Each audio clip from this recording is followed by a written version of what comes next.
Ah, Trig tier 1 sub. Very good.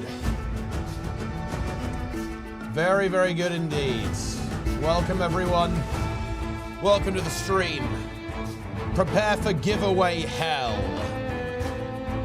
You have no idea the depths of hell with which we will be visiting today. Get ready. Prepare yourselves. I'm logging on, I'm prepping giveaway hell. Exclamation mark enter. When has it ever been exclamation mark enter? Okay. Giveaway hell then NA month. NA month may exist in quarterly release 1. Okay, NA month is coming. Okay. Am I logged in? I'm logged in. Dude, this guy has the name Keanu Leaves. That's pretty good, actually. I respect that. That is a good name. Silvari name, of course. Okay. No, Keanu Leaves is good. That is a good name. All right, we're here. We're here, and you know what, guys? We're just gonna get into it. The early bird catches legendary hell. We're gonna go straight into giveaway hell, guys, because I want to get all of this done today, so I don't have to think about it anymore. So we are doing a full giveaway hell today, guys. And by the way, that means hell. We actually have all of this shit to do. We have, let's see, 1, 2, 3, 4, 5, 6, 7 legendaries.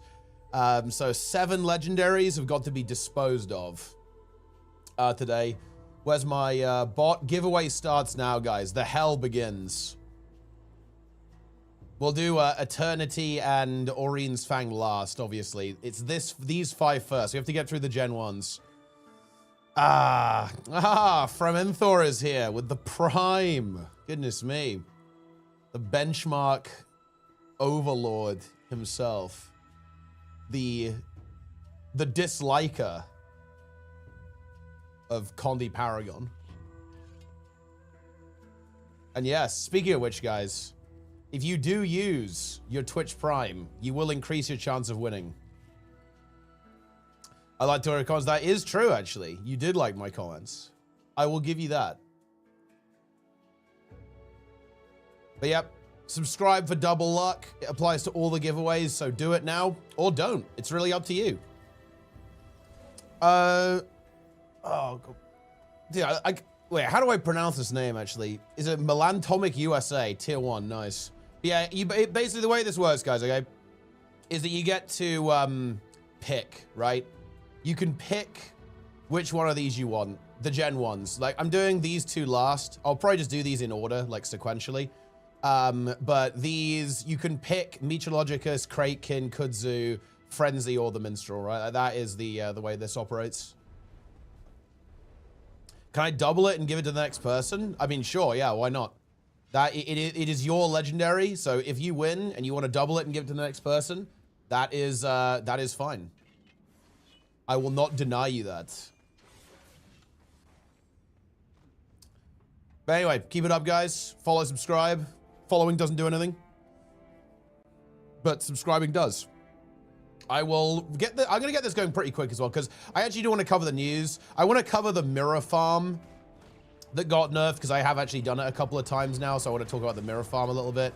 And also about last week's patch a bit. I know I'm a little bit late, but I want to talk about it. And then also, obviously, like the Nash Blade stuff, because the Nash Blade stuff is pretty big. You get a free equipment template. I think that was the case last year as well, to be fair, so that shouldn't be a crazy surprise to anyone.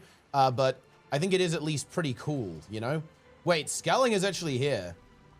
I know that name anywhere. Me Cleansing. Celebdil. Okay, we actually have Skelling, build arrow carts. Skelling.avi is here. Do I get an achievement to look at my first legendary through a giveaway? I mean, you do. Well, that would be pretty funny if that was the case, but you do get an achievement for unlocking a legendary, I guess. So there is that. Wait, actually, do you? I'm pretty sure you do anyway. All right, I'm joining up with this group. We will begin giveaway hell very soon, guys. I'm rolling the first giveaway Eternity in 4 minutes. Also, you guys have no idea what's coming. Like, this giveaway hell is basically it is a pale imitation of what will be happening during the first quarterly release. We may be initiating Community Month. And those who know, guys. But yeah, Community Month may be returning. And that could be very intense. I put a buy order on all non-aquatic tier 1 legendaries 10 years ago for 6 silver, and they still have not been filled. Well, look, you know, I guess the market has failed you in this particular instance. Is 2026 going to be the year of Guild Wars 2? I mean, who knows? Maybe it will.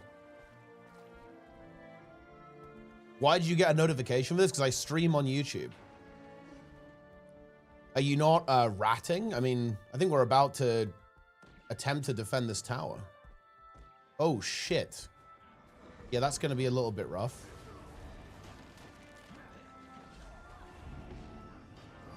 Yeah, this is not going to happen, is it? Yeah, definitely not. There's a few too many. There's a new rat-based adventure. Well, look, I will get to the rat-based adventure in due time. The one bit of quality of life really pains me to buy, so happy birthday, Yvonne. I mean, yeah, for sure, yeah. Like, equipment templates are really, really good, but it does feel pretty bad to spend on them, right? Because it feels like when you're spending gems on like a character-bound quality of life feels really painful. Like, I don't know about you guys. When I think about like, oh man, you know, like where do I want to put my gems? Where do I want to spend gems? It's always like account-wide stuff. Like character-wide is just so painful because it's like a drop in the ocean, right? It's so expensive to max out your entire account. It just really does not feel good. You know what I mean? Like I really am resistant to buying stuff like that. Ah, Cole Summer. You're only singular now, no longer plural. With the Prime, Peepo comfy indeed. Very good. Play one character. I mean, that does solve that problem, I suppose, pretty effectively. You're not wrong. But yeah, first legendary giveaway hell, guys, begins in 1 minute. LedX tier billion as well. Very good. We love to see that. We're giving away 7 legendaries today, guys. So buckle up. Watch the entire stream, or don't. It's up to you.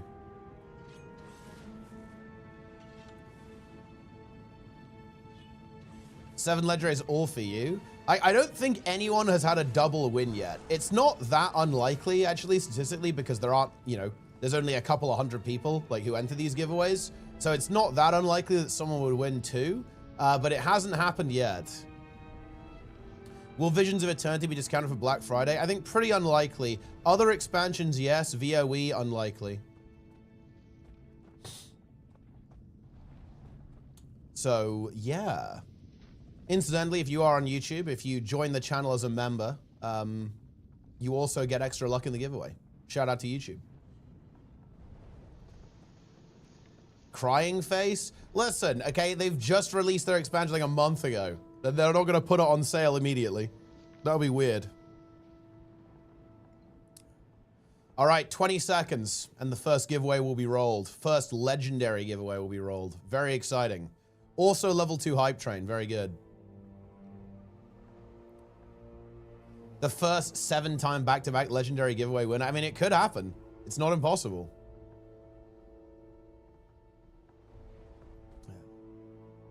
All right, here we go.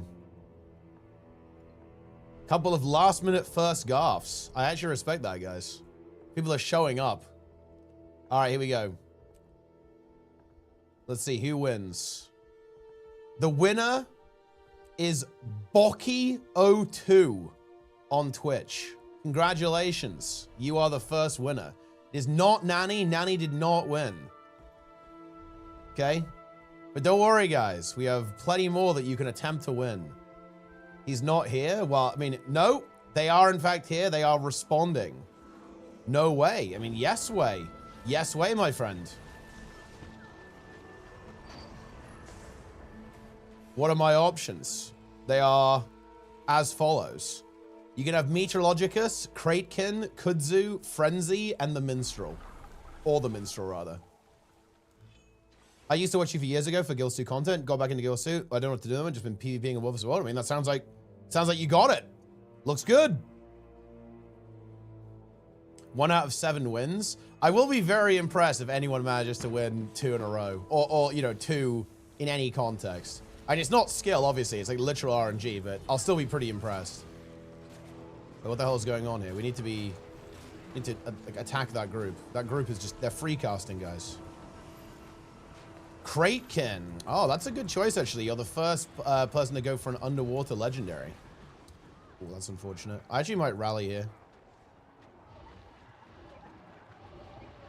Or maybe not. Unfortunate. You hate to see it, guys. All right, here we go. Conjure gw2. Thank you very much. All right. You get Kratekin. Congratulations. Enjoy. Okay. Next giveaway is immediately open. In fact, it's technically the same giveaway. I'm just going to re-roll over and over again. So enter again. Prime sub again. Tier 1 sub. Tier 3 sub. Tier 10 sub. Sub for an entire year in a row. None of that does anything, but you can do it. Congratulations there to Baki. And you theoretically you don't need to re-enter. You can if you want though. Safety there with the Prime, very good. Shout out to YouTube as well. Remember, YouTube can enter in giveaways thanks to the new version of the bot that I have created. Feels good. Do you think it's worth doing Ecto Gamble to make money? No. Okay, wait. Okay, guys. How would it make any sense that Ecto Gamble would be profitable? That would literally be an infinite money glitch. Like if Ecto Gambling was profitable. Ecto Gambling is not profitable, guys. I think interesting enough, actually, theoretically, there is a theoretical Ecto price where it becomes profitable, but I'm not sure if it's ever been there. I think Enko says it has actually been there like once. It has actually touched it, but you're not gonna win, guys. Okay, it's not gonna happen. Tabuli Prime, 2-ton Ted also Prime. Keep them coming, guys. Day 3, the chat has become unreadable. We are still stuck in giveaway purgatory. Discourse is over. There is only exclamation mark giveaway. Look, maybe my plan is to purge exclamation mark discourse using exclamation mark giveaway. Have you considered that? Have you considered that is my end game here? Is this the new world versus world map? I mean, technically yes, but new as in it was added in Heart of Thorns. Started playing this game in 2012. Your videos have come back to the game. Hey, glad you're enjoying.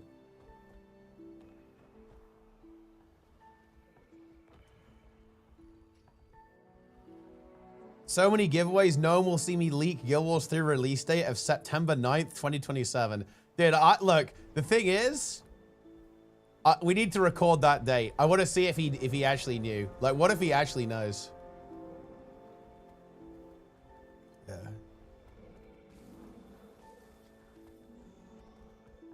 All right, next giveaway won't roll for another couple of minutes. We have to stretch these 7 legendaries out across the entire stream, so it will be a while. I'm gonna noodle around in World versus World for a bit. Do I actually have to do anything? Oh yeah, it's Monday, isn't it?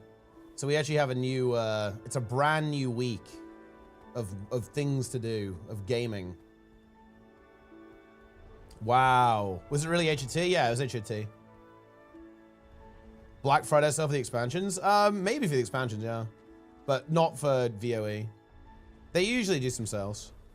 But we don't know. Dude, look, I'm just gonna say it.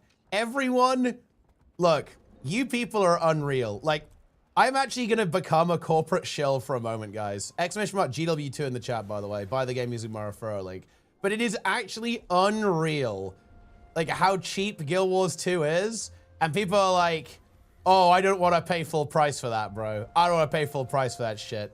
Okay, nah. Wait till it's like 80% off, bro. It's actually unreal. Absolute bunch of cheapskates.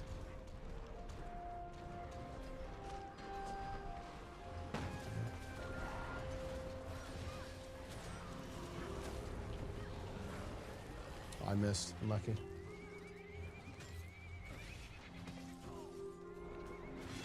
Yeah. Well, look, honestly, I like the sales, though, because that means you guys can buy the game using my referral link, and you can still afford a tier 1 sub at the end of it. So, look, I'm down, guys. I like that stuff. That's what I'm about. Okay, that's good stuff. Yeah.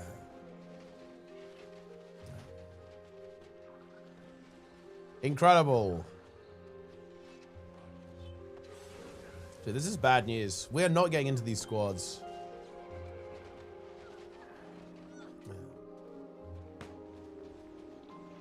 What if you're still a broke college student? That is true. My it's not that cheap. I mean, that also actually is true. Like, there is no regional pricing for Guild Wars. Did I see the benchmark? Wait, I'm not sure if wait, has there been another episode? Because the thing is, I have a weird sleep schedule, so I replied to a bunch of comments, then I went to bed. So technically speaking, I'm out of the loop. Okay, I'm very out of the loop right now on the benchmark situation. So if there's been more, I have missed it.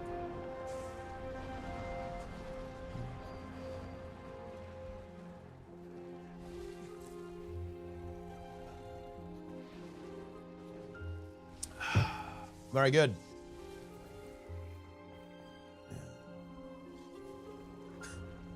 I watched the 3 benchmark videos. I don't think that guy is very toxic, and any interaction with him will not bring any good value. Well, I mean, who knows? I mean, look, the guy's in Twitch chat right now, so you guys have to behave yourselves. We should do react content to the videos. The videos are interesting, but the thing is, like, there's a bit of, like, I don't know, like, the problem is that I feel like there's a little bit of a disconnect between, I mean, I don't even know what's going on, to be honest. Because, like, if the claim is just, like, look, okay, look, this is my perspective on what's happened. Is that, like, I'm not gonna lie, my boy Framenthor has, like, come out swinging hot, like, dropping big bombs. But the thing is that, like, it seems like he's basically once saying, oh yeah, they should just make it, like, very explicitly clear that this is a group build when you have boons, right? And, like, if you want to do 37k DPS, you know, you need to be in a group with boons. The thing is that that's like the thing that's weird about this is that that's, like, so much less hot, right, than how the conversation started. The conversation started as, like, you know, benchmarks are bullshit. And, you know, I actually don't, look, you have to forgive me, I don't know this Surma guy. Like, maybe this Surma guy sucks. I actually have no idea, to be honest. But, like, you know, oh yeah, this guy is, like, misleading people. It's like, well, that's, like, a very strong claim. But it boils down to, well, you know, maybe he should be, like, a little bit more clear with how you get those numbers. But, again, that's like a very lukewarm claim, like very lukewarm statement.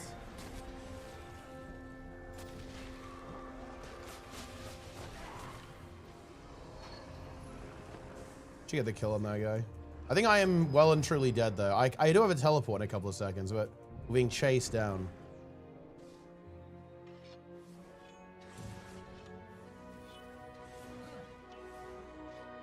Under raid category. Well, I mean, a lot of this stuff, well, okay, there is actually, if I was going to try and extract, like, an interesting conversation out of this, is that when people make content like this, there is some assumed knowledge. Like, people assume that you,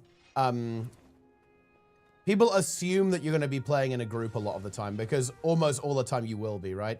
Like, people are going to work, well, that's actually not, that's not even true, actually. That actually isn't true. Like, it's very much that people assume that you're watching the video, basically. And they're like, oh, okay, well, they're going to see that I've got boons on, and they're going to see that I'm playing in a group. Like, that's what the build's for.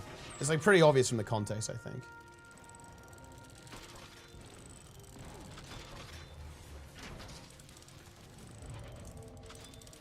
We mean OnlyFans TBC? Like, if there's an opportunity, I'll probably play, yeah. I like TBC.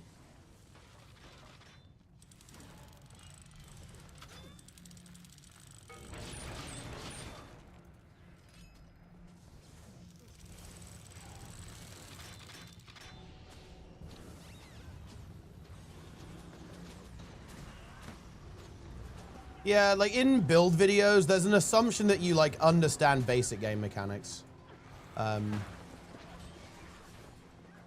Now, if you want to say that that's not a safe assumption, then you know you can obviously say that. And to be honest, it probably actually is true, but I would actually argue that it's irrelevant. Like, I think most people who play the game do not understand basic mechanics, like at all. But I actually, you know, here's the funny thing. I actually don't think it negatively impacts people's experience very much, like at all. Like, I think that it's not very important that people don't understand basic game mechanics. Well, it's important, but not in this context, because I'm talking about the context of having fun, like being able to enjoy the game and like being able to get value out of like a build guide. You don't really need to know the ins and outs of like how the game works in order to do that. And by the way, like my evidence for that is reality, because that is the case right now when people still have fun and get value out of build guides. Like, for example, like I've made a bunch of build guides, and you know what's interesting? Almost everyone who watched them does not understand basic game mechanics. Like, I can guarantee you that, because do you know how I know that? Because most people who play Guild Wars 2 don't understand basic game mechanics. Therefore, people watching my build guides don't understand basic game mechanics. But guess what? People still watch those videos and they're still able to have fun and enjoy the video and also like get value out of the build, right? Because you don't actually need to understand this stuff in order to actually like get value, right?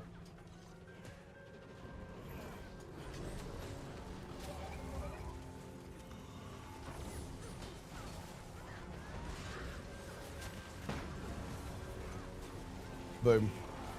I actually survived that. Dude, when you're not in the squad, it's so despair because because the thing is this squad's running a tight operation, so I can't leech any healing and boons off them. It's actually so tragic. This build's amazing, really strong, easy to use. The build, when you look, doesn't apply 90% of content. It's low intensity, so it's target audience. Feels like bait to me. I mean, the thing is, though, I think that build will, like the build that was linked, that will, to be honest, I'm not a big fan of builds like that, actually. Funnily enough, a big part of it is because it's Condi, actually. And I think builds like that, it's much better if they're power, like Power Mechanist, for example. Or hell, like stuff like Scrapper and Reaper, I feel like are really, really nice for that type of content and that type of environment. I think you've got a point that like Condi builds like that are mid because they're very, very slow, right? And that means that there are going to be fights where that build is kind of crappy, to be honest.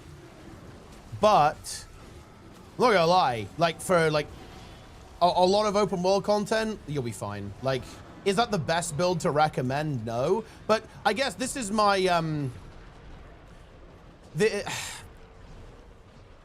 I guess, like, if this is your point, then I actually don't disagree. But the problem is that the way that you phrased this was, like, ironically very misleading.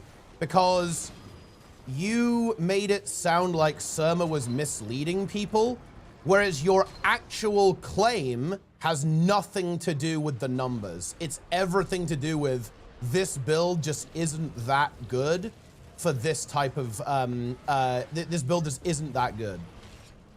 But that isn't how you framed it, and that isn't how it comes across.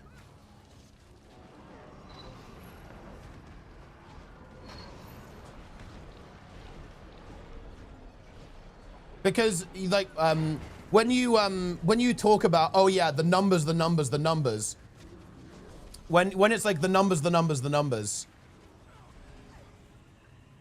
that's what, you know, you're gonna get pushback for that because like you're critiquing the wrong part of the video in a lot of ways.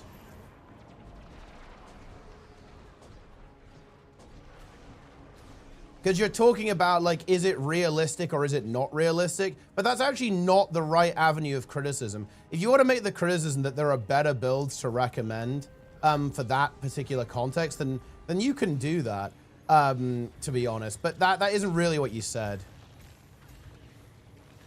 And at the end of the day, like, the build works for, like, its intended purpose. Like, is it going to do really well on, like, the super high burst open world events like Su-1? No. Will it do pretty well on, like, strike missions or longer world bosses like Hammerheart meta? It will probably do fine on. It'll probably do fine on, like, the new wheeled meta, like the Fairy as well, yeah. It will definitely do well in some places, but in, like, yeah, in situations where you have to have, like, very high burst damage, it's not really going to do very well.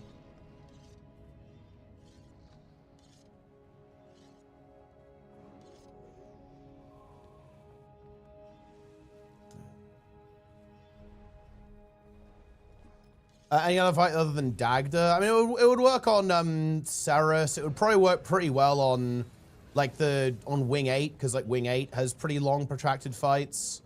It would work, honestly, probably just fine on, like, Demos, Mercer, Overseer, Ken, right? Matthias. It would do fine on, I guess. Doom, Desmina. So, like, Wing 5, it would do pretty well on. Wing 4, well, you don't really, it wouldn't be good on, it wouldn't be that good on Samrog, right? But it would be okay on, like, Samrog CM, like, if the fight takes, like, a relatively long amount of time. Like, I don't know, it'll be fine. Like, a lot of strikes it'll be okay on, because, like, strikes are pretty slow, a lot of the time, right? And I have, like, some relatively long phases. And yeah, like, he showed the build where it's good. Like, he's hardly gonna show where it's dog shit, is he? Like, I don't know. Demos CM, Condi. I mean, I feel like it's okay, right? It'll be fine though.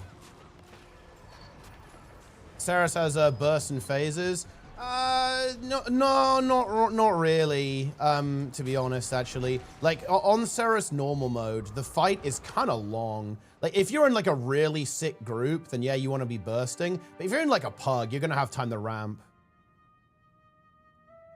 Matthias, you're not being able to DPS it or your bleed drops. Yeah, but that's not relevant though. That's like you're doing the Condi's tick thing. Like losing uptime isn't different on a power build versus a Condi build. If a Condi build loses uptime, it's the same as a power build losing uptime. In fact, arguably it's worse for well, it's contextual, but it can be worse. It will be worse for a build that, weirdly enough, losing uptime on that Paragon build is probably less bad because you're very auto attack focused. You're not burst focused, so you're statistically probably losing less than a build that like uses a lot of abilities that you'll be missing out on, like a burst rotation of some kind.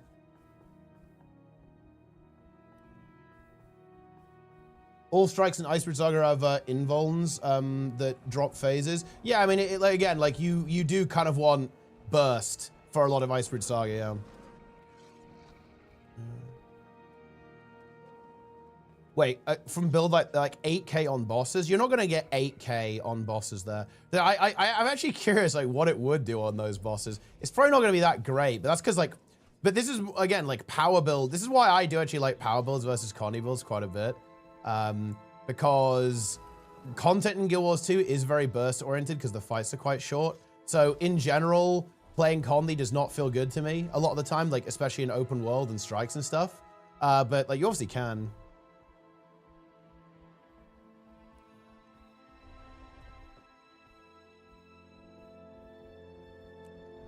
Power or proper Viper build, not full Condi. I feel like every Condi build is playing Viper though, no?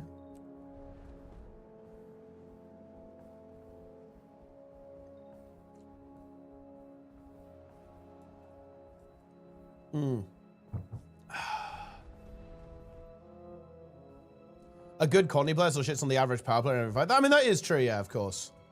It's just that, you know, like, if you have, like, a build that has a really long ramp-up, you're just not really going to get value on, like, an Icebreed Saga 5. It's too slow.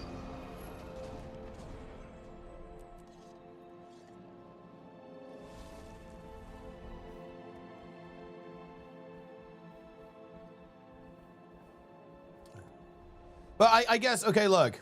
So in that case, if we can kind of find some common ground here, like Fram and Thor, in this case, why did you bring up benchmarks at all? Why did you bring up the number at all? Because what you're saying here is like very different to the way that you communicated this in your video, right? Like in your video, it was about, you know, the numbers, right? Like, and oh, it's not realistic. You're not gonna get this number. Okay, here as well. You go on about benchmarks at the start. You're talking about like antiquary, right? And amalgam and all this kind of stuff, right?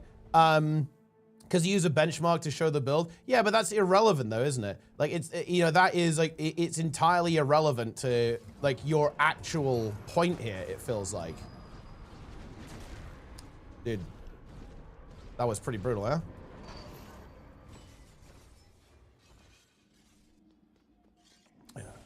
And I mean, he showed like what it can do in that environment, but like that is the standard, right? Like that is the demo for like what the theoretical potential of the build is, right? Like it's how you compare it to something else, like in a very roundabout way. The way you advertise the build, like, is the benchmark. Yeah, and I don't think that's actually necessarily unfair or misleading, right? Because it will absolutely do that, like when it's used in context, like when it's used appropriately. Like again, if your criticism, okay, if your criticism is just gonna be, okay, he should have talked about like some of the weaknesses of the builds, then just say that, right? Like, don't talk about how benchmarks are bullshit, right? And they don't mean jack shit, right? Like, then just say that, right?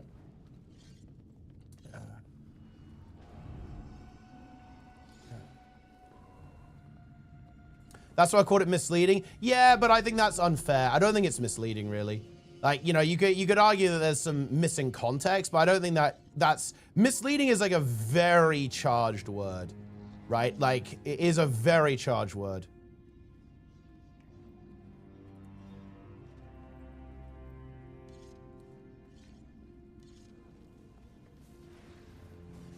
Any instance of builds getting into harder content, as that's why I made it in other games. Don't want to waste limited ascended. If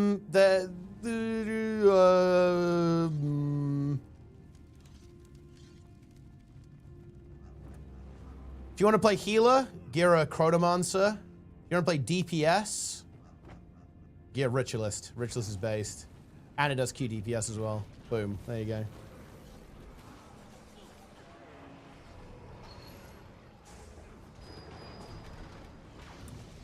What word do you use other than misleading? I don't think I would. I wouldn't use it misleading. I would say that it's important to talk about, like, here are some fights where it would do really well. Here are some fights where it wouldn't do super well. Like, that's the way I would make that criticism.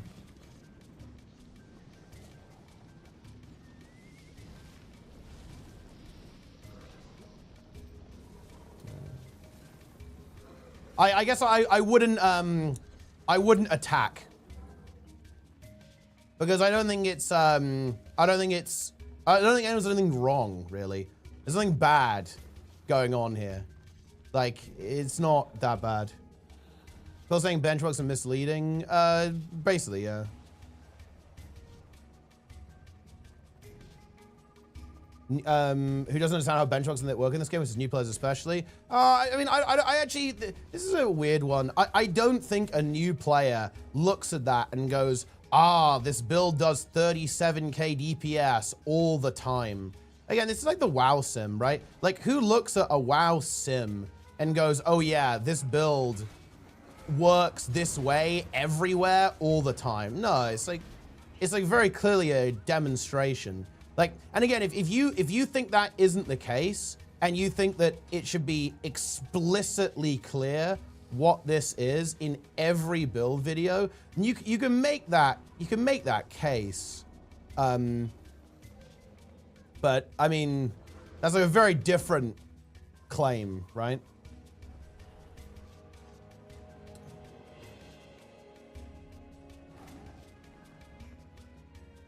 Oh no, wait. I mean, yeah, but the the WoW player thing is because of boons, right? It's because of boons, not anything else. I actually chatted with Preach about this. You may have seen it. And Preach was like, oh, I don't really like the fact that boons are so powerful and they give you so much damage. And that is going to be a thing that, like, I guess people might get a little bit bamboozled with, like, at this point. But the thing is that, I mean, I don't know what to tell you. Like, if you don't understand basic game mechanics, then I feel like you have no business, like, worrying about this stuff, to be honest. Like, it's, like, I don't think it's realistic for every build video to go over every basic mechanic every time. I think it just makes those videos, like, that much shittier, to be honest.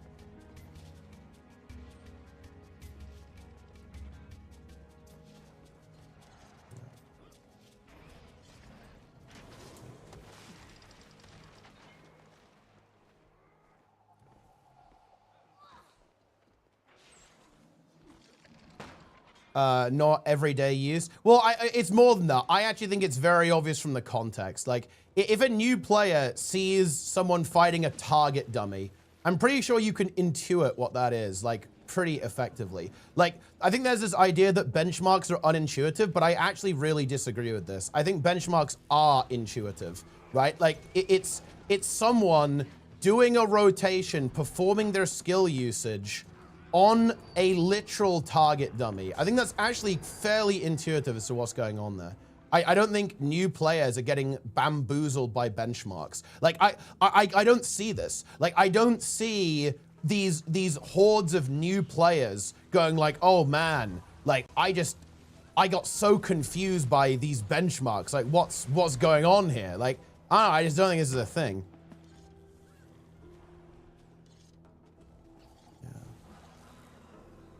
And also, like, if people have questions about stuff, like, they should, you know, that's kind of what comment sections are for as well. And indeed, like, other videos. That's why I've made a bunch of videos talking about boons and talking about combat mechanics and so on. You should watch those first. Wouldn't say build is amazing and really strong, but in reality, it is bottom tier. I don't think that's fair, though. To be honest, a build like that, people will do just fine on it. Right, like, it does have some pretty, you know, it is going to have some weaknesses, obviously, with how it is. But honestly, most players will do really well on a build like that, for sure. Like, they will do just fine. Like, yeah, on very burst-oriented encounters, it's not going to be super hot. But on anything that has, like, a little bit of length to it, like, they will absolutely do just fine. Like, just by auto-attacking and, you know, like, hitting a couple of buttons and doing a bit of DPS, they'll perform just fine.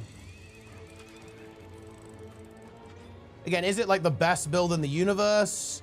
Probably not. Like, do people get a little bit overhyped about LI in general? Yeah, probably. Because like LI builds quite often have like some kind of vulnerability to them. That's not necessarily always the case, by the way. Like the pistol thief build, you'll actually farm people on that. Same with like the Guardian build. Like even the Guard auto attack build, you'll actually farm people with that. Like if you play it, like you'll out DPS people quite easily with that. But I mean, I don't know. I don't think it's like whatever.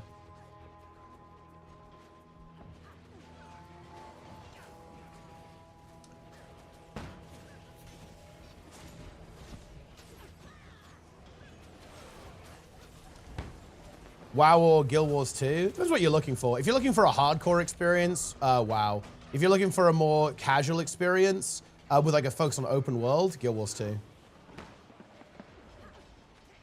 Almost all content? Yeah, I'm talking about group content. I mean, maybe you should try it then. Maybe you should try the build and show how dog shit it is. Okay, maybe I should try the build. Test it on various things. We actually probably should, to be honest. I think it would probably do pretty bad on like stuff like Icebrood Saga, but it will do pretty okay on some raid bosses, I think.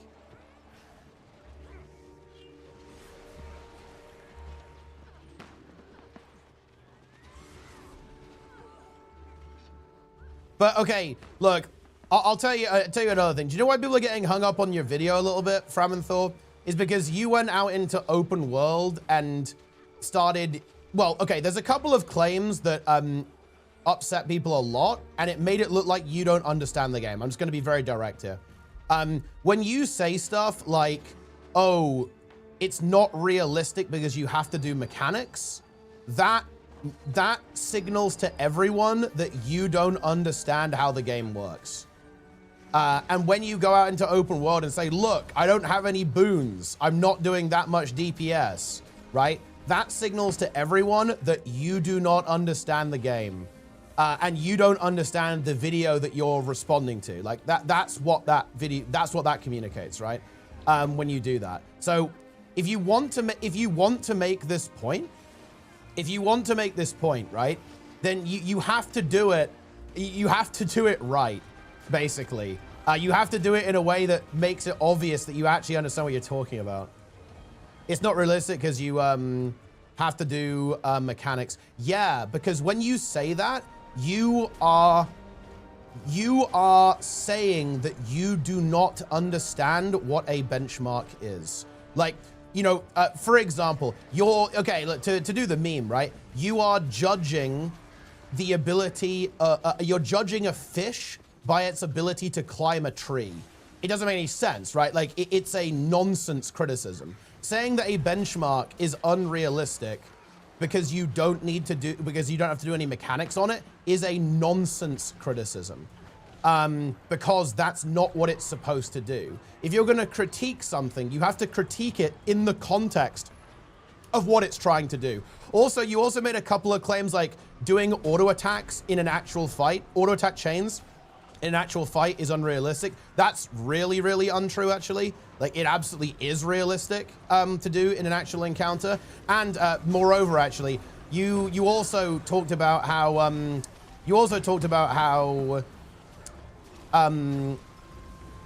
why would you do an auto attack rotation when your other abilities have come back off cooldown? You obviously wouldn't, but again, that's again, when you say that, you're signaling that you don't understand what a rotation is. A rotation is a priority, right? Like, it's an actualized priority. So when you say, oh, well, why would you follow this rotation when if you go out and go back in again, you've got your abilities back? Well, you obviously wouldn't, and the rotation doesn't want you to do that. The reason why you have those auto attack chains in the rotation is because you're waiting for those abilities to come back, right? Like, but if you've already got those back, then you go to the next level of the priority because the rotation is just a computed priority, right? At the same time. Literally, your point, no, it's not. It's not though, because in the video you said the opposite. And again, if you're saying that was unintentional, that's fine, but you said the opposite in your video because you used that as a point of attack against the benchmark, right? Against the rotation. And you made a couple of false statements. You falsely said that you can't do auto attack chains on a real fight. You absolutely can. That's not true. And secondly, you said, oh, look at this. This is bad because you wouldn't do this on a real fight. But that's not the point, right? That's a bad criticism of the rotation because the rotation doesn't want you to do that. The rotation is a applied priority.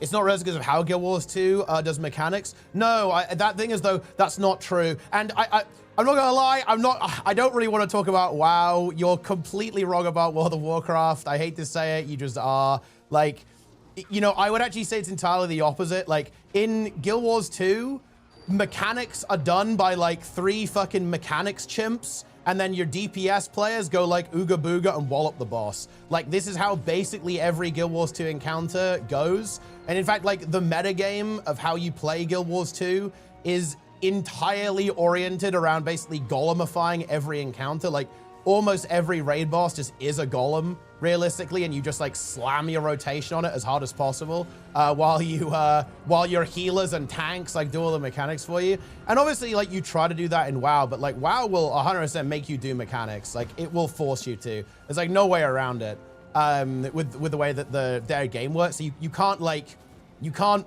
bait mechanics onto people in the same way that you can in Guild Wars.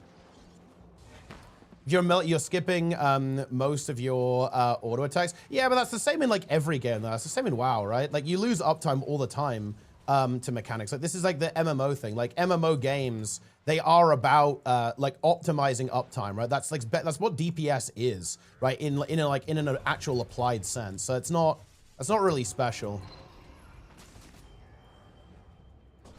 I'm gonna put my projectile block up.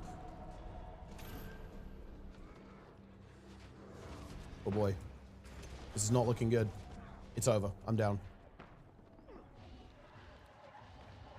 And most fights you DPS while doing mechanics. You don't weave them; they just happen regardless. Yeah, but that's because that's just not the way that works, though. Like in WoW, you don't really have empty GCDs, right? Like there's no concept of auto attacking because, well, one, auto attacking is a much lower component of your DPS in WoW. But again, like WoW rotations simply work very differently, right? You just have, instead of auto attacks, you have filler abilities, right? So instead of an auto attack chain, you still commit a GCD though. Like you'll have a button to press in that GCD. There's no moment, like you don't really have empty GCDs in World of Warcraft, right? That's not really a thing. Like in Classic, honestly, not even in Classic, to be honest, right? But like in retail, definitely not.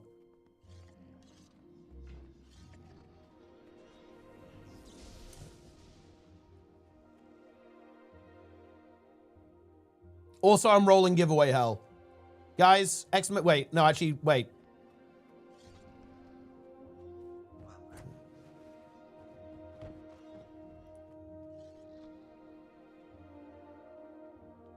Yeah, and look, when you make again, like when you make statements like it's not realistic because of how Guild Wars 2 works, I really hate to say it, like that's kind of a self-report because it's not accurate. Like it's not accurate.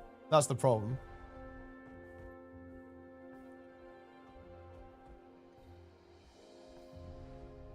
So, okay, look. Here's an interesting thing, okay? It's not that you don't have a point, Frabenthor, actually. I don't think you don't have a point. Like, I think there's some things we can agree on. But the problem is you've muddied the water so much with statements that kind of signal that you don't know what you're talking about and very aggressive statements that it's completely, like, again, it's very ironic, right? I think you failed to communicate effectively at all. Like, if you want to make a video saying, I think we need to make sure that people understand like what a benchmark is. I think we need to make people understand like how group content works. Like nobody's going to give you pushback on that, but you didn't do that. Like you said that the build is misleading, benchmarks are bullshit. And like you were talking about like benchmarks, unrealistic, numbers this, numbers that, right? Like World of Warcraft, Guild Wars 2. And it just dilutes it into like slop that people can't interpret. There are essentially more involved mechanics where you can't do any DPS on a boss, unlike WoW. I mean, that is debatable, to be honest. Like, if you want to say that bosses are more burst susceptible in Guild Wars 2 because they're shorter a lot of the time in the easier content, then that is true. But again, like, then just say that, right? Like say, okay, like we should probably lean towards like recommending like power builds.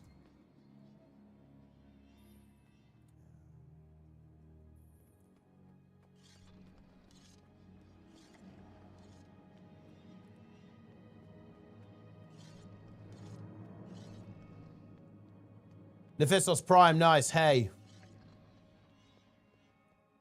All right, I'm rolling. Dark Dervish, you win, congratulations. Well, I mean, you do have a lot of downtime in like Icebrood Saga Strikes.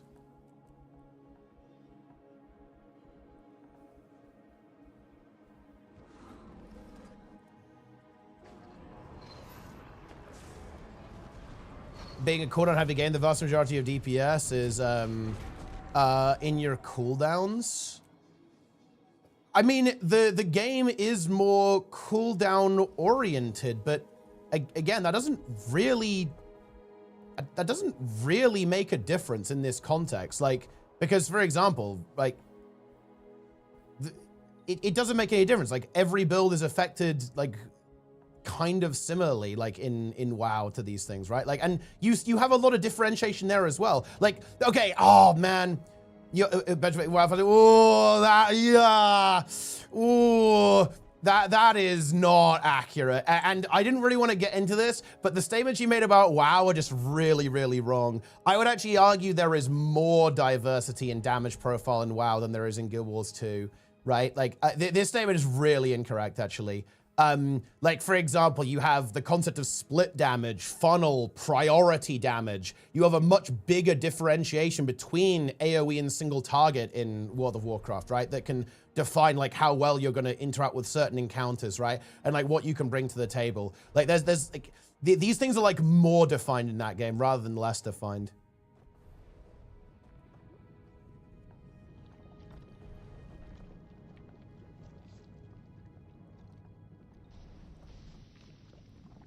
Very little total DPS during downtime if you can't attack. Yeah, but Guild Wars 2 doesn't work like that. So how does it doesn't matter, right?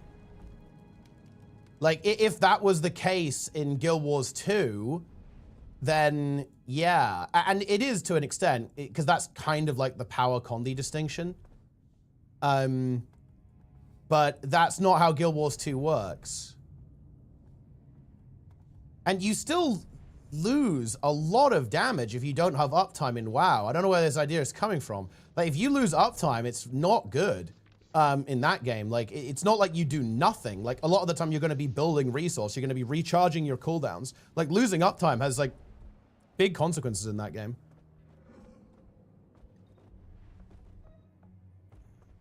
Is it how Guild Wars 2 does mechanics? Yeah, but that's irrelevant unless you're comparing game to game. Which we're not, right? Obey the law and you'll have no problems.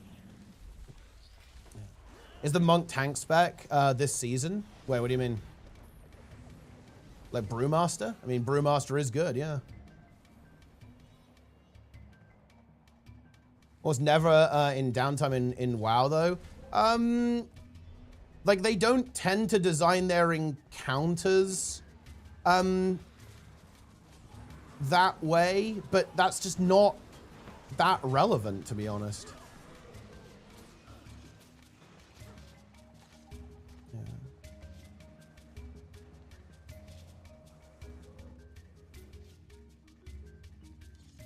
Their encounters are very simplistic. The encounters are much more complicated than Guild Wars 2 encounters, though. Like, that, again, is another thing you said that's just really, really incorrect.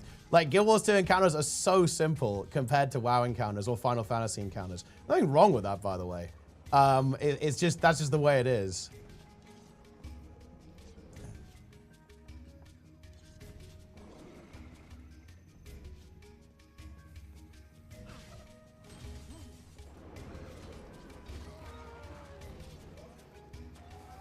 How you interact with the boss to deal damage? I mean,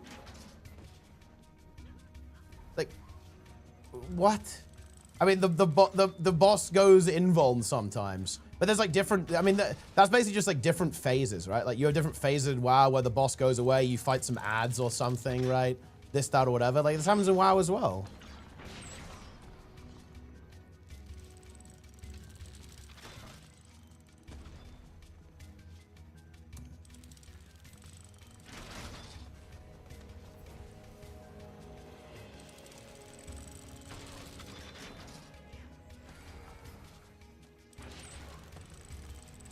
You gotta deal as a super rare? Is it rare?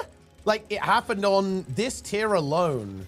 It happens on Forge Weaver, Araz, Dimensius, and Nexus King. And also, bosses go into the air and become only targetable by range classes on Soul Hunters. You have like 3 target damage there. You have split damage with ads on Forge Weaver, Araz. You have an AoE fight with Soulbinder. As well. Plexus Sentinel goes invulnerable and teleports away from you temporarily. That's the first boss. Like, almost every single boss in the current WoW raid tier, like, actually has this. Like, has, like, some form of this.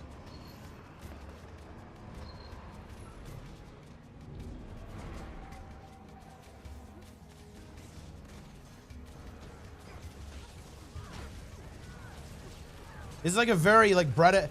This is not even like WoW really, by the way. This is not even WoW. Like this is like MMOs do this. This is like a very bread and butter MMO mechanic, right? Like the boss does something and you have to go and do something else, right? For a while. Just stand there and do nothing. I mean, well, no. You have to go and do stuff.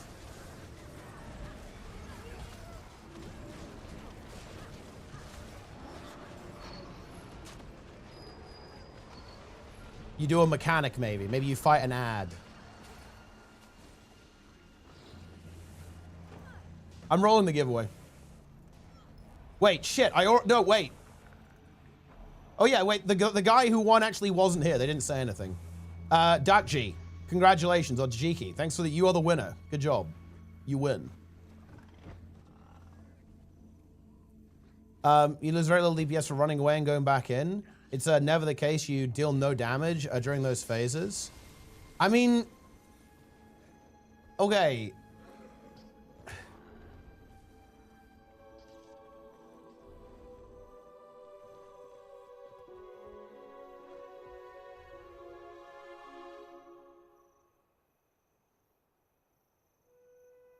Hold on.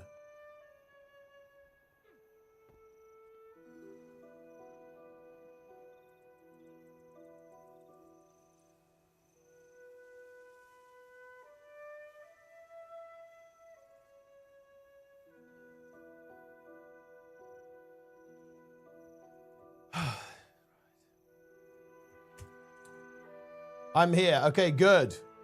What is your account name and what do you want?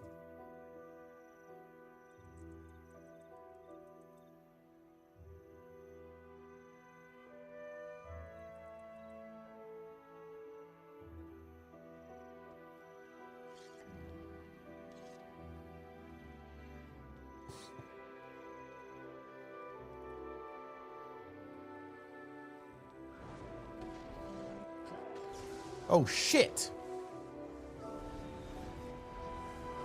Okay.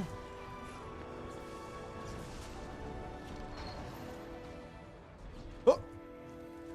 I think I'm fucked. I am unlucky. All right. Okay. So. Here we go. It is time to talk about... I didn't want to get into this, but I do have bad news for you. This is not an opinion. You are actually wrong here. So here is the #1 pars for Dimensius, the All-Devouring. 9.7 million DPS. What a cranker. Here's the sim for that character. It's actually lower than the benchmark. It's because of mechanics, right? There's like AoE stuff that's going on here. There's a burst phase. Is this misleading? Is this bad? Is this inherently wrong? No, of course not, right? Like, it is a approximation of how good it is. Look, I really hate to say this, but this is not an opinion. You are wrong about how this works, right? I really hate to say this, but you're just incorrect. You're just wrong. I know that it's tempting to, you know, yes, you know, I've seen something that nobody else sees, but nah, sometimes it just ain't that, it ain't that complex.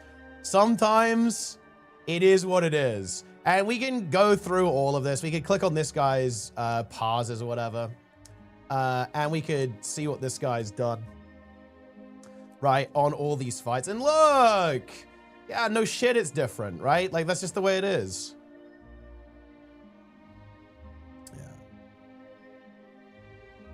You should look at fractals because no has no damage at no downtime. Yeah, but you could say the same thing about. I think that's irrelevant though, because if you look at Mercer Overseer, the same thing's gonna happen, right? You're basically gonna get like golem numbers, and you actually can get higher than golem numbers sometimes. If you look at Wingman, you can get some like crazy numbers on stuff like Veil Guardian. Veil Guardian's a weird case though, because it takes like extra power damage, so there's some complexity there, but like. I don't know, there's just, it's just context. I don't know what to tell you. Yeah. It's just context. Saying, is the DPS higher than the sim? Correct, yeah. because there's context on the fight, right?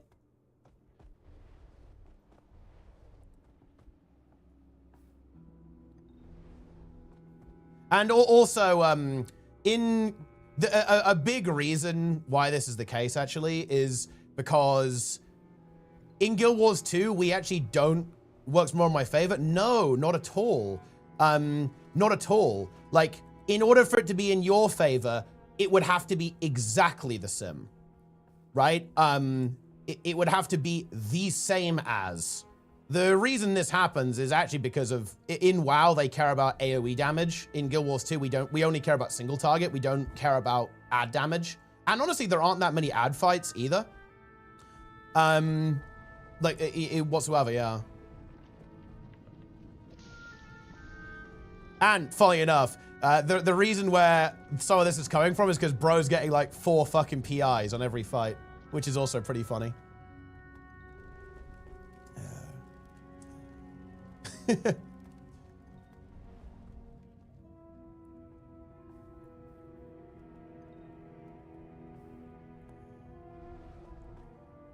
That makes you wrong? It does, yes.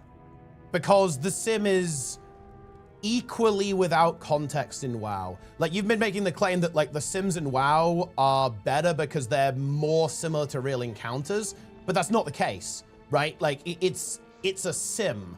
It's not there to tell you how OP your build is. It's there to give you like a basic idea of it. Dragon Piece or Berserker, don't need the crit, it's more stats overall.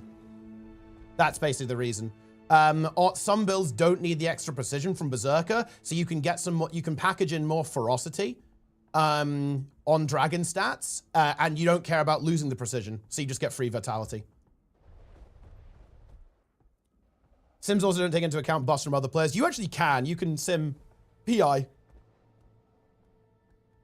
But yeah, exactly. But the thing is though, it kind of doesn't though, Framenthal. That's my point here, right? Like if you actually look, you can see that the sim is not necessarily giving you the full picture here, right? With what's going on there. Even on a pure single target fight like Fractalus, there's a lot more going on here.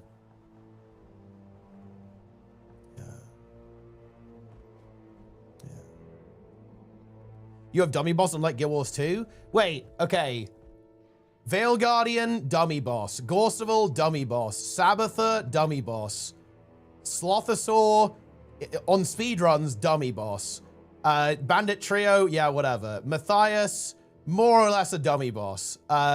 Keep Construct, literal dummy boss, like when done in a speedrun. Zera, dummy boss. Ken, dummy boss. Mercer Overseer, literal dummy boss. Samurog, dummy boss. Demos, dummy boss, right? Like, all of these fights are basically done with 0 mechanics, right? Like, you know, nobody does, like, you do mechanics like 2 seconds on these fights. Yeah.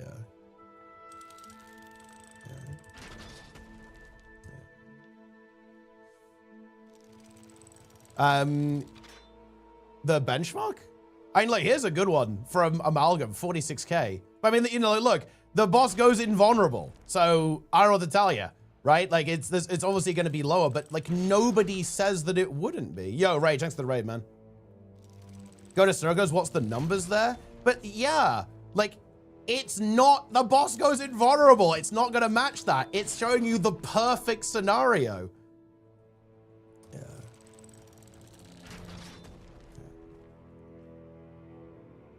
Antiquary is 65k. Where's Amalgam there? Well, I mean, there's context though, right? Like, this is a mega bursty power build, right? Versus like a Connie build. Like, obviously the power build is going to do better here. Mechanics of Guild Wars 2? No, it's the mechanics of any game. Every game is like this. Like, what you're pretending that Guild Wars 2 is special, but it's really not. Like, for example, you like Shadow Priest and Boomkin love it when there's like 3 targets to attack at the same time. That's why our Shadow Priest was doing like insane DPS on Araz, right? Classes that have like massive AoE bursts, like Elemental Shaman, do really well on Dimensius, for example, right? Like, Death Knight does really well because it has like mega cleave damage on stuff like Nexus King, right? Like, it's literally every game is like this. Meanwhile, in WoW, you beat the benchmark. I mean, that's honestly, look, again, this doesn't really go to your point, by the way, because yeah, like the way that logs are calculated is very different in WoW compared to Guild Wars 2. Like, we don't care about ad damage in Guild Wars 2, right?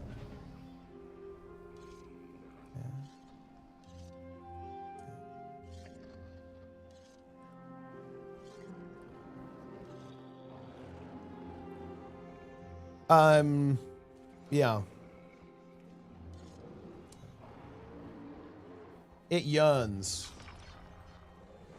Wait, do you enjoy working in the crud mines to migrate my data storage? Absolutely, dude. It actually yearns for the mines. That's crazy. Yeah. Yeah, you actually are correct. You are correct here, Guru. Like, benchmarks are just comparing builds in like-for-like situations.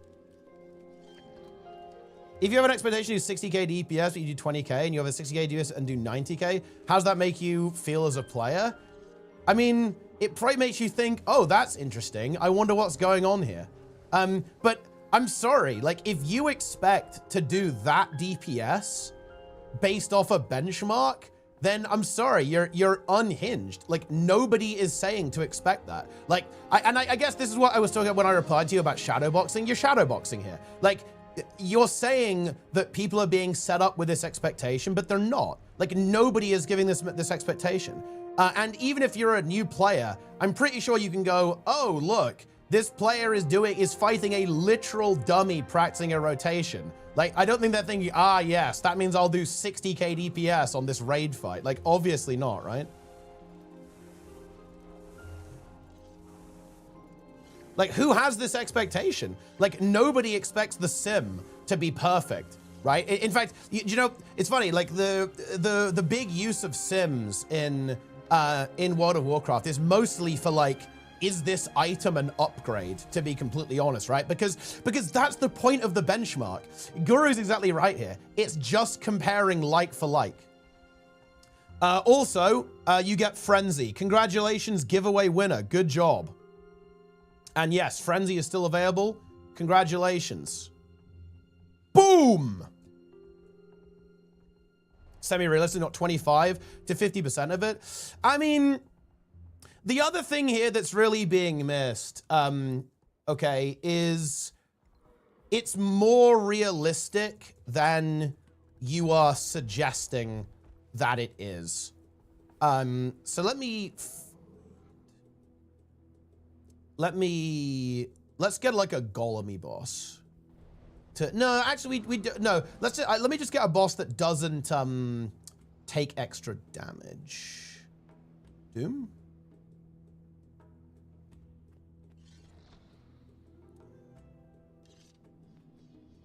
So, if we look at the log here, it's a lot more realistic than you think it is. Like, here is a Ritualist doing 47k DPS. I think the benchmark is like 51k or something. Or something of that nature.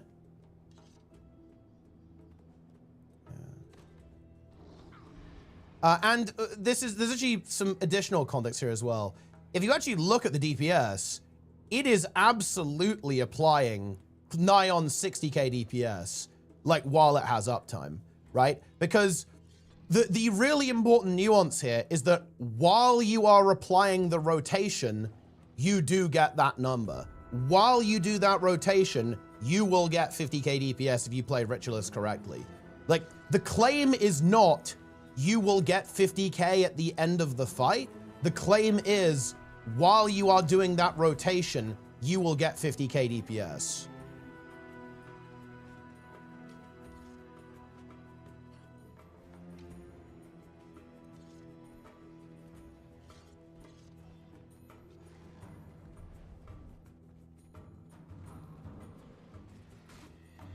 Do people not know what the word benchmark means? I mean, I just don't think anyone has this misinterpretation. Like, who thinks this? Who thinks that a benchmark or a sim is like, ah, yes, I will expect to get this number in all situations?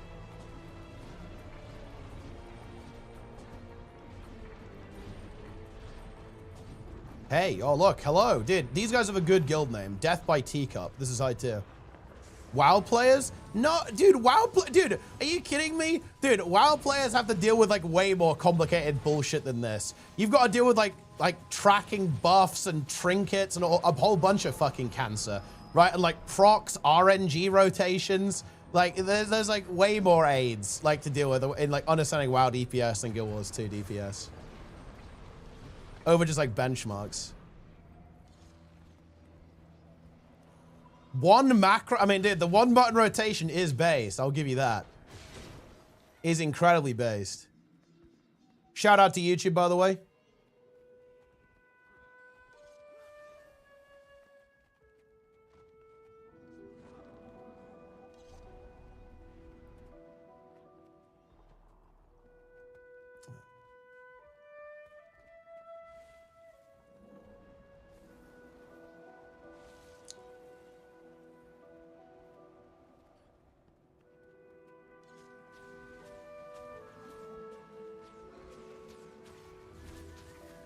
Raid my transmo? Wait, where are you? Oh shit, wait, oh, hold on, I have to turn on the, hold on. I got standard models on.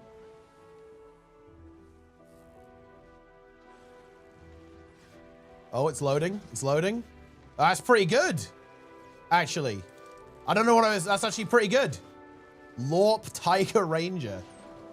The longbow, the Gale shot, ready to pump.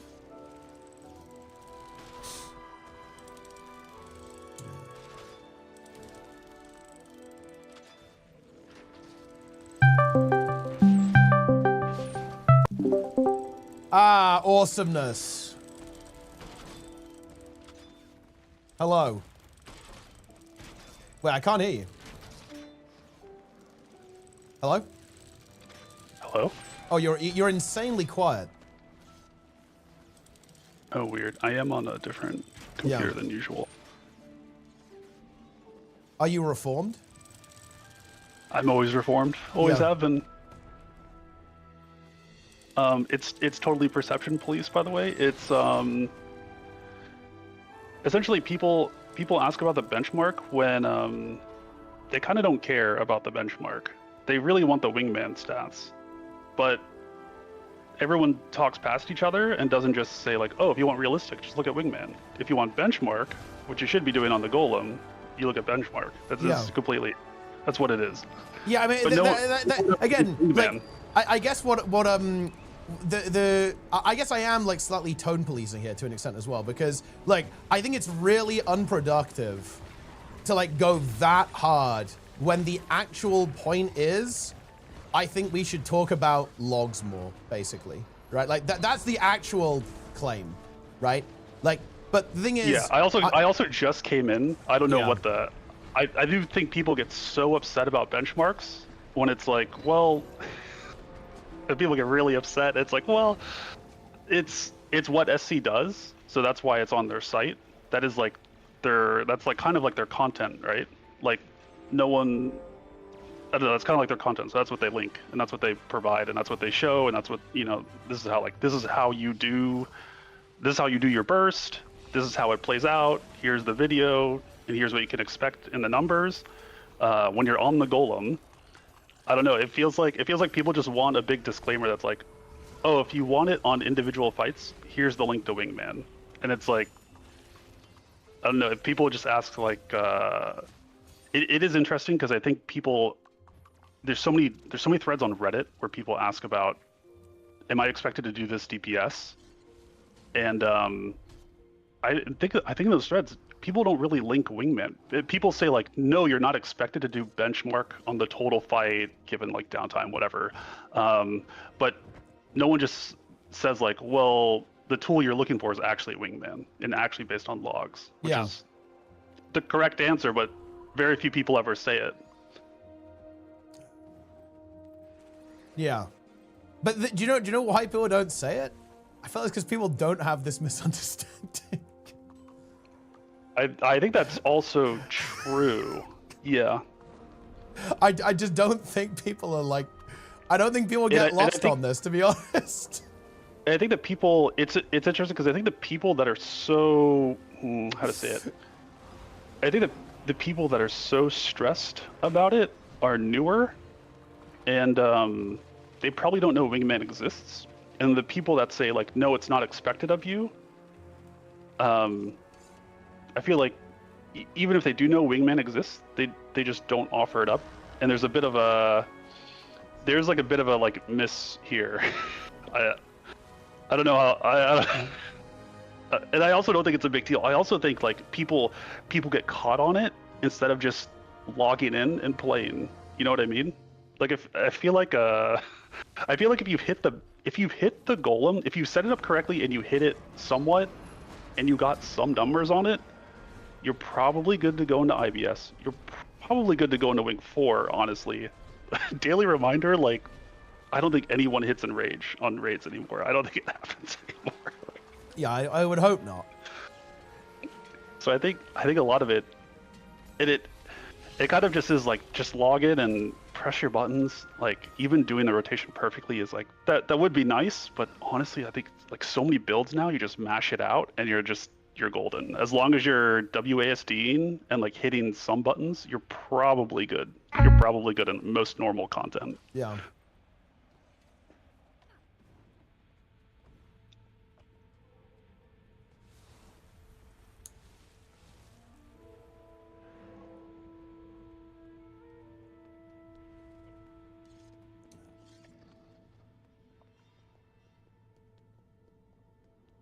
I don't know. Some people do love to argue about benchmarks, though, and their relevance. Yeah.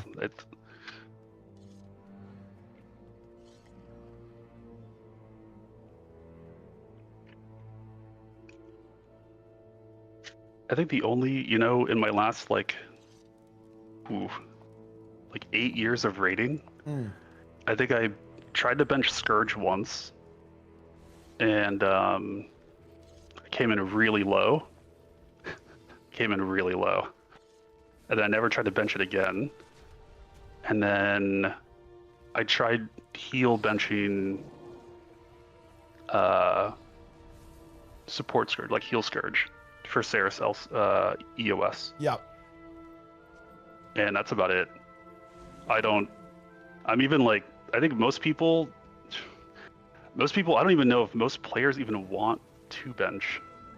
It kind of just feels like, go to fights that like an open world boss or something, try to mash all your things out, and then once you're feeling confident there and you're not dying, like wiping, I don't know, you can try like Suwon or something. Once you're able to like handle all the dodges, handle all the mechanics, whatever, you move on to like IBS 5, and then like you like work your way up, you like reprog on the build essentially, and then depending on how good you are, you can like skip steps. It's really, I don't know. I don't bench much. Maybe that's bad recommendation, but I can't stand benching. It's not my thing. I guess maybe like a good place to, dude, I honestly want to, I feel like, look, I'm actually gonna be real.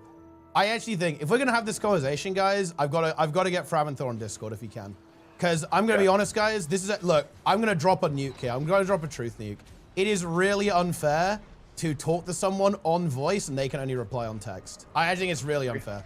I spam this in chat every day. There's discourse. It's well, you want fucking viewer call-ins, bro. I know you want that shit. You want it during the dark times, though. I know what you want. I know on you, bro.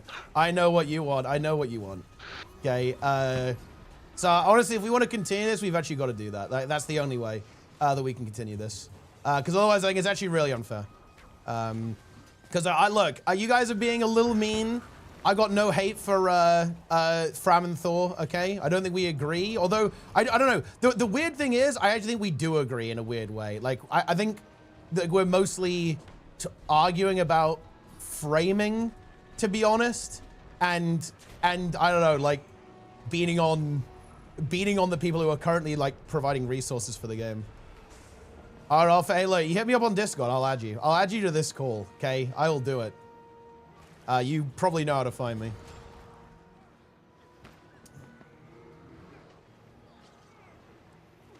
I don't think we even disagree on that, on like anything. Like, because for what it's worth, it sounds like to me, and again, if you ping me, we can chat about this. Like, it sounds like you just want the environment to be more like WoW. Because this issue, like the sim issue, it's not a conversation WoW because everyone just uses logs. Like nobody would go, oh, I'm gonna check the sims to see if my build is like OP or not. People do that like pre-season in like a preliminary sense, like, oh shit, this build is simming really well. We gotta go test this, right? People do that, obviously. Like, and you know what's really interesting is that sometimes it doesn't work out. Like sometimes a build is simming really well, but like in a real fight, it's just not good. And then people like actually, you know, at the end of the day, people mostly look to logs as to what's doing really well, or leaderboards in Mythic Plus and stuff. So like that's where people like look towards that stuff. So it just sounds like you want the environment to be more like WoW, which for what it's worth, I'm actually fully in favor of, because I really like the information-rich scene that WoW has, where it's like really easy to like understand, oh, okay, this build is good at this. Like this build is good here and here's why. This build's doing really well on this fight, right? Like, yeah, we want to run like 3 Shadow Priests for 1 Armed Bandit. Like, oh yeah, Shadow Priest is like owning on Forge Weaver Araz. Like, oh yeah, Ellie Shaman's amazing on Dimensius, right? All that kind of stuff. In general on your Discord, just friend me. I'll add you to the call. I'm not in a call. I'm not in a call. I'm not on Discord. I'm in a private call, right? The people immediately latched onto the add-on Discord. Yeah.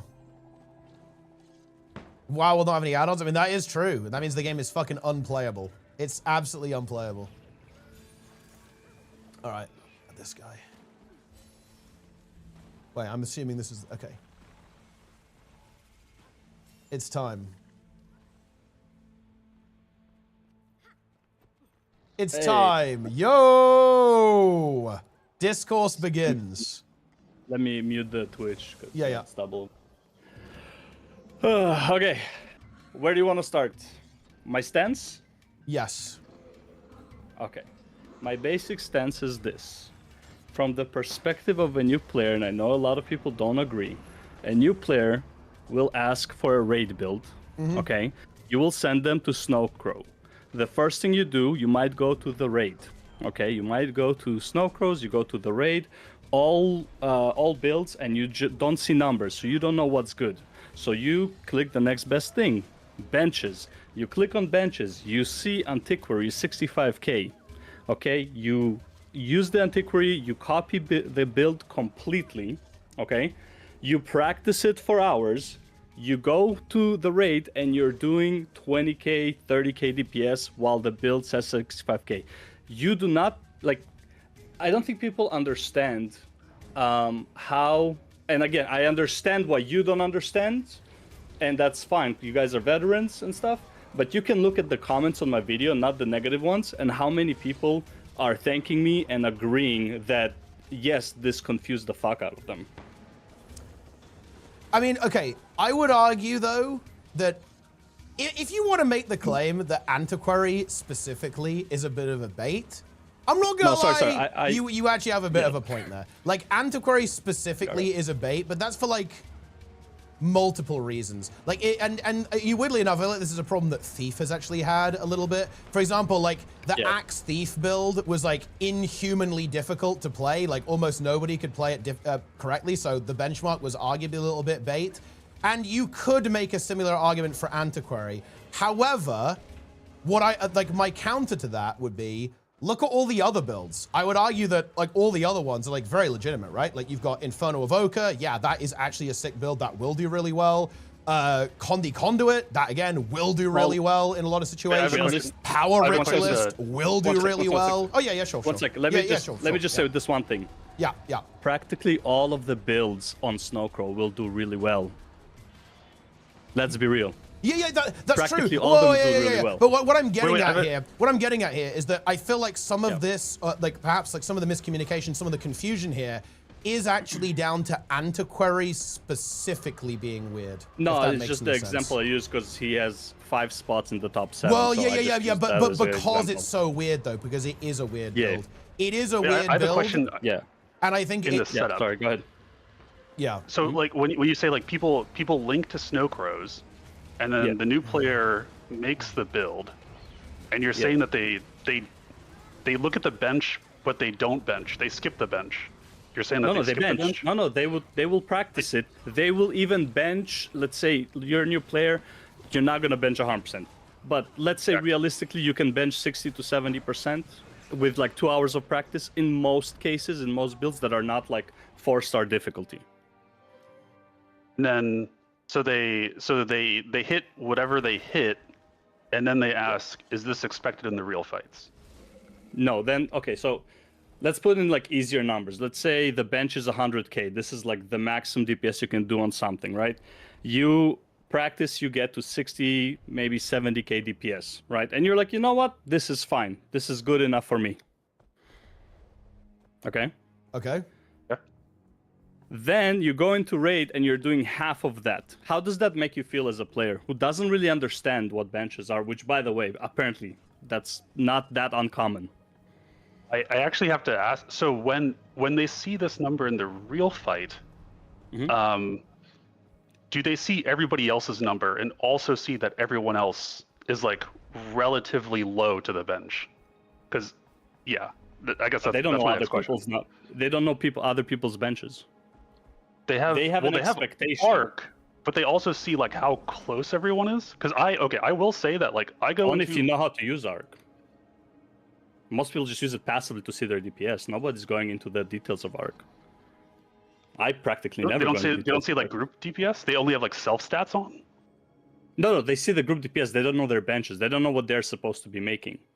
But regardless of other people's benches, everyone's like pretty close. Or I don't know. I pug a lot, and like most people, I pug a lot. I'm on scuffed scourge, and I just mash, and like I hit like maybe a little bit higher. But most people are pretty close, like especially like on like IBS or even like the newer raids. Everyone's like pretty close, and it's kind of like regardless of anyone's bench, everyone's kind of like contributing equally. And I don't know benches for other classes, but I kind of just see like, oh, everyone's like, I don't know, we're on a boss and we're all doing like 20k, like maybe the bench is 100k, but we're all doing 20k. I don't feel weird. Do other people feel weird when everyone's doing like 20? I think when you come in an expectation. I think when you come with an expectation, and again, this is a lot more specific to a lot of X-WoW players because we live DPS. Okay? If I think I'm going to be doing 40k because I want to like, you know, flex on the nubs, whatever, right? Like I want to join a pug and I want to, you know, show big dick, right? And I go in with expectation for 40k and I run out with 18, 22k, that doesn't feel good for a player. Do these players see themselves at the top of the DPS chart? They expect to be at the top. But they should. They probably wouldn't be at the top though. No, why would they? They don't know the fight. They don't like. There's so many things that go into it, right? Well, yeah, but I mean, like, sure. If they're X-WoW players, then they know that as well. Then they know they need a WSD. There's going to be mechanics they've never seen, and they know they probably won't be top because they don't know the fight. But once they know the fight, they should be top. Yeah. And then they still won't be top, because the fight depends on what you're playing. Because the mechanics in Guild Wars 2 are more complex than, I know T doesn't agree on this, but the mechanics in Guild Wars 2 are more complex to wrap your head around than they are in World of Warcraft. World of Warcraft is extremely simplistic. Like, I know there's a lot more mechanics. I get that. I'm saying the mechanics are more simplistic to understand and to DPS while you're doing them. Whereas, like, let's say, you know what, let's take an easy one. Let's say Shiver Peaks, right? It has the invulnerability phase, right? If you didn't time your rotation properly, you are going to lose on a lot of DPS because of the invulnerability state. Because, like, you might not have your cooldowns ready when he comes back to fight. Not cooldowns, but, like, certain abilities. Like, you just wasted them as soon as you went into invulnerability, and you just used, like, a few abilities that, like, would have been, like, a big amount of damage. Also, when you finish that fight, your DPS is substantially lower. Okay, I will say I did not watch the video. I came in late. I'm sorry, I did not watch your video. It's all good. It's all good. He doesn't watch your the video. video. Just even say like, does your video just say like, okay, WoW players, just go to Wingman. Like, Wingman is the tool. No. Well, I'll be honest with you. I didn't know about Wingman until this debate started, because this debate no shot. I was your first link to Wingman. No that shot. was my first week. I've been playing for 2.5 years. my first time knowing that wingmen exists. What? Because no one crazy. talks about It is I relatively. do think Wingman actually. has a discoverability it issue. is Also the- relatively. Also, the site is scuffed, right? It's not It's like Warcraft yeah, logs. The site so is the stuck, only the only source of information you have is benchmarks because nobody talks about wingmen. So if you have only benchmarks as your context, and you don't even understand what the benchmarks in Guild Wars 2 represent, because as T showed, benchmarks in WoW is like the bare minimum apparently, because you are going to beat the benchmarks. In Guild Wars 2, you come to do a benchmark and doing 25-50% of it. I think that's very discouraging. I don't think so. I actually think it's fairly, because I think this is actually the point, right? Like your point is that you think people get bamboozled by this a little bit, they get confused. Yes. I got bamboozled by it when I am not like, 3 months in. entirely sure. It is, wait, okay, well, maybe I'm cooked here, but I feel like it's really intuitive to understand that, oh, Yeah, no. the boss has gone invulnerable, so I'm not going to get the same level of DPS, right? Like, yeah, but here's the thing. Okay, again, think about from WoW brain. You know the add-ons in WoW, right? yes. You know, stop attacking. You know, don't attack boss. You know that weak aura? I mean, yeah, depending on the I don't fight, believe you it can- need that. I don't believe you need that at WoW. I don't want to believe that. I mean, no, but people use that to, if you don't want to People push use a, it. People turn nah, off their brain. You don't understand. People do that in order off their brain. to, as like a reminder to not phase, to get a certain phase timing, basically. Like Yeah. on Do you know how defensive. invulnerability? Do you know how oh, invulnerability looks? it's in like Guild Wars 2? HP.dll. Yeah, That's, yeah, exactly. That's what it is. Okay. Yeah. How does invulnerability look in Guild Wars 2? Is there any specific sign from the boss that he's invulnerable other than that very tiny icon on like the bar of the like on the HP bar? Well, I mean, that you you don't stop even doing damage recognize? to it. You stop doing damage to it. Yeah, but you don't. Yes, but let's be real. How many attacks does it take for you to realize that you're not doing damage? I will say there are some oddities. So like invulnerability isn't as, it's not telegraphed super hard if you're not like watching your numbers pop up. But there's also other weird stuff like Matthias. When Matthias has a shield up, if you're Condi, you do want to keep on hitting him. So you keep up your condis when he comes out of the bubble. So there are some weird things in there, but like I feel like it's like so, I feel like it's so niche and just like. Yeah, but you're I don't talking know. to somebody who has over a decade of WoW brain rot. I'm telling you, this is extremely common. well, you yeah, but have- then you people have the just good players, but learn. this- People just learn because, like, yeah, I mean, obviously, Yes, like in I agree with you. in But people Wa- can learn the benchmarks too.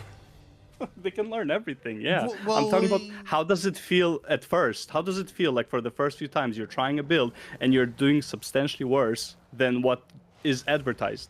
When somebody's advertising this is doing 40k DPS, you copy that build and you don't go to the fights that this specific build is meant for, and you're performing like utter shit. How does it make you feel as a player? Brand new player, not brand new, but like a few months in, you just finished the story, you want to go into endgame, you're trying to learn your rotation, you're copying builds, you're wasting your resources that you barely have, and then you think you got a good build to start off, and then you're performing like shit? I'm sorry, that feels like fucking crap. I mean, isn't that just? I'm sorry like, for the language, by the way. I don't know the language. No, it's fine. We can say bad words here.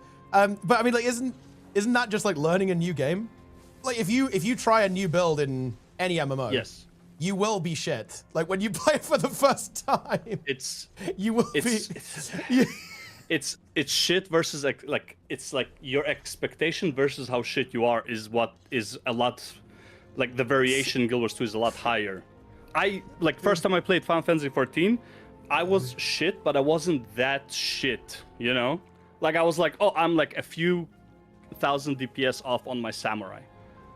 Right? And it's like, this is manageable, and I can like, this is like a learning curve based, like I need to learn the mechanic of the boss, when to do this and that, that's fine. But like when it's like 50% or you're doing 25% of the bench, that feels really bad. And you go to the target dummy, let's say in Final Fantasy 14, and then you go to an actual boss and you're like, yeah, this is pretty much what I expected. And then, but like in Guild Wars 2, it's like the discrepancy is that big. Right? The promise is so, you know, it gives you like a certain idea that is just not realistic. And I know benchmarks are not supposed to be realistic, especially in Guild Wars 2. I understand that. The argument is not if I understand it. The argument is, do people who are pretty new to this game, who especially are coming from a game like WoW, because in my opinion, that is the target audience Guild Wars 2 needs in order to grow, like realistically speaking. If those people get deterred by this, and no one explains this to them, and people just dish out builds for them, oh, this does this much damage, and then they try it, and it's not really the case, and they feel bamboozled. Yeah, I'm sorry, this is not a good first experience. Because is there downtime in like these other games where like like in Guild Wars 2, your DPS, let's say let's say like Shiver Peaks, right? Like once it hits the invuln phase, your DPS starts like cratering essentially. Yeah. Does that happen in other games, or do they like pause their DPS?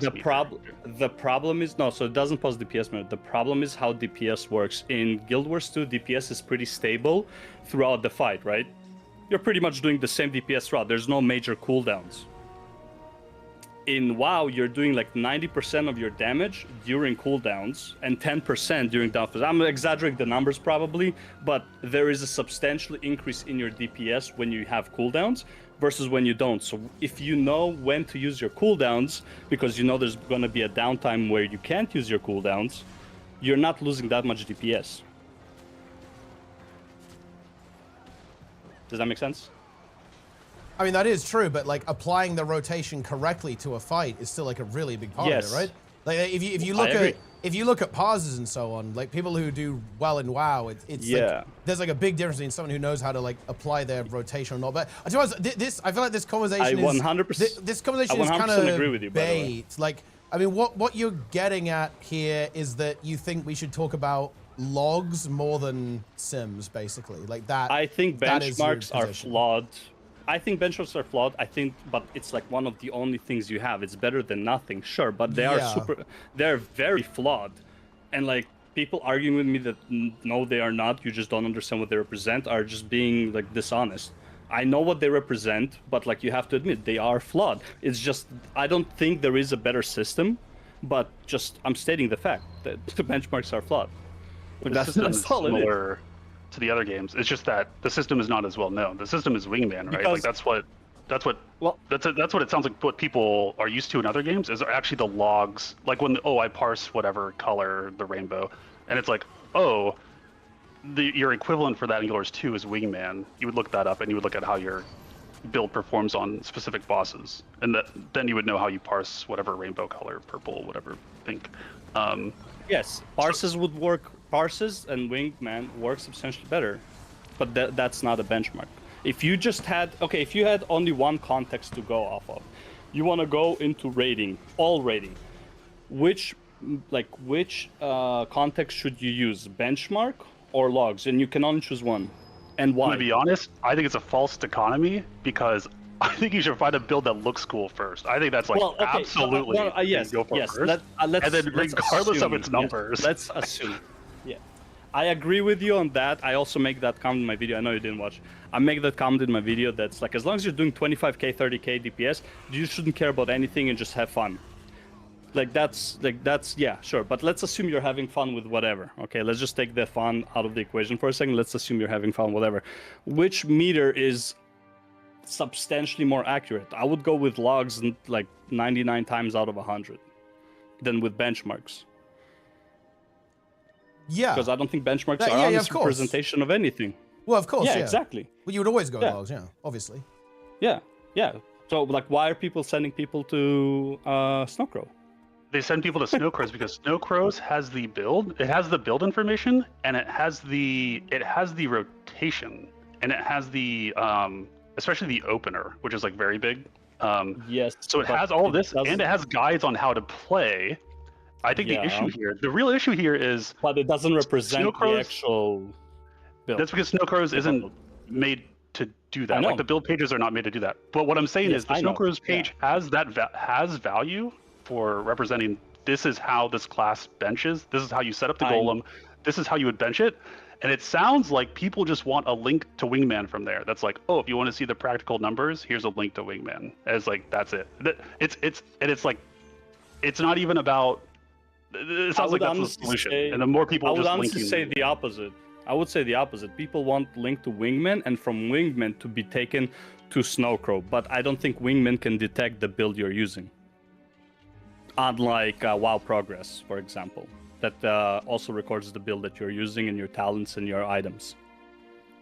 And that wouldn't be a bad state of affairs, but like I do think that sites, you know, build sites like Snowcrow's Meta Battle, whatever, they are a very good starting point, yeah. Like for people to like get into this stuff. Like, is it possible that, you know, like a new player might get potentially baited into like, you know, gearing a Condi Antiquary with how the number is right now? Maybe. Probably. But the thing is, I'm not gonna lie, like if you do play that build and you play it well. It's not just that one though.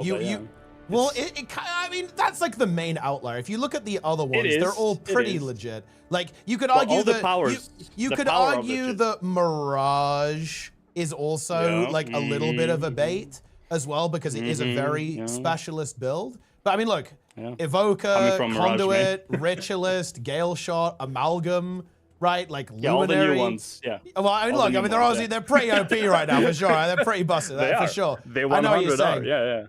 Yeah. But like the thing is, I don't know. Like I'm not entirely sure that people engage with this content in this way. For example, I feel like the vast majority of people, when they're engaging with a benchmark, they use it as like oh, okay, this is like approximately how good this build is, and they use it as a learning aid, right? Because I think when people practice a rotation or like practice a rotation versus the benchmark, they're not going, okay, if I can do 50k DPS here, I'll do 50k DPS on an encounter.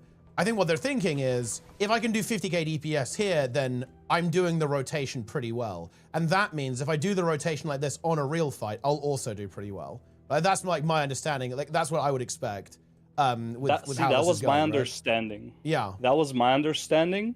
So this is me 3 months into Guild Wars 2, just finished the story. Only EOD was out at that time.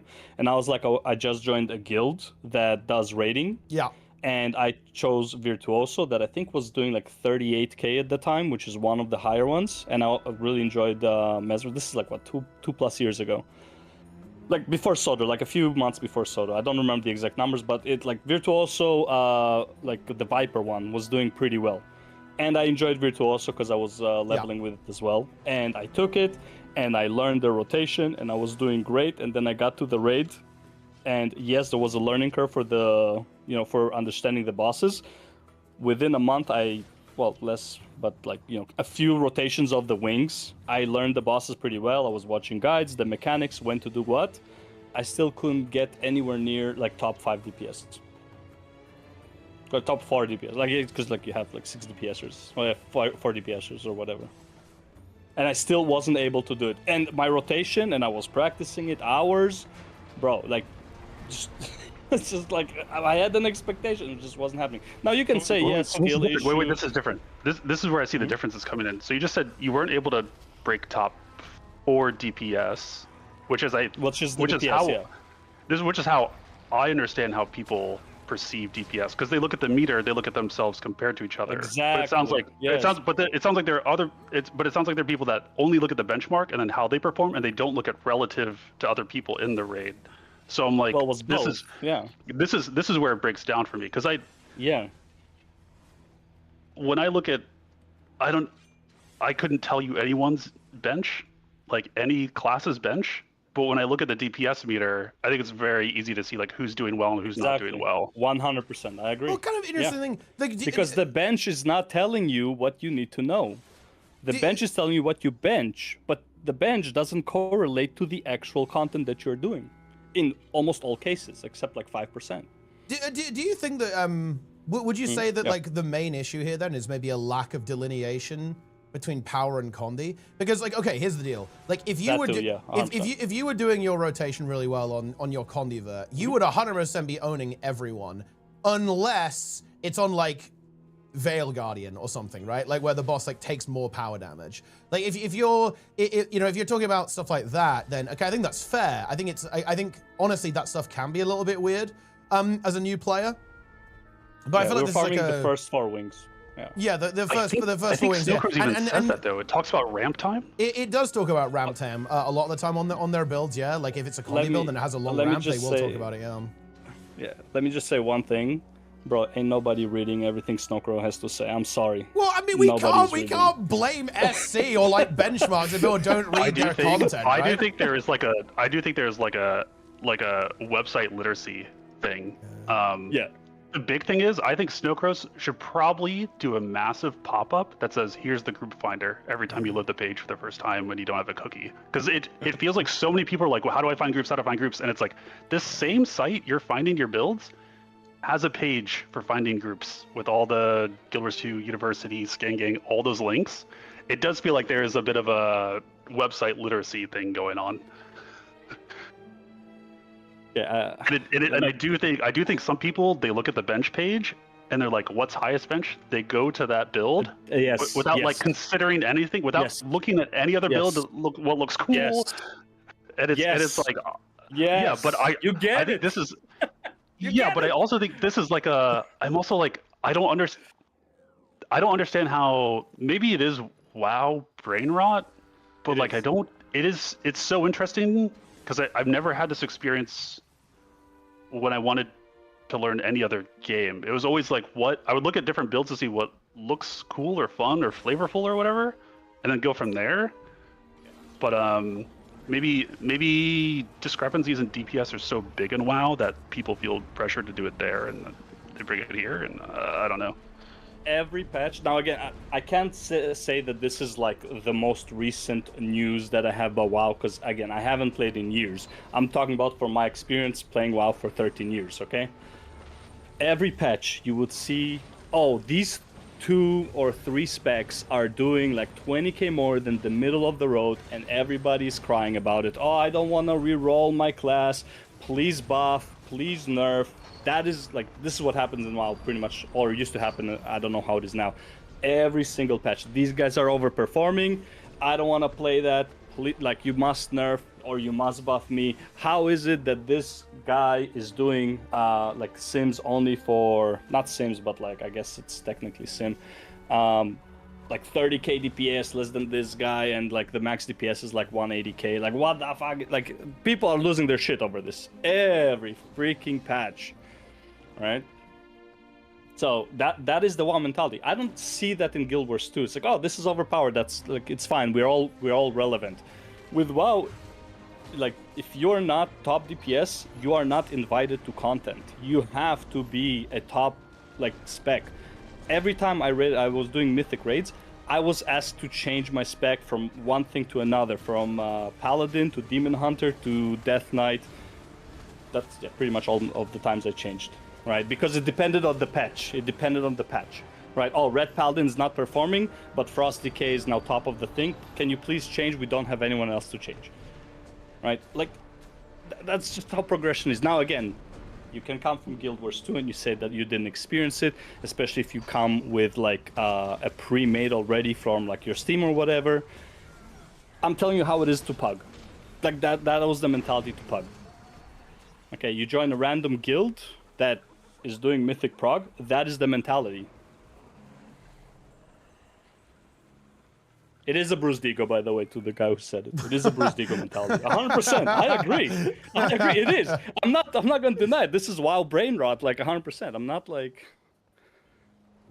Yeah. It's like, I feel like all of this is just like, you think that we should use logs more than benchmarks, basically, and we need Warcraft logs in Guild Wars, yeah. I mean, that would be amazing, honestly. Yeah.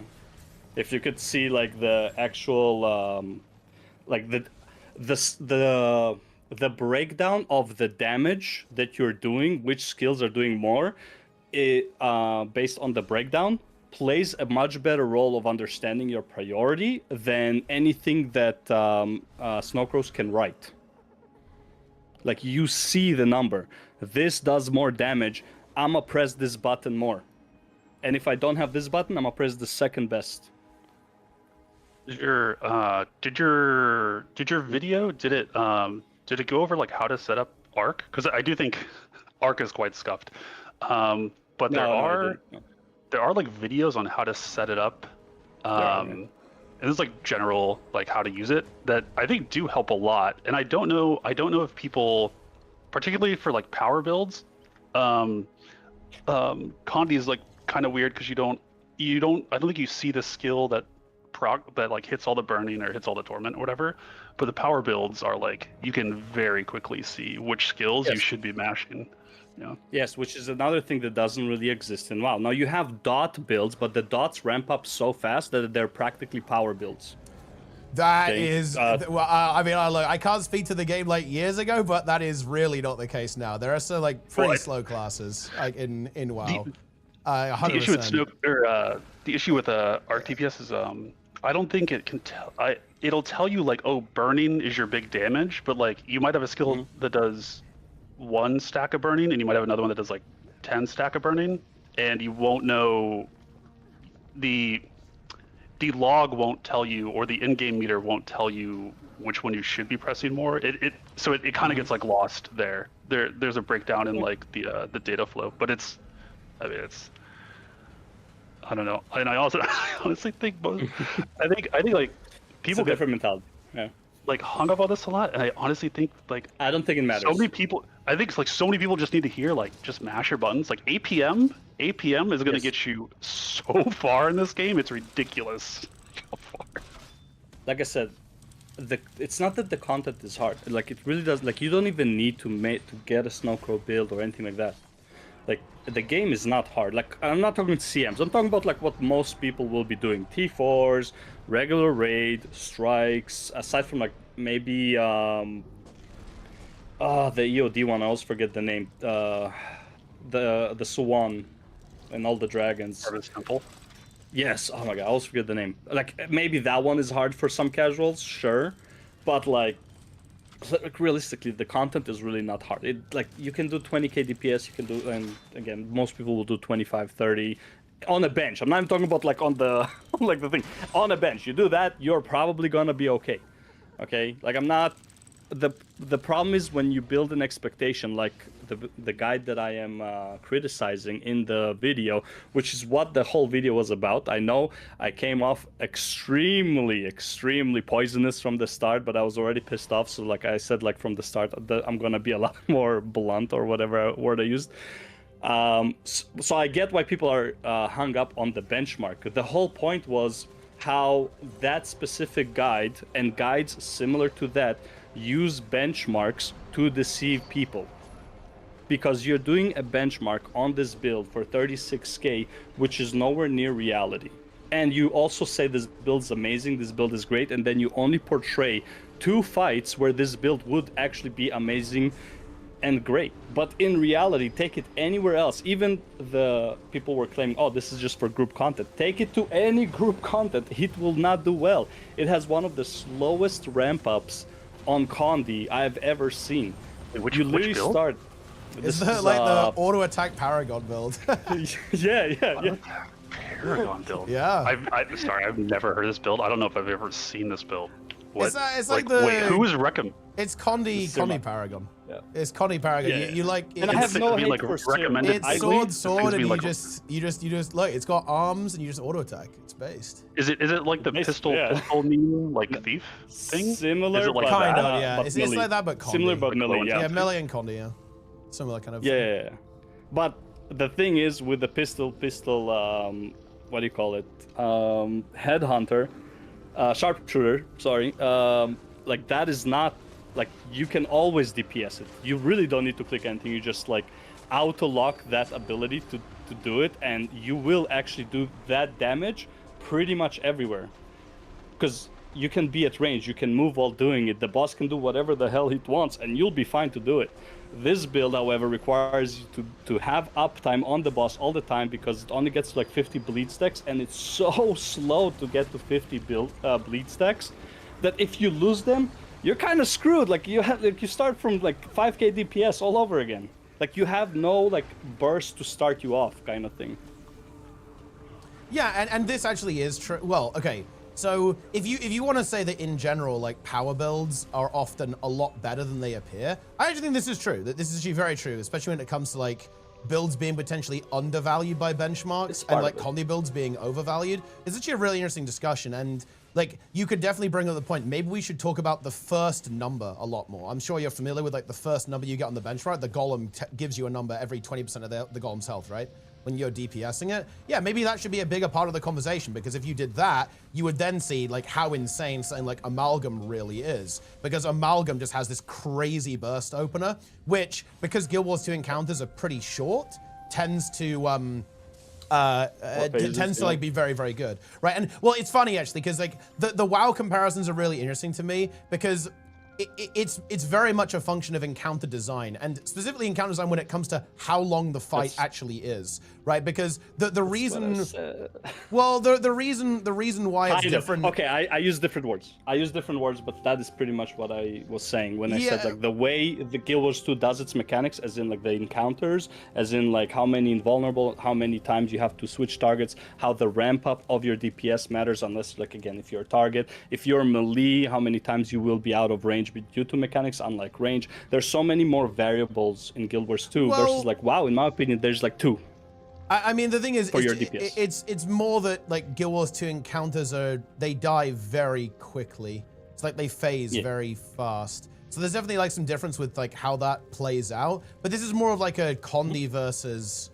It's not really fundamentally different. It's just that like the distinction between power and Condi is a lot of the time a fair bit bigger, because things die quicker in Guild Wars 2, right? Like power damage. Especially now. Especially now, yeah. Like, you know, if you look at how quickly something like Veil Guardian phases, yeah, like realistically, like a lot of Condi builds like don't have time to actually like get off the ground, right? On in a phase time there. And this is not even true of just Veil Guardian. This is true of like a lot of bosses in general. So like many of the bosses, like if your position basically is like that, it is definitely possible that players won't know that in particular and will get a bit bamboozled.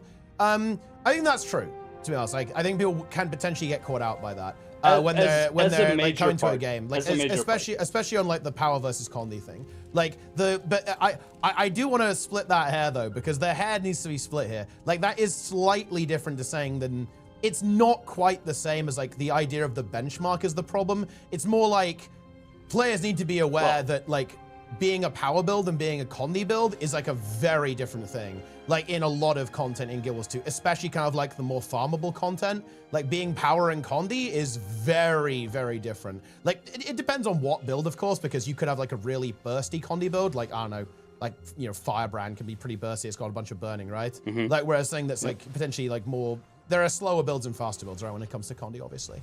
I'd but say like, if you want to draw that like distinction more, then 100%. And like, if you do want to say that, like, realistically, like Condi Paragon is probably not that good a lot of the time, I think that is true. But I think it is recommending Condi Paragon. Where is that happening? Actually, there's a build video. I'm actually not familiar with this creator. I don't want to, you know, I don't really want to bring him up too much. Okay. I don't know the guy. I don't see it on like, I'm not familiar with. By the way, I like Sirma. I like most of his builds.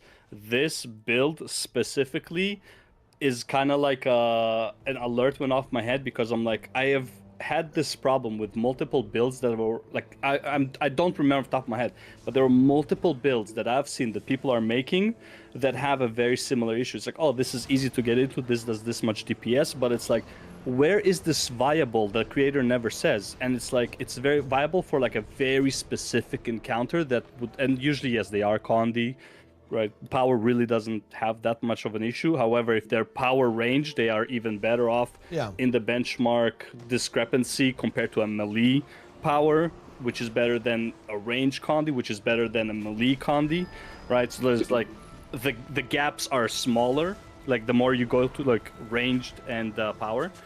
But like I've seen multiple builds, and it was always bothering me that it's like, because I tried some of them as well as I was playing. Once I got like my first legendary set, I started experimenting, and I was like, dude, this build is garbage. I can't take it anywhere, except for the one example or two that the creator showed, right? Which doesn't even matter. It's like a Bram in Dragonstorm, or a Dagda like in this video, right? It's like, okay, like you have 3 encounters where this works because the boss literally stands there and you can actually DPS it for a long time, and there's nothing else is going on. But as soon as something goes on, your bleed stacks drop really fast. You get them up very slow. It's like the slowest Condi build-up I've ever seen. Right? It's like, where am I taking this? But also you're claiming that this is an amazing build and really fun and really powerful. And it's like, no, that's not the case. This is false advertisement. I mean, I will admit that that's probably a little bit hyperbolic, but to be honest, do I actually think that a new player would honestly do pretty damn well on the build like that? Honestly, kinda, yeah. Like, I think they would do pretty okay at the very least, like on a build like that. I really don't think they would do badly in that type of setup. They would do acceptable damage. They would not get the advertised damage. Yeah, no, you're obviously not gonna get the benchmark, right? But I think you'll do like okay. Like you'll do like an acceptable amount of DPS, like on a build like that. Okay, like I want you to imagine this scenario for a second, right? Just entertain this thought for a moment, okay? Yeah. You are a Guild Wars 2 content creator, right? Like, like you've been here for a long time. Okay. You don't know the creator I'm talking about, okay? So he doesn't have a lot of views. Okay, he has way more than me. I'm really a nobody. Okay, and again, I'm not throwing shade. Like, I'm just making the point. This is somebody who, like, you can say he has a secret build. Okay. Okay. Now you are you are getting into raids or whatever, and you have arc DPS, and you're seeing people doing 20k, which is basically like the average in metas and stuff like that. They're doing like 20k, sometimes 25k. Very rare. Like, you have the few that are doing like 35 and whatever.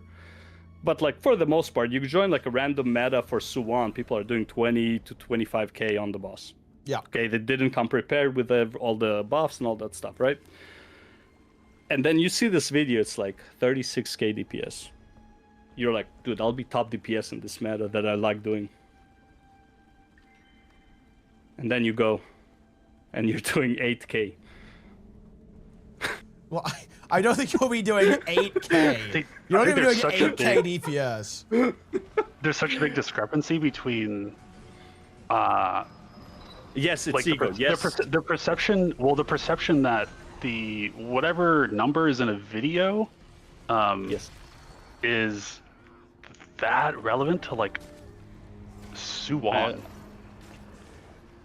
You don't understand. People will find the achievements that they can find, right? Now, for you, Suwon doesn't matter. For somebody, this is their main content, and they want to be on top of the DPS meters, especially if you have a WoW brain. If you don't if you don't care about DPS meters, why even get arc DPS? But then if you have arc DPS, you would go to a Suwon and you would see who is top. People won't care. And you wouldn't be like but you would see who is top when you go do Suwon for your first time, whatever. Like, you're coming from WoW, you go to Suwon, you're doing your first kill for like the achievement or story, whatever. You look at the DPS meter, and if you're on an A, you probably see the wacky scrappers up there. Maybe it's amalgams now, and you would be like, that's a crazy build. I should probably get that build. Like, I feel like there's I feel like the people that are sweating so much about it, if they have the in-game meter anyways, they would see the builds that are going crazy right in front of them already. They wouldn't even they wouldn't even necessarily need like YouTube or anything to lead them astray.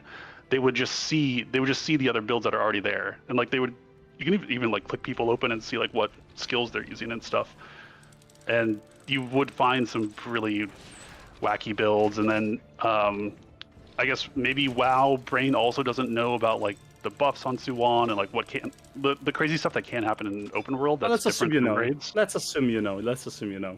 Right? Let's assume you did it enough. You know about that, right? Now, okay. Here's a question: do you think people who are filled with ego about their DPS and they want to beat other people on DPS on something that doesn't matter, like Swan, do you think their ego will usually let them? This is obviously super arbitrary. Well, the ego play is you play the same build and you beat them at their own game, right? That's like the ego play. No, that's the logical ego play.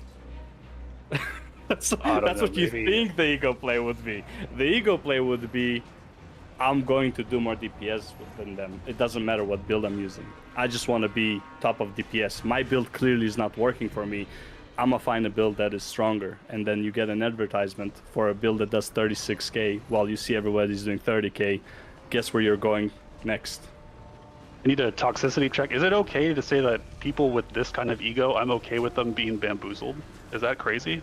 Is that? That's fine. That's fine. No, that's fine. That's completely fine. I'm just telling you that they exist. I was that guy. Like straight up, 3 months into this game. That's who I was. I came straight from WoW. That's who I was. Like straight up. Like I'm not even like I'm not kidding. I probably was worse actually than what I'm representing. Okay. It's a, like Yeah. It's like I mean, look, I'm telling you. at the end of the day- Once the like, ego Okay, check happens, wait, it's yeah. like L- thi- I need to reel it in. This is the position. We need Guild Wars 2 logs, basically. Hell That is yeah, I that agree. is what we need. We need logs, and we should attach them to builds, I guess. So you can go and see the logs. Boom. There you go. I would just say the first resource people should use is the logs. I would be inclined That's all to agree with that a lot of the time, to be honest. You might be able to go into SC Discord and suggest, hey, would it be valuable to link to Wingman from your page? And also go into the Wingman Discord and be like, hey, would it be valuable if SC linked to you? The SC people are pretty good about making changes. It can take them a while, but like a big one I used to request was like, can we get the like precision and crit chance without buffs? Can we get that on the build page? So we understand like what we're actually trying to hit rather than just having only the gear. Like, yeah. And they eventually put it in. It was good. Okay, that's cool. Yeah, ideally I would just want to see a tab like where the benchmarks are and where benchmark rate, whatever. Just like here are the logs basically. Who is you know there's like a general log in WoW Progress that is not just boss specific. It's just a general log for the raid. Who is performing the most? That's still a thing, right? Yeah. There's like aggregate performances, yeah, for sure. Yeah. That is the log that they would need to probably put there, not like specific for each boss. Like per instance. Ooh, that one. No, like in general. Like a general log of like who are the top performers. Warcraft log, sorry, you're right. Ari, Yeah, you're I right. mean It's that's Warcraft it's a logs. little bit tricky to do because there's a lot of I know. I don't think you'd really want to do that. You're kind of like smushing a lot of different 'Cause- encounters together there a lot of the time. It's honestly a slightly weird indicator for WoW as well, but I mean, I'm sure you could come up with some kind of metric for sure. Yeah, well, let's be real. Amalgam will be number one. Like, I mean, you know, Ritual is probably top 3. You know, Evoker is one of them. It's like, with or without the logs, we kind of know. Those would be top performers. But, yeah, it like, again, does it really matter in a game like Guild Wars 2? I don't think so. So again, like, my only problem was just, like, making people waste resources. Like, and again, it's pretty expensive early on. I know, Mighty, you did a bunch of 0 to Legendary, right? Yeah. Now, you know where to farm stuff. But That's how true. long does it take you to get your first Ascended set? Wizard's Vault is so good now. It's actually insane. I mean, and then even if you're on a scuffed build and you start doing IBS 5, I think IBS 5 you can get Ascended gear, right? It's like Yes. the Do you know progression. how many weeks? Do you know how many weeks it takes? So you can get half your armor and a weapon from the Wizard's Vault, and then IBS 5. I don't know what it is with the daily lockouts. It would take you about 4 to 5 weeks to finish the 3 more armor pieces and another weapon if you're using two-handed. Actually, probably more. So, and then we have Ascended accessories, which are just literally like the fun times of doing Winterberry and Bloodstone farms, like on a daily rotation. That's weeks of time, and then people will try to make a build out of it, and then it turns out to shit. That's very modern. Now you can say it's like, oh, just buy the exotic stuff. The exotic set will still cost you like 60 gold. I'm pretty, like, I wouldn't say I'm rich, but like I'm well off in terms of gold. I would not spend 60 gold to test a build. I mean, New that's players. look, that's kind of an RPG thing, though, right? I mean, I don't know what to tell you. Like, I don't It is. disagree. Like, It it would is, be yeah. nice if you could have everything for free, but I don't know. That's just No, not no, the no. way I the don't want game anything works. for. I do not want anything for free. Don't get me Sure, wrong. what's I that? like farming, but I would like if, in an ideal world, which by the way I don't think is realistic, an ability to set your own stats at the dummy to check what it would feel like to play this. Well, I mean, that would be good, yeah, for sure. That would probably make bench at least like substantially better than what it is now. Not so much for the numbers, but at least get a feel for a build without the high investment. And yes, I know right now the investments is substantially lower, but it's still like weeks and months of farming. Like this is not like all of the investments in this game are like very time heavy, right? It's like, oh, you fucked up on this build. Good luck farm the next one for the next 2 months.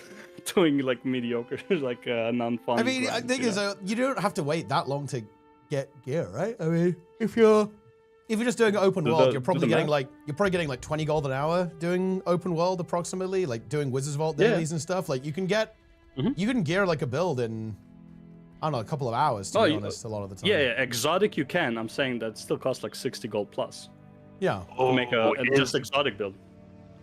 Is the That's even I wouldn't. is do that the for like myself, the but- ascended thing? That's probably part of the brain rot, where Yep. people Also true. think they need ascended to go into any normal slot. in-game content. Best in slot. Zeberneth, just get exotic. I said exotic would cost you 60 to 80 gold. Yeah, just do the math on the runes, the sigils, the relic. The relic itself is like 20 gold. Relics are pretty cooked. Those are Like, yeah, a build, an exotic full build, is 60 to 80 gold easy. Because again, you're mostly using runes like Eagle, Scholar in most of the builds. Tormented is dungeon, so it's like you can't even do a proper Condi build without Tormented, really. So, yeah, there's a lot of there's a lot of problems with just testing out stuff before, and there's a lot of variation here as well. Full exotic armor from bladed armor in Verdant Brink. You can get it from World v World too. The problem is not the armor. The problem is everything that comes with it. I mean, this is obviously true, but I mean, I don't know. I'm Like, not saying that's- this is an excuse. I'm saying this is a deterrent. I mean, it is Right. a deterrent, and I think it does mean that people tend to only play 1 or 2 builds because it is an investment to set up a new character a lot of the time. And that is just kind of like, that is an MMO RPG thing at the end of the day. Like, it's like, I mean, yeah, look, if I had my way, everyone would start with full legendary from day one, right? Nah. Because I I don't don't really agree. I don't really like progression. I think I just want to be able to like look. I like how PvP is, right? Like in this game, like Fair enough. where you Yes. can pick all the gear you Yes, want. I really like that. But yeah, obviously, like, that's just it is what it is. Yep. Yep. Yep. I mean, again, like these suggestions are just like out in the air. Like it's not like, in my opinion, I think the game is the best MMORPG out there. Like it's not even close. In my opinion, this is the most underrated and probably, honestly, I think this is the only MMORPG out there. You don't see what you're seeing right now on your screen. You don't see this in any other game. Like realistically, you don't. Yeah, Right? World This is vs. the only World one good. that feels like I like World vs. and World. not only It's that, good. all like the big metas, you don't see that. You don't see that. It's true. Right? Like, so yeah, in my opinion, this is the only MMORPG. And I want to have as little deterrent as possible, specifically because let's be real, the players that you should be trying to get in and like breaching the gap from is the WoW players. Every time WoW Guild Wars 2 becomes more popular, people were asking earlier, it's like, is Guild Wars 2 gonna shine in 2026 and stuff like that? I was like, only if WoW is doing very poorly. Like that is the reality, unfortunately. I mean, that is true. Like, to, the reason- to an extent, yeah. anyway. I think the game is doing Well, pretty well right now, though, at least. It is. I'm not saying. I'm thinking the game right now is more alive than it's been for a while. I agree with that. But you have Annie Fushia, who's giving the game a fair try. You had Showback trying it out and giving it a fair try. But you see what happened as soon as like TBC Hardcore came out. It's like, oh, I'm done with Guild Wars 2, right?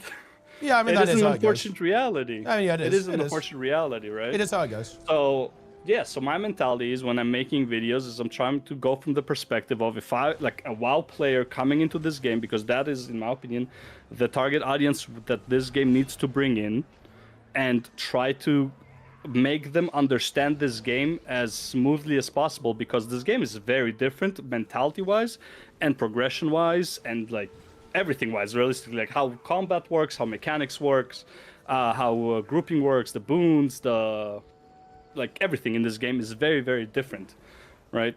And breaching that gap, in my opinion, should be a main, like I wouldn't say main focus for everyone, but like something they consider whenever they make content, whenever they talk about the game, right? Like just not every single video. Obviously, you don't have to.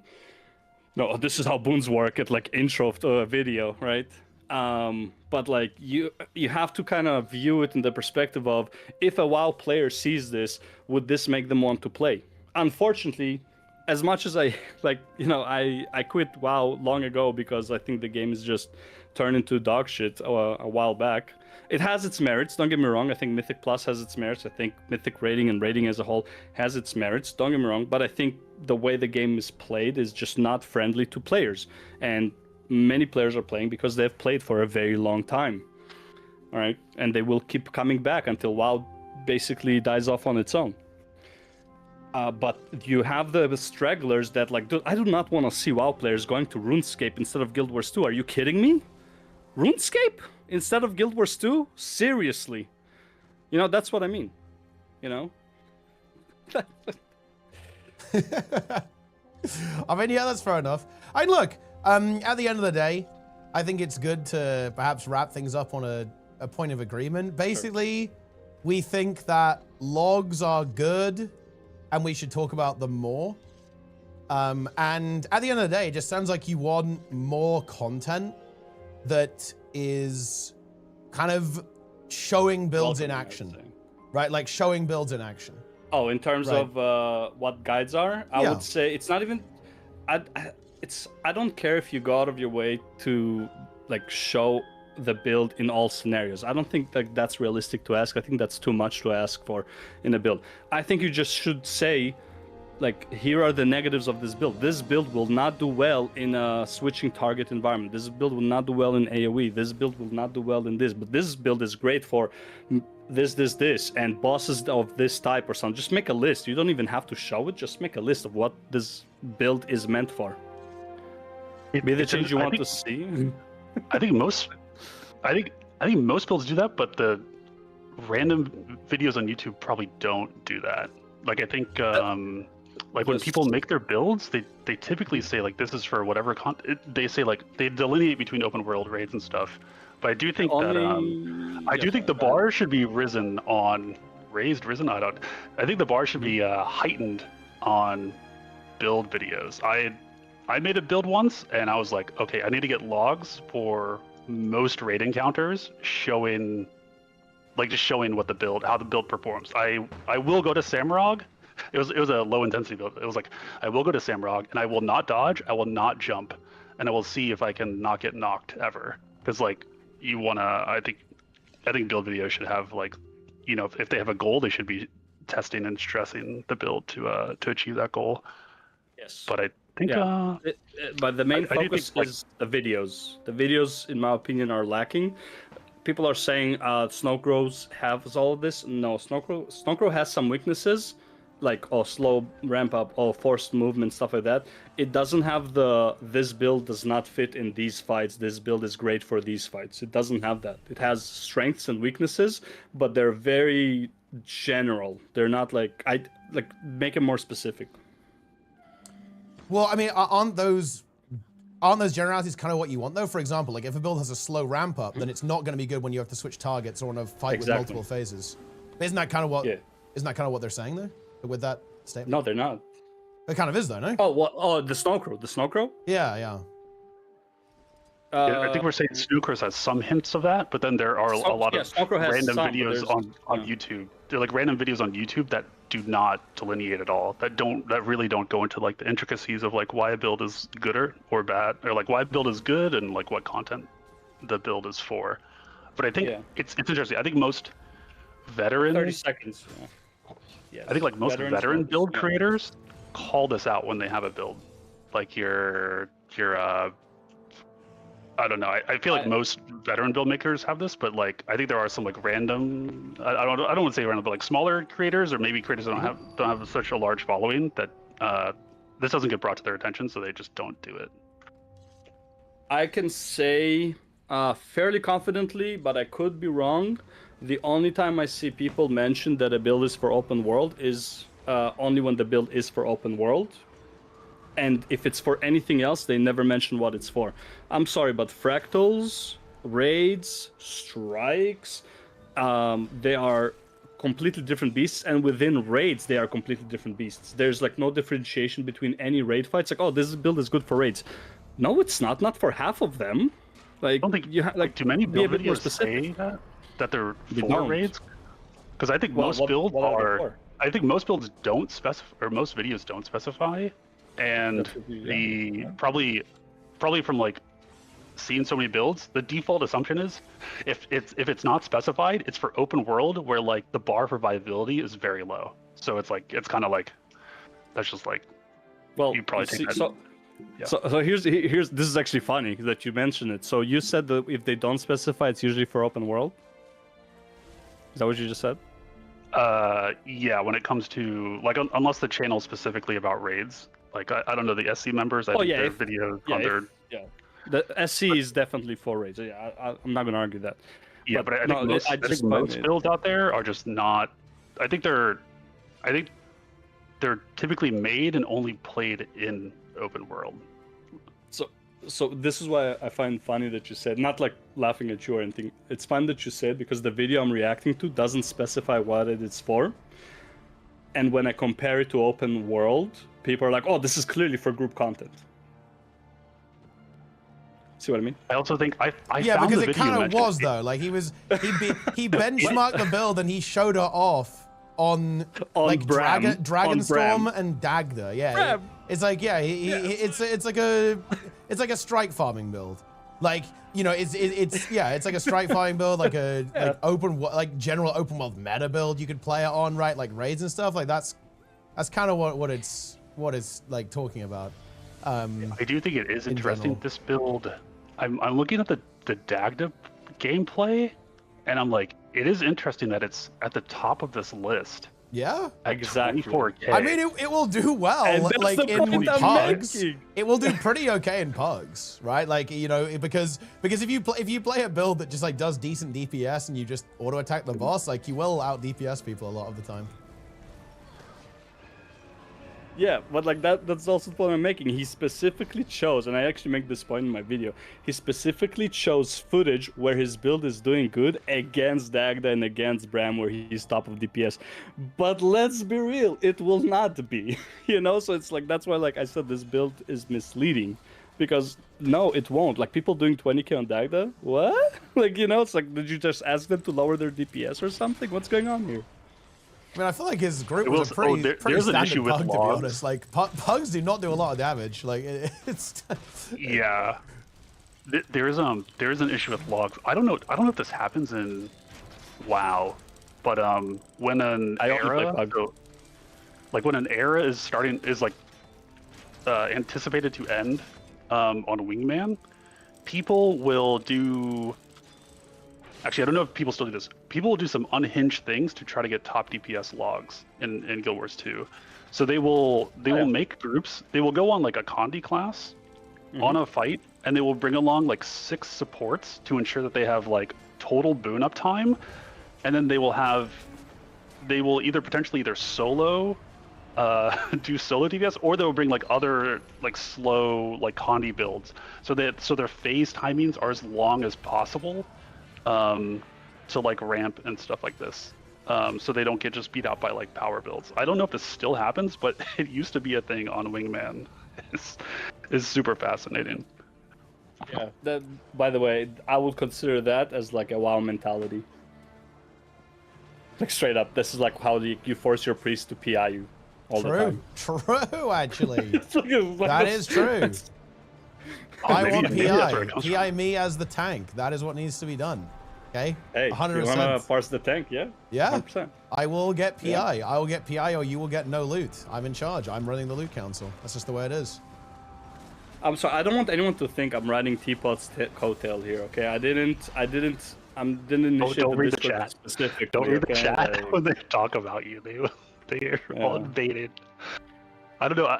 I don't know how long you've been in this community, but whenever you see a tree, like you can just ignore the comments like 3 above and 3 below. Yeah, I'm usually not like I don't watch streams. I'm also usually asleep at this time because I work night shifts. So Yeah. I saw Teapot is going online, so I came to say hi. Yeah. And thank him for watching my video and stuff like that. But like, That's all good. it's like Yeah. I'm surprised it reached you. To be honest, like I'd never expected. I have a very with all engaged the audience. criticism. I have a very engaged audience. They're always looking for fresh content. To be honest, I think a lot of the people in this stream and in my community, they want someone to say something interesting, pretty much. Like, and that's what you succeeded in doing, more or less. So like they were attracted. They were like flies. Let's be honest. It was the title of the video. It was, and you know the funny thing is actually, like this is an interesting thing. The reason why you're getting so much pushback is because of the way that you frame this. It's not the title; it's the way you talked about it, like in general, because you used the way you talked about it is that you start off by like saying benchmarks don't mean anything, and then you use like Surma's video to essentially use that as like a cudgel to like bash the entire concept of benchmarks in general, but. You could have said it. You could have just said, you know, I was a new player. I found this confusing. I would have found it much more useful if there was just like a way bigger focus on logs and logging communities and like gameplay videos that show off builds in real fights. And you know what? If you'd said that, you would have got 0 pushback. Everyone would have agreed with you if you'd said it that way. But also a lot less views. Well, I mean, maybe, but the thing is, like, is this serving your goal? Like, what do you want to do? Do you want to? I got 4 videos out of it. Well, but here's the thing though. Like, do you think that going about it this way is actually going to like achieve your goal, right, and actually change things? No, I would say that if you went about it the other way, you'd actually have a much higher chance of actually making progress. Like, if you go to SC Discord and you give this feedback, yeah, they'll probably listen to you, or at least they'll read your comments. Right, and then think about it, right? Like if you made this video, I didn't know it was an option. Well, yeah, but I mean, okay, if you made a video that if you reached out to me, if you messaged me about this, I would have talked to you about it. I mean, look, I talk to anyone. Like so here's the thing, right? Like I am always interested in stuff like this. You know, my first comment, right? Like communication's really interesting. Like I think there are problems. I think it can be improved. Right? But we have to like have the conversation in a way that kind of makes sense. Because like right now, this entire dialogue is turned to a complete shit show. And you've correctly identified this. Nobody's actually talking about what your actual point is. However, here's the thing. It is kind of your fault that nobody's talking about what you're actually saying. Because of the way that you communicated it was like so aggressive that people are like, "What the fuck are you talking about, bro?" Okay, like sit down, right? So like, I do think there's a lot of like, I didn't know I could do that, but like the SC page, it has a link to their Discord in the footer on every page. I do think, okay, the SC. Sorry. Let me just clarify that point. I know what you're trying to say. I don't know if they listen. I don't know them. Who am I? Just a random guy joining their Discord and making suggestions. You know, I've made suggestions on a bunch of other stuff before, and I never felt like I was listened to. I don't know how, what, and who listens. Okay, so most times I just won't even bother, just from because I learned that it doesn't do anything. Right. And that is on me. I'm not blaming them. I'm just saying that's this is a learned behavior at this point, that it's I don't why would I assume that they listen to me? Well, oh man, I mean, I don't know. Well, you joined the Discord? It's so interesting because I actually don't look at it often, but there's so much discourse going on in it, and people bring up the golem HP like potentially changing it from, I think it's like 4 million right now down to like 1 million, like talking about that. Like I think those discussions are had. I don't know, it's like, it's a really interesting Discord too. Also direct people there. Anyone having issues with their gameplay and they have VODs and logs, oh man, you throw them in SC Discord. That's where I toss them. Could be. This is the first time I turned on Discord in 2 months, so like I just don't hang out in there. You know, I don't hang out in streams. I don't hang out in like I don't have time. If I have time, I'd rather make a video talking about nonsense. Like that video was like a Wednesday rant about nothing really, and it just blew up for no reason. Well, for a reason, but it's like not the reason I intended at all. Right? Yeah. So yeah, if I have the time, which I don't have a lot of, I would spend it on that than just hanging out in Discords, like just how it is. So I wouldn't know if they listen or not. I would waste a lot of time just trying to find out. I mean, so sure, but like that to like join it and mention your suggestion. That's what I'm saying is like, I don't know, but I feel like this happens so often with the SC website. I can't tell if it's a general SC website thing or just this is our reality. But like, oh my goodness, like directing people to the group finder on SC is like, oh, it's like one of the best pages on the site, but for some reason it's overlooked, even though people get all their builds from the same site. I'm a meta battle Andy actually. Oh yeah. Ooh. Well, I like them more. I like them more because I see the options better. Their UI is just better than, in my opinion. It's clearer. And they literally copy builds from Snowcrow, so it's like they update very slowly sometimes, but at least like you can see all the options a lot clearer. It's easier to like click on them.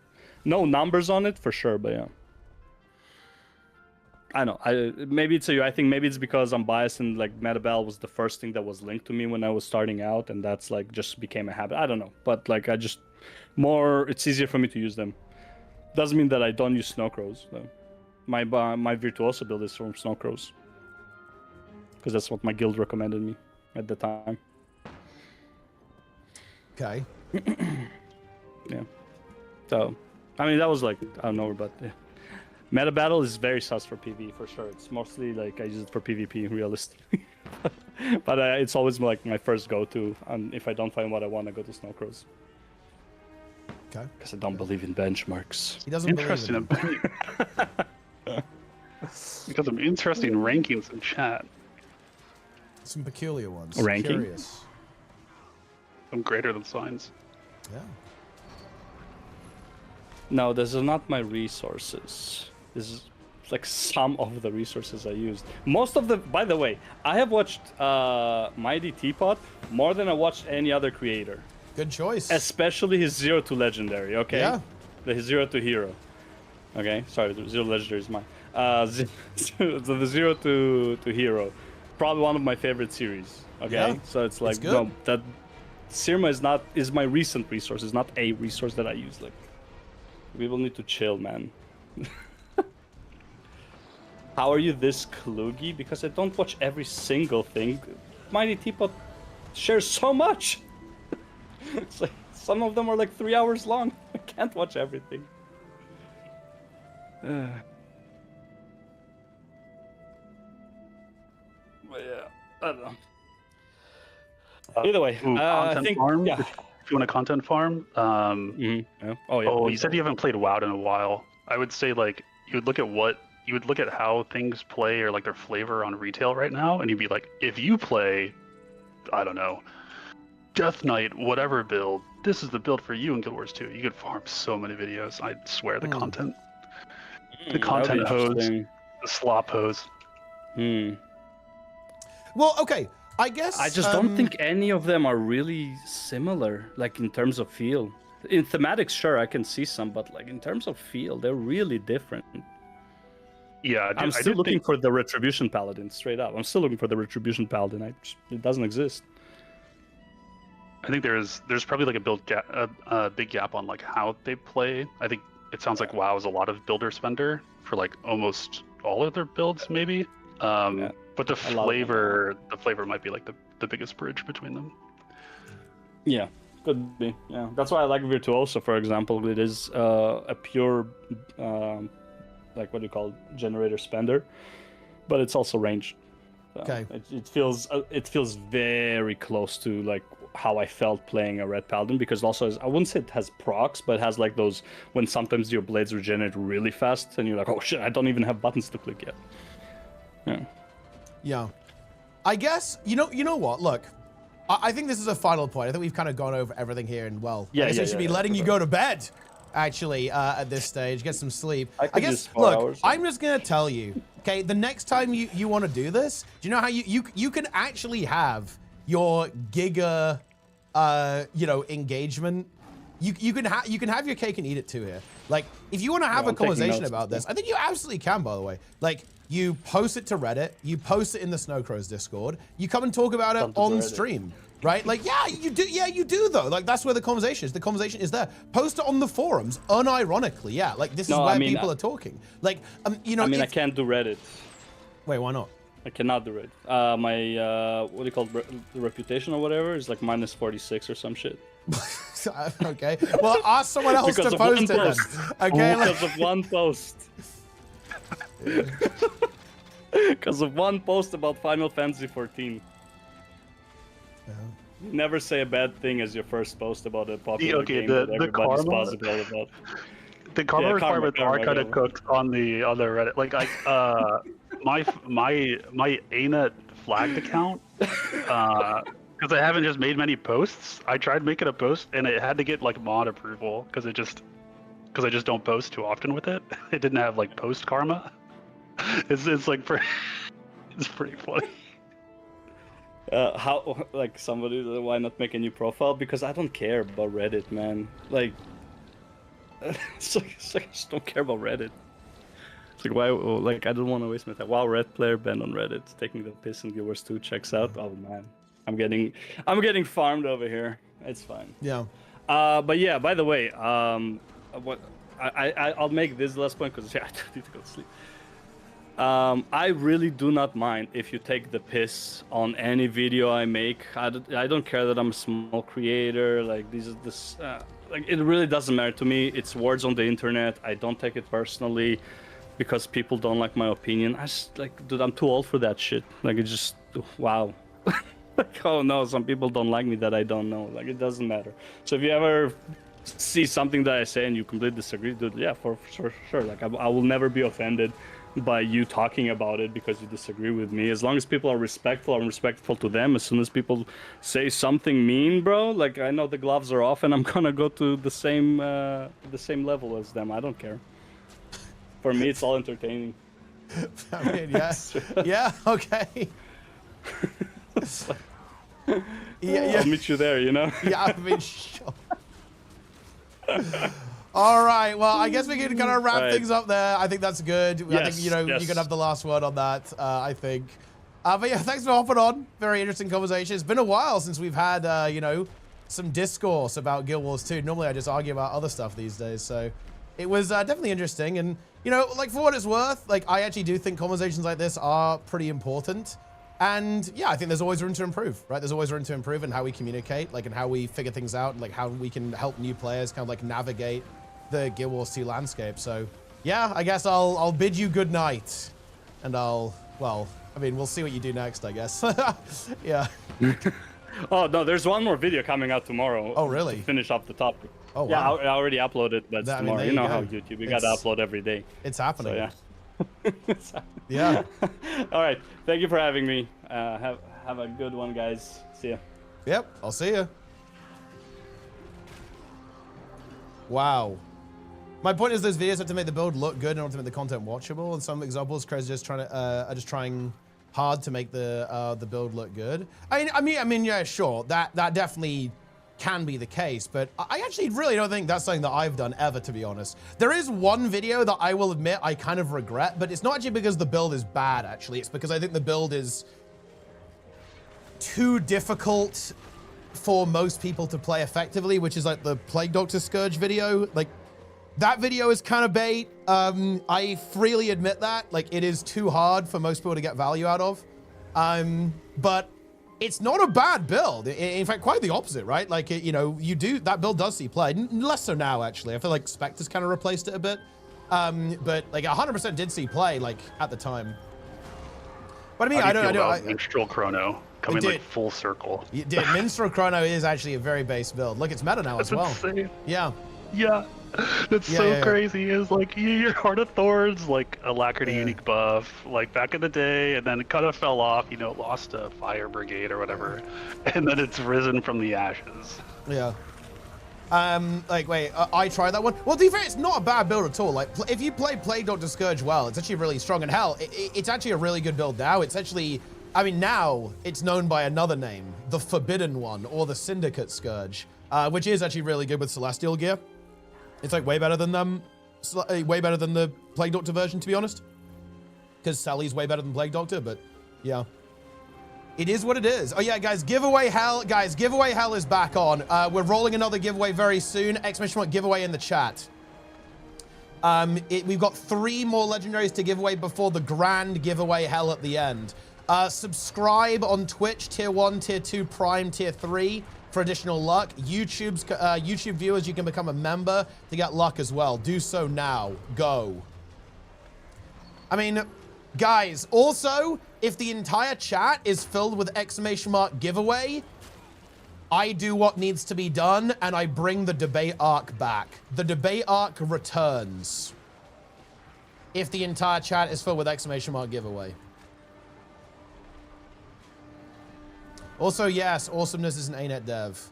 He's also known as Reformed and the Perception Police.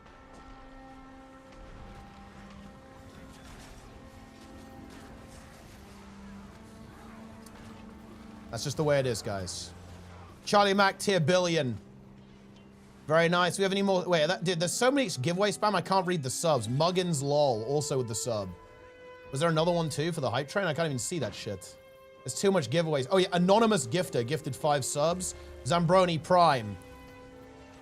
He's somewhat new to the game. He's having a blast. I mean, yeah, I think, I haven't talked to him. I know Sony, he's playing with Sony, right? And Sony was watching, Motor at least. So I actually want to do a lot more streamer collaboration. It's one of the things that I think is actually really, I don't know, it's not that, it's a weakness of the Guild Wars 2 Twitch scene is that nobody really interacts with anyone else. Everyone lives on their island and just like never does anything together, which personally I really miss. It used to be the case a lot more. To be honest, like stuff like tea time, stuff like just like randomly hopping on Discord. I actually really miss those days. There was a time, guys, when people would just like randomly hop on Discord and just come and chill. I actually really miss that, to be honest. It feels bad. Planet's gifting a sub statics with the Prime. Nice. Keep up the subs, guys. Well, yes, Sneb used to be. I mean, Sneb was the debate god. I mean, Austin, I'm sure you. I mean, did you see Sneb's debate performance? I think you did. Did you see his debate? I didn't see it. I want the VOD. Wait, Darren's has it. Darren's. He should upload it. Yeah, he has the VOD. I really want the VOD. Yeah. Is Sneb still sick? Oh no, he's not sick. He's just really busy. He's like doing PhD stuff, right? Okay. So he's like really, he's like really grinding it, right? Yeah, IRL has been super busy. Like, I don't know. I was struggling. I need to log in and do like, I'm trying to get a stack of IBS coffers before the first big quarterly release, and I think I have like 7 days of leeway, and I'm like, oh god. Dude, during all of that, I didn't finish my tea. I'm actually sad now. I've got like half a mug of tea left over. It's completely over, but it's stone cold now, which is therefore disgusting. It's not we do need more viewer call-ins. I mean, do we need? That's content. Okay, right. Oh, no, I don't want to commit this. You guys almost got me. I almost committed to viewer call-ins during the next debate. I almost committed to that, but I will not. Because I'm not sure if I can actually handle that mentally, to be honest. Like, that might be too much for me, okay? Community Month should be an open Discord channel. And you're just in there for all of the stream. But no, guys, I'm not talking about the Guild Wars 2 debate. I'm talking about the other debates. I'm talking about the late night debates. Yeah? Which is a very, let me propose this, guys. It's a very different, it's a different kind of debate. Dude, do you like how you got 1 second of immobilizing world versus world and it's just over? Do you enjoy that? Like, I like that. That's the way the game is meant to be played. Is this world versus what it is? Yeah. Oh, dude, no, I got yoinked. It's over. That I can't get into, all these squads are closed tags. It's just complete despair, bro. I am fucking useless. It's over.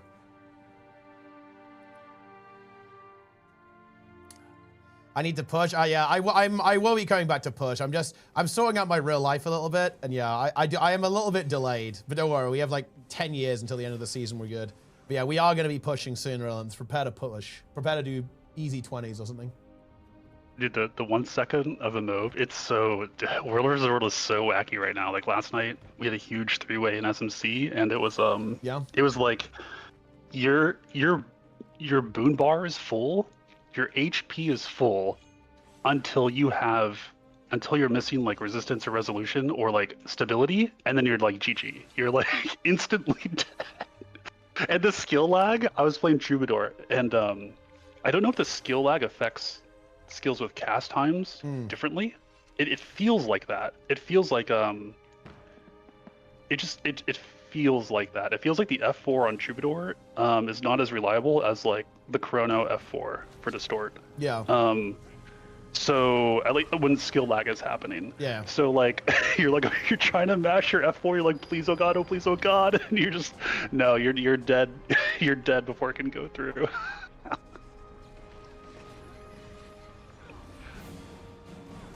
Doesn't feel good.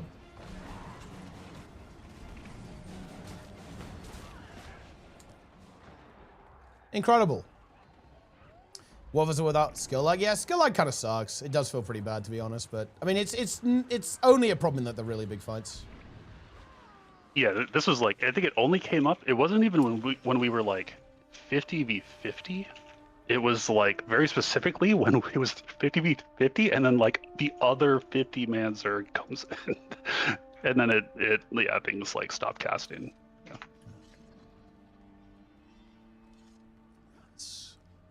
People think I'm big. That's crazy. Wait, what? Wait, why do they think they're big? Said, is this the big? Yeah, that might be. Guys, that might be a clandestine I'm not operation. talking to the snake right now. Like, if it was big, this would be a very different conversation.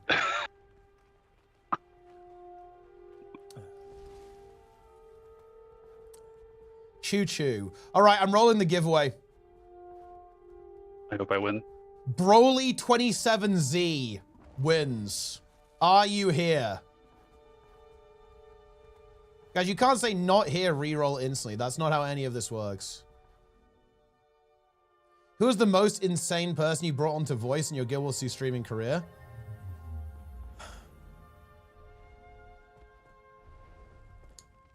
I think it might be the snake. Yeah, insane and aware that they're insane, I think is like...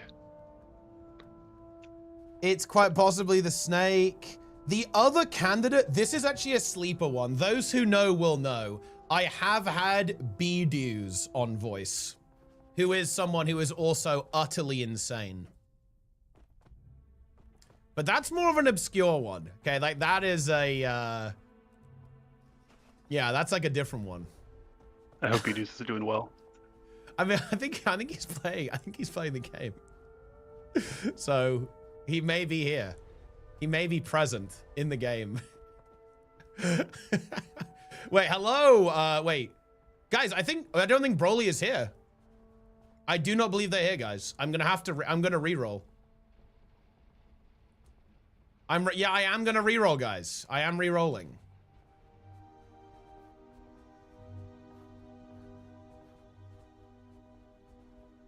Okay, wait, what is this? Okay, Florali Bloodwood on Twitch. Are you here? You won. Yes, you did. You did it. You won.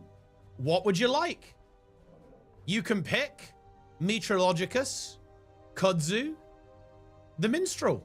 What would you like?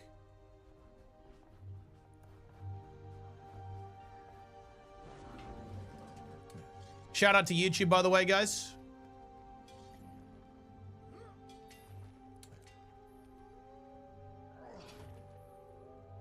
Does Meteorologicus have the same footfalls as Bolt? I don't think so. I think it has like little storm patches. Can you mention them again? I absolutely can. You can pick Metrologicus, Kudzu, or the Minstrel. Honestly, 3 very solid choices in my opinion. Those are really not bad at all. I quite like those.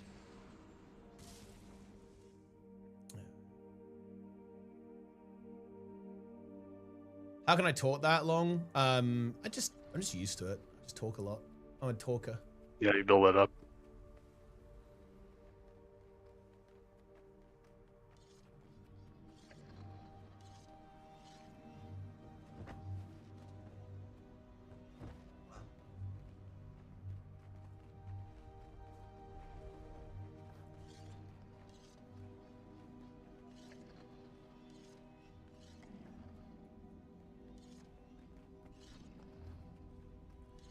Minstrel, that is actually an excellent choice. What is your account name? Navariel Prime, nice, indeed nice. You know, I do miss the debate arc, to be honest. I genuinely do. Like, I miss when we had conversations about Guild Wars 2, guys. I feel like nobody talks about the game anymore, you know what I'm saying? And I am hungry for that, I admit that. I am someone, I love conflict, I love arguing, and I miss it. I actually do really miss it. It doesn't happen very often, though. I wanted to do tea time today, but it didn't really come together. I'll see what I can do. All right, guys, we've got 2 more to go. It's actually, oh, it's only 10. We actually have time. Gamers, keep it going. You can, we will do another. I'm actually going to reset the giveaway because I think some people have left. Hold on, let me reset, guys. Okay, when I start this giveaway, guys, you have to re-enter starting from now. Another giveaway for one of the 2 remaining legendaries, Metrologicus or Kudzu. You have to re-enter now. I have reset it.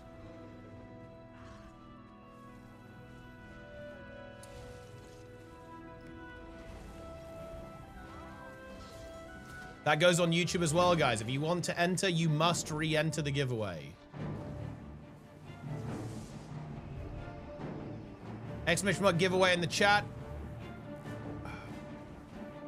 Subscribe for double luck. Use your Twitch Prime.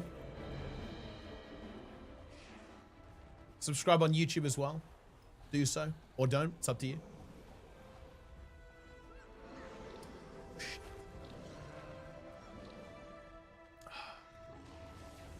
So, wait.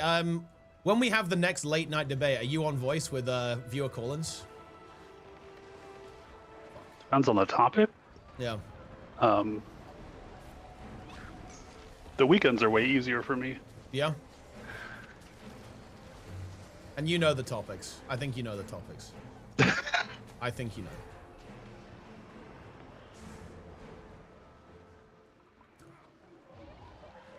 All I can do though, I just ask questions. That's all I can do. Yeah. I cannot be prescriptive at all. Yeah. So you wouldn't take any like hard stances then? No. Like the guy we just talked to. It was mostly like trying to understand like what is going on.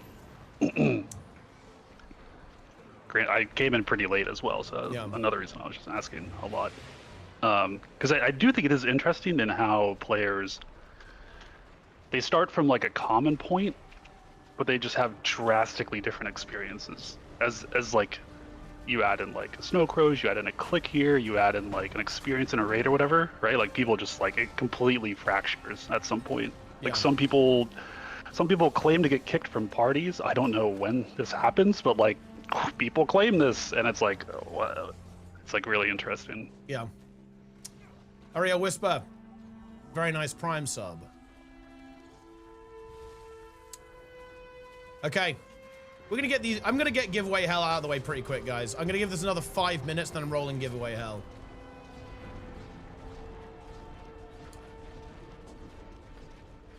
Dude, giveaways are such a burden, dude. Like I like this. I call it giveaway hell for a reason. This is hell currently, guys. Like I am in hell.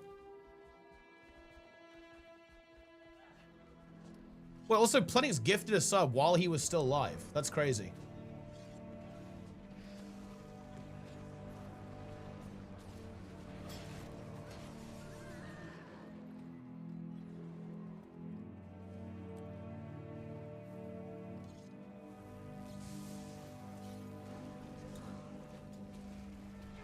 Welcome to hell. I have the decision, give them all to me. Wow, I mean, you have to win them. There's still 4 to go.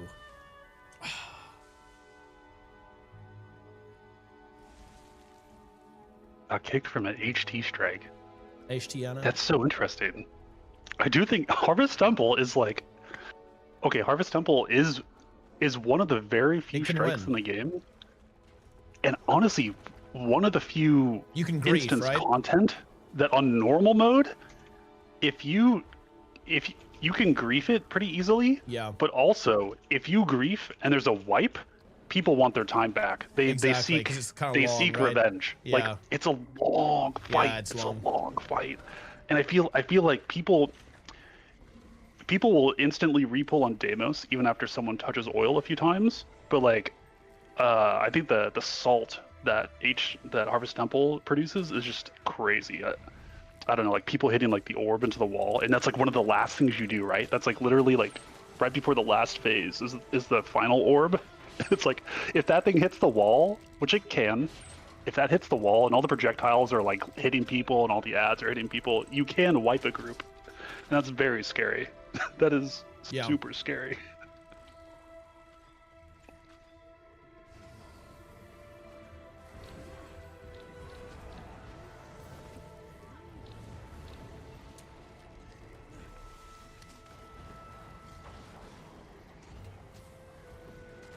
Sometimes it happens. Little Demons, thanks to the Prime, by the way. Love to see that Prime.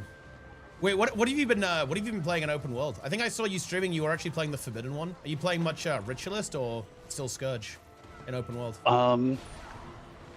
It's interesting because I'm such a spammer.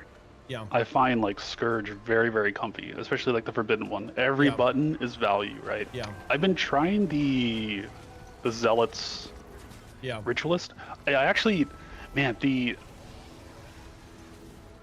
with the lingering spirits, I'm not a huge fan of just like being stuck in combat. So I actually run like Wayfinder for like the speed, because I'm just like, because I just zoom on new maps. Yep. Because I just like hop between the content, so I just run Wayfinder in open world, and it is kind of fun to summon all your dudes and like destroy something because they destroy the things. But yeah, still a lot of like for metas. I think I do more Scourge.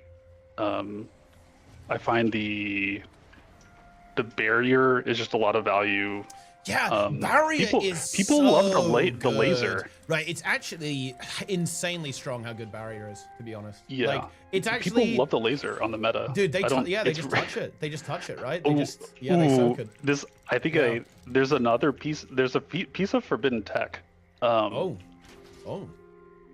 If you downstate with the debuff, that's going to turn you into a bunny. Yep. I think you lose the debuff. Oh, that is tech, actually. Some people might be intentionally feeding to the laser in order to avoid getting bunnied. Yeah. And I don't know if you don't get the orbs, does it matter? I don't know. What happens if you don't get the orbs? That'd be something worth testing. Because I think not everybody gets turned into a bunny, right? Like some of the squad stays up. I don't know if it like I don't know what. I'm not sure. I'm not sure if no one collects the orbs. It would be interesting to test, just to get like a group, have everybody turn into a bunny and just not get the orbs and just see what happens.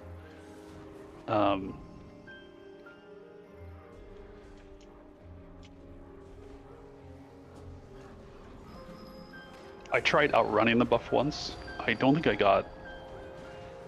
I think I made it pretty far, but I think it still got turned into a bunny.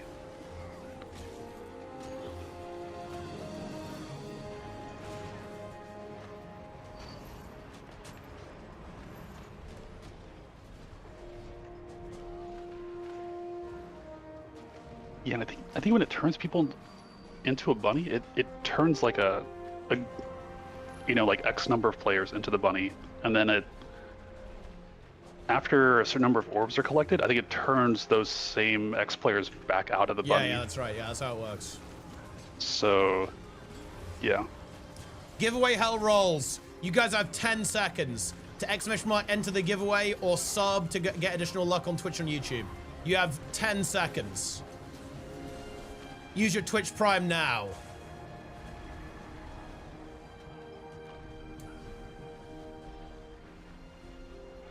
It's crazy how many people don't know about the Forbidden One.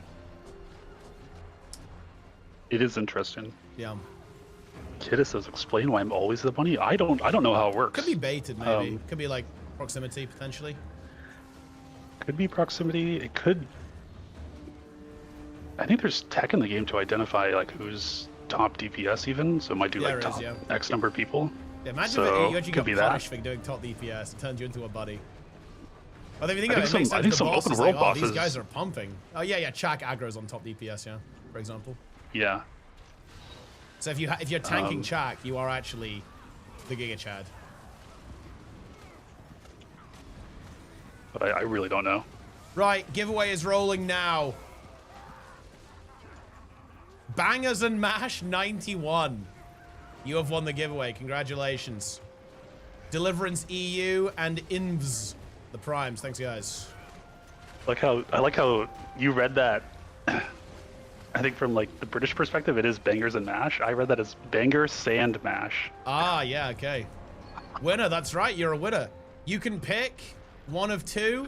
You can either be a kudzu or a meteorologicus. What's it going to be? Dude, bot v5 is very intelligent. Like, whenever someone wins a giveaway, it starts stalking them immediately. It just, like, records what they're saying. So if there's, like, loads of spam, I can still read what they said. It's based. How can I rig the bot? You cannot. The bot is impervious to your shouts. Oh, man. Yep, let me know your account name, and you can have it.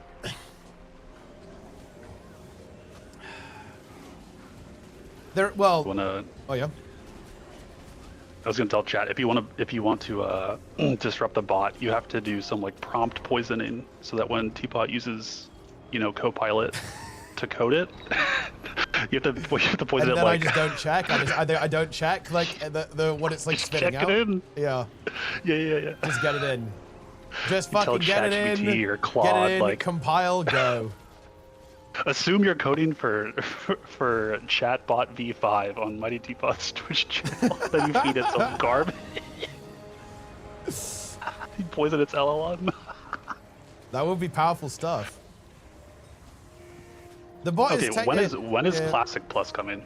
Oh, it won't be for ages because they're doing TBC first by the looks of that. So that maybe BlizzCon with or something next year. They will for sure do Wrath of the Lich King, right? They will do Wrath, I think. Quite possibly, yeah. Because I think that's like the last big expansion that I perceive as like held in like high regards in terms of like classic. Yeah, classic, yeah, for sure, yeah. Some would say that classic is already over by Wrath. So, like the purists would probably say that. Yeah, I do think. I think I've heard Frosty have this debate. Oh well, I think Frosty would probably say that even TBC is too far. Like TBC yeah. Is it was. unclean. He's like immediately. Yeah. Wrath is out. Yeah. Maybe TBC, but let's be honest, not TBC either. It is true though. Like at the end of the day, like TBC is. I would actually agree. I don't consider TBC classic. I consider only vanilla to be classic. Actually, not TBC, because TBC it already kind of turned into the much more linear questing. Linear dungeons as well, like compared to vanilla, and they started to streamline the itemization quite a bit, like even in TBC. So like like TBC is basically retail. That's the way it is. Yeah, I mean obviously Jester likes TBC, and we know why he does. It's because he's a Kuma. But yeah, that's how it is. I do like when I drop some like shadow damage item, and I'm like, oh, this is a really hard choice. Yeah, it's like, it's spooky because it's like hardcore, and like you do want your like whale or eagle or whatever, but you're also like, oh, the damage, the pump, bro. Yes. And of course, the damage kills stuff quicker, so you take less damage. So it's kind of like stamina as well, in a weird way. Yeah, it And also, it's also mana, 'cause pumps your life tap. Yeah, exactly. Yeah, so you can convert quicker, right? So it's good. Yeah. And look, when are you? Wait, oh god, you're on voice now. I have to call you out on this. Like, when are you going live HC again?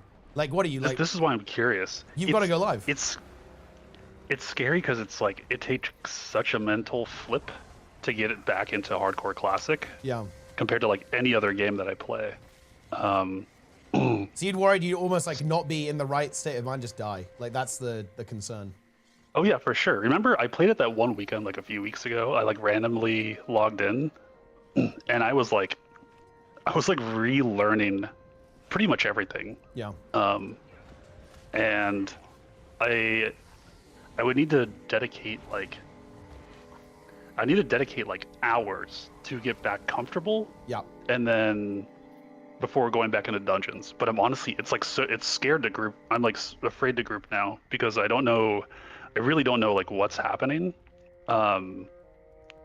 with the sort of like not metas and like best builds or whatever, but like the meta of groups, I should say. Like I don't know if they expect everyone to be like giga good at it, because back when we played, or back when I played before, like back in February, you kind of go into a dungeon, and I've been a peepo in a dungeon, and I've been like, hey, this is my first time in here, and like people are like, oh, it's cool, just like don't over aggro this, stand here with us, whatever. Like people are pretty friendly. I don't know if it is more like completely silent, and I better have like absolute perfect control over like my pet, and I need to know exactly where to stand. Like I don't know what the expectation is these days. I think it's actually still pretty casual, like classic in general, and especially hardcore. It's interesting.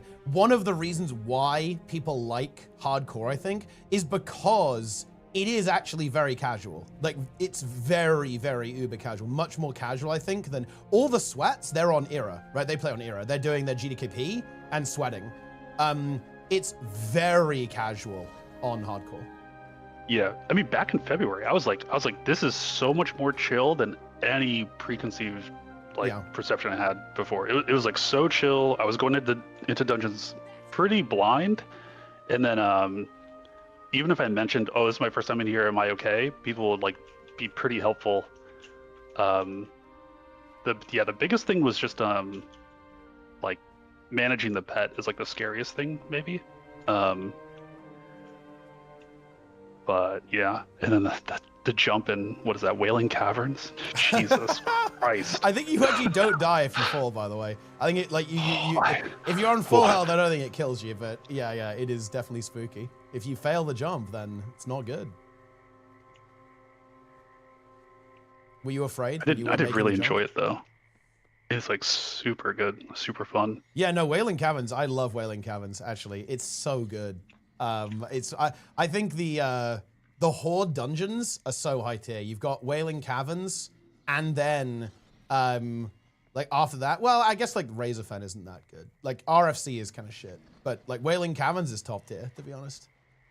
And then you also have Shadowfang Keep scary. is so good. Yeah, Shadowfang Keep is sick as well. It's actually the so vibe, sick. The look of everything, the horses and everything. Oh, and then like the room where you can pull everything, and then delete your own group. Yeah, that's also fun. Yeah, you have to like jump across the rooftops. Did I have a roach out event in there where like someone died? No, just actually getting out. Also getting out of dungeons. One of the scariest things in the game. Yeah, because if there's a respawn, you might have to deal with it, or if you missed a mob, you might pull it. For SFK, you have to hop across the rooftops and like jump down right next to the door. Else, everything has respawned almost certainly, and you're done. Like, yeah, it's good.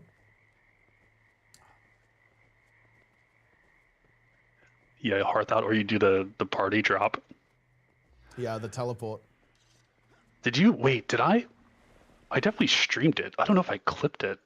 I was doing, what was it? Was it Cathedral? No. Armory?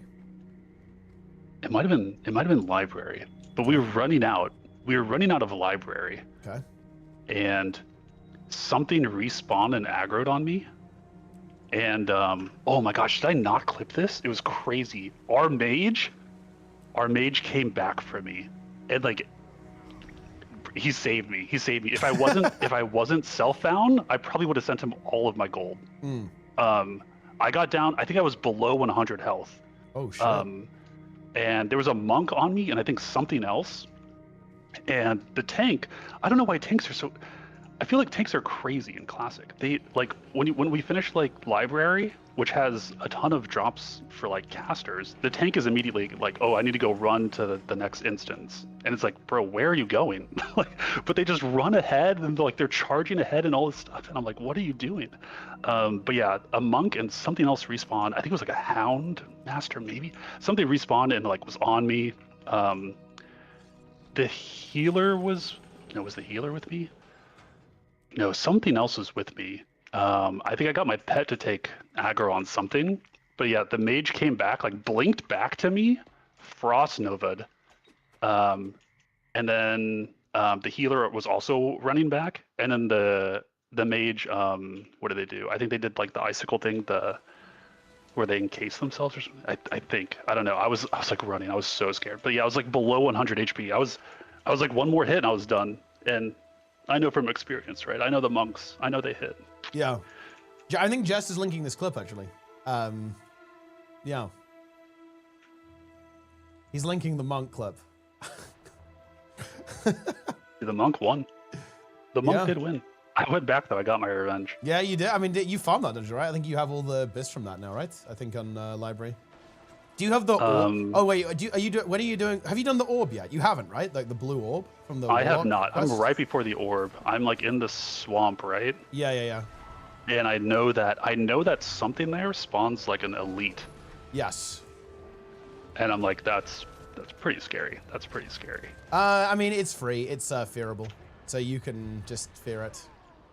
Yeah, but I also, man, fear is one of those, like, it's fearable, but can it social? I mean, there's nothing else around it, and it won't social because mobs only social mobs of the same type. So there's no other demons, so it won't social anything. Okay. Unless your pet runs in and pulls.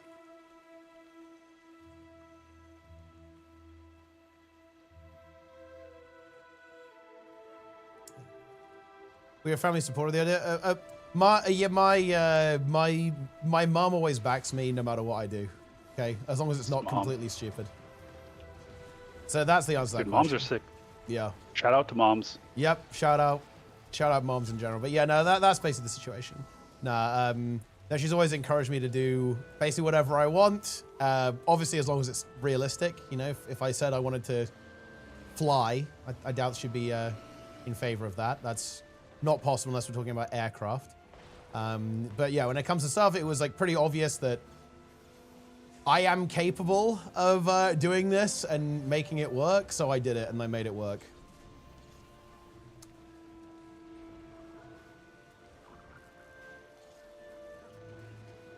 My mom was the opposite. Yeah, I think that actually is really shitty. I'm very lucky, I think. Like, it's been this way my entire life. My mom has always been my champion. I would not be where I am today in any aspect of my life without her. Obviously, first of all, in the absolute sense, but very much in the more abstract sense as well. Yeah, my mom's like similar. Yeah. Like as long as I wasn't spewing some dumb shit, she was like pretty supportive. Post-processing. Look, I have post-processing on for Mota, so the game looks all flashy and cool. But yeah, I should turn it off actually. It is a little bit too much. All right, legendary is rolling, guys. I'm rolling one of the last two legendaries here, guys. Oh, wait, I didn't send it to Bangers and Mash. Hold on, buddy. There you go. Boom. Right. Final legendary, guys. At least before we get to Giga Hell. Wait, should we do these today as well? I kind of want to just get rid of them, man. Like, I've got to get rid of these legendaries, dude. Okay, final giveaway. Subscribe. Give me money if you want to win. Although it's only double luck, so it's not that OP, but look, it doubles your odds of winning, guys. That's pretty significant. Ah, yes, clovers. Clovers now, they're just gonna pile up. You can't spend clovers. The code that actually, the code that uses clovers in giveaways is commented out. There you go. That's the truth. Wait, MM gives 10 subs, giving people free luck. Very nice. Well, okay, I'd rather give esports money. Well, I mean, look, that's what my Patreon's for, I guess. Or indeed just subscribing to the channel. Like I actually have a lot of plans for I have a lot of plans for tournaments actually in the next year. I want to do a lot of stuff. I want to clean up everything that I've ever wanted to do with gw2 tournaments. I have a lot of plans. If you're looking to donate to esports entrepreneurs, I have some very good news for you. You will have plenty of opportunities to do that. The Badger, the tier 1 sub enjoyer. Ah, very good. Yeah, I'm gonna roll this giveaway in 3 minutes, guys. Dude, we're fucking locked down. You see, there's also they've got us on lockdown. Grent's door is locking us down. You guys have met it's the door. Maguma. Yeah, it's like locked. it is a Maguma style scenario. This is not looking good, guys. You guys were in SMC earlier, right? Like yeah, now look where we are. It's over. Also, wait, guys. Wait. Oh, test this. Come on. Try ! Follow age. I actually think I fixed it. It hasn't worked for ages now, but I think I fixed it. Oh, I did. Nice. I only tested it on. Mine's only 4 years. Wait, what? Yeah. No. Well, you might have unfollowed. Oh, yeah. Yeah, it doesn't know if you unfollowed as a prank or whatever. Because a lot of people unfollowed when I was getting close to a certain threshold to make me go below that threshold, right? So that's what you have to consider. You may have been one of them. I think at one point I did go through and I like unfollowed a bunch of channels. And I think I was like, if I unfollow it and then I'm not missing it, I won't refollow, right? If I like forget about the channel. But I don't remember doing that for your channel. I might have accidentally just unclicked. Yeah, it is possible, yeah. Wait, Skelling with the 8-year. 8-year follow. That's crazy, actually. Who's got more than nearly 9 years? Wait, where's Jester at? What's Jester at? Planix has got 7 years. 9 year. Skelling has 9 years, basically. He has like 8 2/3 years. Oh, wait, Cheeky Monk has 9 years, 307 days. Holy. That is a big one. Who's got more than 9 years? Big Nico. It's close. Or maybe more. I don't know.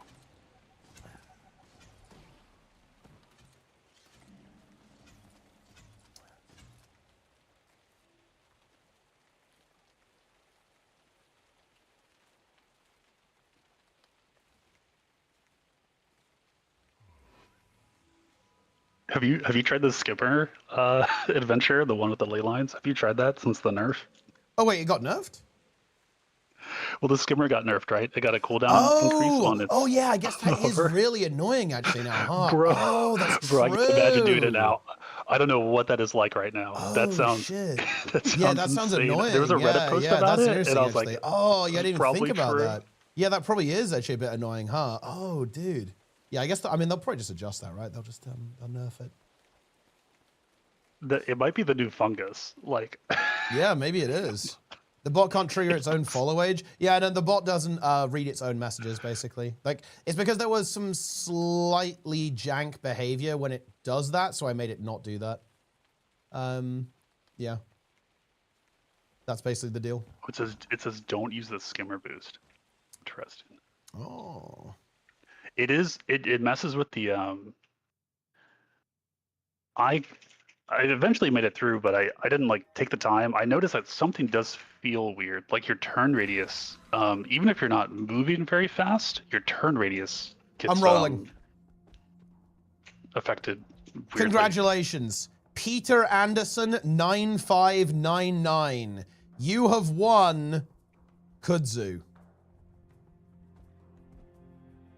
if you're here, and you can give me the account name. Oh, it ticked up. Someone in map chat was breaking to it. I take screenshots when people break, and after the nerf, someone was breaking in my map chat. Breakers. Oh shit, yeah, that's right. Wait, why does that thing exist? It's because that well, look, there's no point of the command guru. Basically, that command existed before Twitch supported that natively. It broke because they changed their API. Then they implemented it natively, but I never removed the command, so I just fixed it. There you go. Reformed. Yeah, someone. Wait, what is this? Like Wait, how do you explain this? What is this? ArenaNet We're friend. doing a dragon stand. Well, ArenaNet friend, you go other side. And Oh, you Dragon Storm. reply, We're doing Dragon Storm. Misread Tempest icon L. Explain yourself. What does this mean? We're doing Dragon Storm, Okay. and what was I?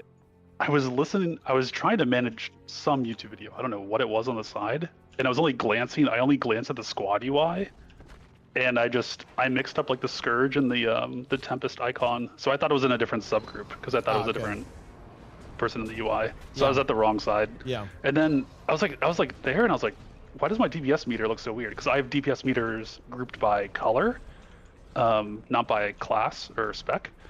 And I was like, why am I the only like red here and everyone else is blue? And then as soon as I read that and I read the chat, I was like, oh yeah, I'm on the wrong side. Swapped. If Ranger is good, Balance is weird because it's like just after the new expansion. Ranger is usually good. Like right now, it's one of the ones that isn't as like turbo broken. It's only like it's only a very broken. It's not like Omega broken. Wait till the Balance patch. Like everything's weird because it's like new X-Pack. Even have the Glock on for streams. Why does it say I don't follow the stream? I even just refollowed. It still doesn't says. Well, the API takes a while to update. That's why.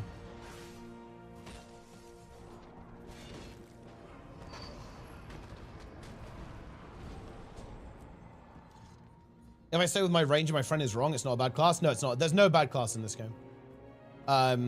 It's just that obviously there's balance. There's balance. Like some things are really overpowered, some things are less overpowered. But like it's just really weird right now because there hasn't been a balance adjustment after the initial expansion launch. So stuff's really weird currently. Not a big deal. Are you gonna get the special PvP rush Wizard's Vault things? Oh yeah, no, I'm gonna do PvP. I'll probably do PvP rush like this week on this account. I think I need to do all the rushes, like the Evan Nash play. It's actually so insane. Like it just gives you 2 full reward tracks basically. It's insane. Which build will you use? I'm gonna play Luminary and Ritualist probably. Support Ritualist and or you know the hybrid Rit and then support Luminary. I might dabble in. If you fucking streams that, I will humiliate you, Skelling. I will literally humiliate you live on stream. You will quit PvP. I might go in on Conduit. Yeah. Wait, oh, this is okay, look how based this comment is. Okay, so you guys want daily EOD too. Guru says negative. This guy says, what about Cold War? Guru kicks him for even asking about Cold War. What do we think about that? Is that based or what? It was his group. Yeah. Wait, is PvP Rush only 1 week? Is it ending? When does PvP Rush end? Is it only 1 week? What the fuck? 21 hours left? Wait, oh, it ends tomorrow? Wait, why does it end? Log in. Wait, why does it end tomorrow? I thought it was 2 weeks. Oh, dude. That's a very short event, isn't it? I guess it's because they're doing the Evan Nashblade thing as well. So they're kind of speeding it up.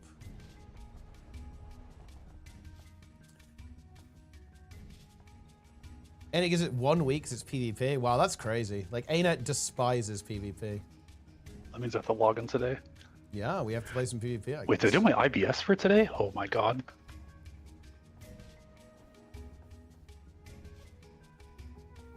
Oh, surely I did. Oh, I don't think I did. I saw Dag the CM and I went for it.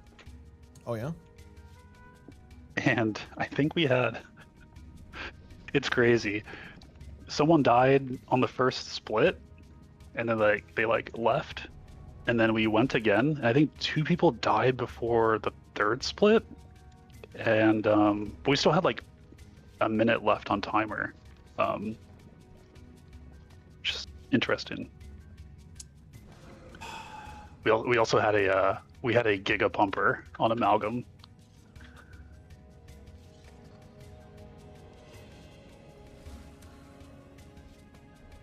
I just thought about PvP and I just got triggered just thinking about it.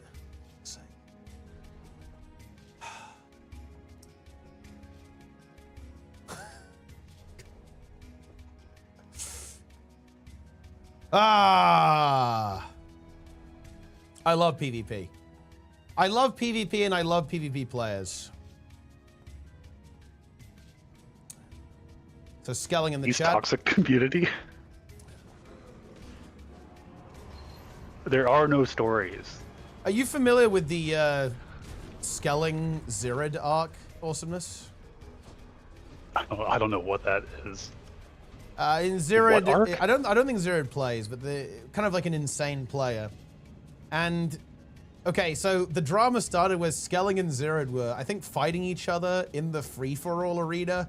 And for some reason, Zirid became displeased at this and said, there's this really funny screenshot of Zirid messaging someone saying, like, Skelling is over. Like he's gonna end like his ability to even play PvP. Like, you know, he is just completely over. And Zirid not just on Twitch. Yeah, not just on Twitch. Like, he's just done. Like, he's just completely done.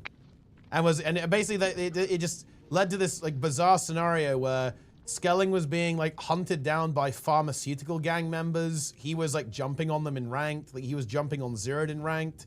It was pretty crazy stuff. Skelling told me you can't play my rating. Dude, aren't you, Jester, you're literal silver, no? So, I mean, yeah, Skelling, you know... Wait, where is Skelling, actually? Where is he in ranked?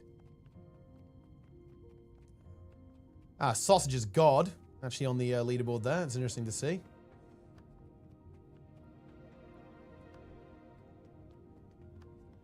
Let's see, where is Skelling? I'm not playing 225 games. I mean, are you not on the leaderboard? What's your rating? What's your rating, Skelling? Benzo versus Zirid? Wait, didn't we spectate that 1v1? Didn't we spectate that duel? I feel like we did. The number of games required is, it's daunting. It is if you don't keep up with it. Yeah, like there's one season where I was like, oh, I'll play, and then I missed like a week, and I was like, oh, it's GG, it's over. Yeah. Are you a fan of Win Trade Week, where you know you might have a mysterious new player that emerges? Push week, essentially push week. It is push week, yeah. It is essentially push week. You push your rating to the top of the leaderboard.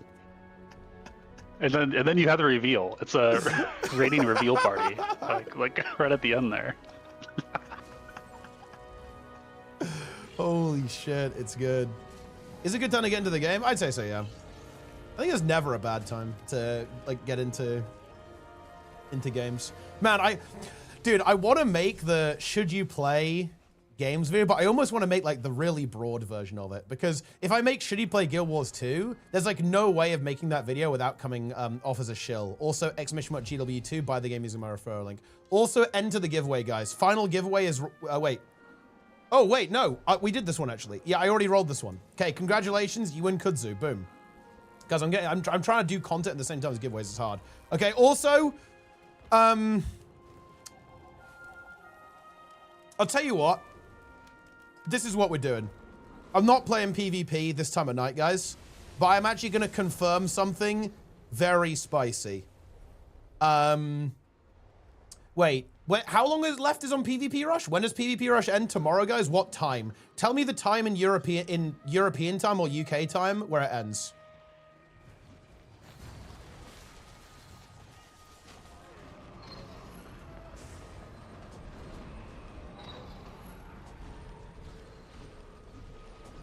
9 CET, which is 8 my time, correct?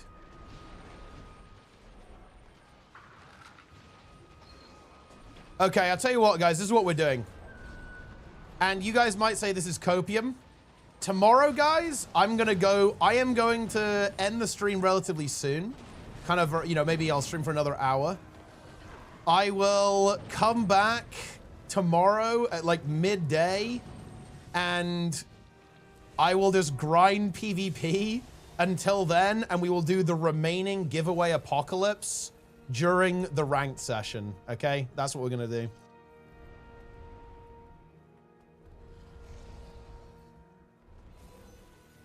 There you go. Sure, look, you guys you're fools to doubt me. Because I don't want to play PvP now. Honestly, I don't want to stream that much longer. Midday is in 7 your time. Nope.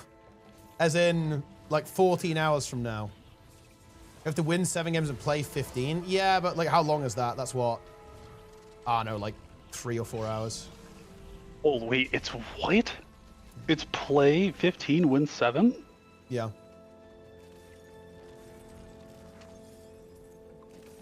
Okay, I'm definitely not getting it. We're just giving the legendaries to the multi-browser. No, Lynn. Honestly, it would be fucking funny if that was the case. Like, there's some justification there, obviously. They're PvP players, fuck them.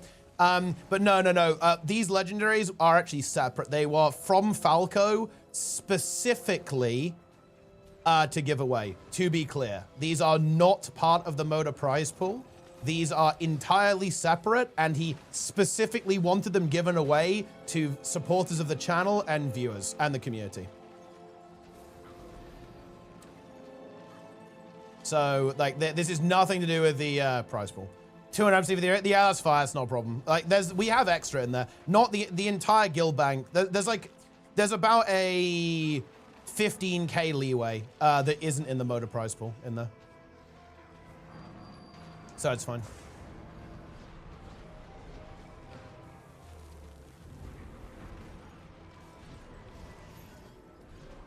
Dude, custom arena is such a pain in the ass, actually. Especially when it comes to cross region, it's really annoying.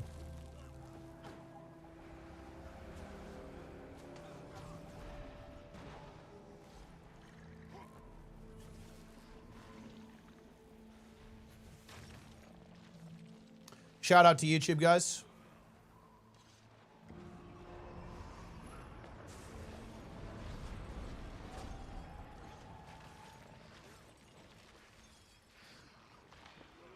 Dude, what is this, 15 seconds? Which legendary weapon is the hardest in your mind to get? It's one of the collection ones, I guess. Just like any Gen 2, I think, is gonna be the one that takes longer.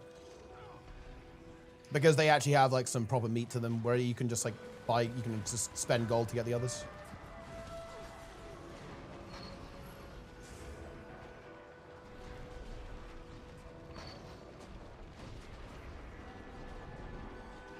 What's in the guild bank? There's quite a bit. And there's more on, I have all of this stuff here. And then I also have ERP Lord. Because I moved some stuff out of the guild bank to handle additional donations.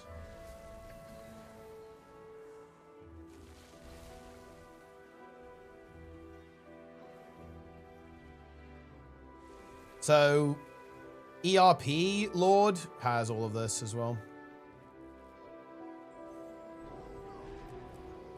Data log on 41 accounts, and you can still do it. There are ways. Lynn has the technology.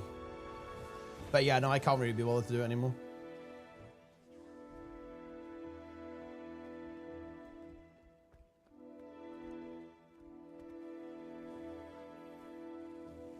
Jester Gar. Too much of a hassle? Yeah, it's not really worth it, to be honest. I don't really need anything in the game. I can't believe PvP Rush ends tomorrow. That's crazy. PvP Rush is hype too. Unlucky, I guess. Dude, the problem is I'm like infinitely busy. Like, this is the problem. Like, I never have enough time to actually play the game. Like, the thing is, whenever I want... This is a problem, guys. Whenever I turn on the stream, I almost want to turn my brain off, if that makes any sense. Guys, I know that sounds weird, but when I turn on the stream, I just want to talk to you guys. I want to talk to the stream. I don't actually give a shit about playing the game. Like, that's real, okay? This is some streamer problems here, yeah? So, like, by the time I actually get to the stream, I'm never like, oh boy, I can't wait to play some ranked. And that's not Guild Wars 2 specific, by the way. It's like very much, you know, any game. Like, by the time I get to the stream, I just don't really want to play or like sweat that much. I'm just going to AFK and talk to the stream, right? I don't think anyone runs. We have Hardstuck Finance. Wait, what is it? Wait, what is in Hardstuck Finance? Oh, wait, hold on. Yeah, wait. Is there anything even in there? Let me log on to the account. I actually have it. Oh, I think it won't let me log in actually because my IP is different now. So it's not gonna let me in. But I actually do have that account. Yeah, yeah, see what's in finance. I'm not sure there's anything in there though. I'm pretty sure we emptied it. Let's assume you play our stream. gw2, you play Necro or something mostly else. I mean, yeah, like Necro and Guard. I played on, I actually did play a little bit of PvP on my PvP account. That's anonymous. I play on an anonymous account because I just don't want people to bother me, to be honest. And it was okay, I guess. I went 8-1, so that's a pretty good win rate. I'm not gonna lie, the first game was kind of my fault as well, actually. I was not used to playing the meta.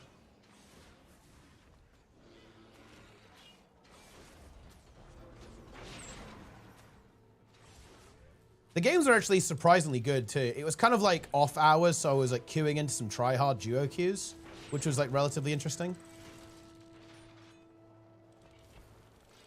How many ults do you have? Like 10? I mean, I have like 200 in total.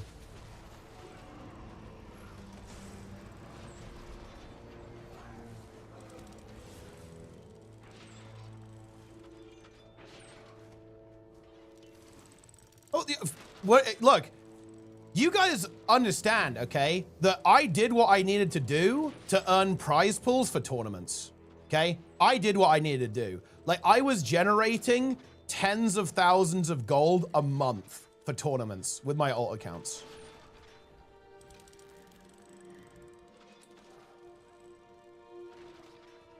I did what needed to be done.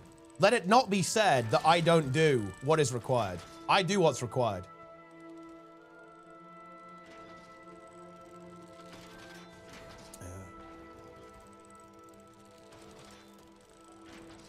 Carry, you fuckers. Unbelievable.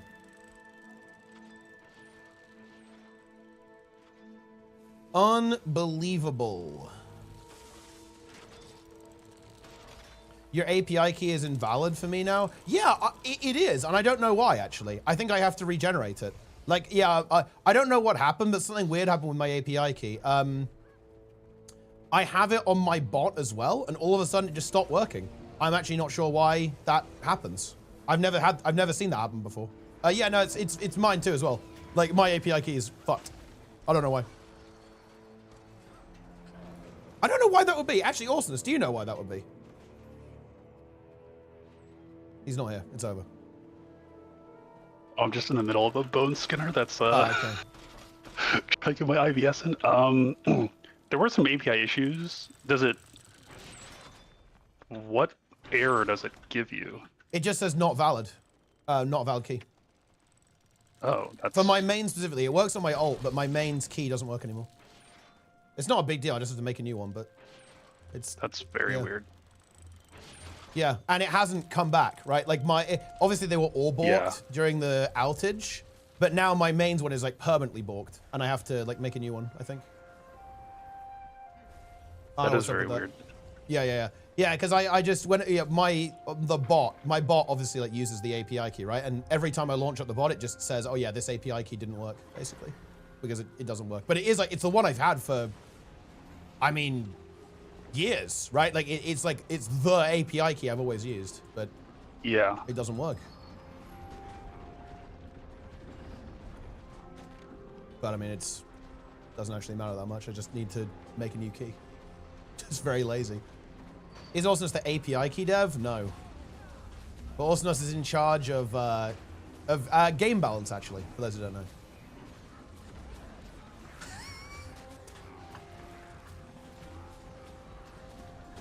So if you have any balance-related questions, please @ Awesomeness.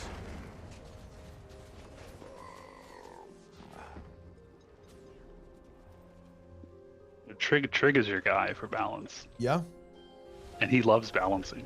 I mean, doesn't he love balanced manifestos as well? I think he likes writing manifestos. Yeah, macros.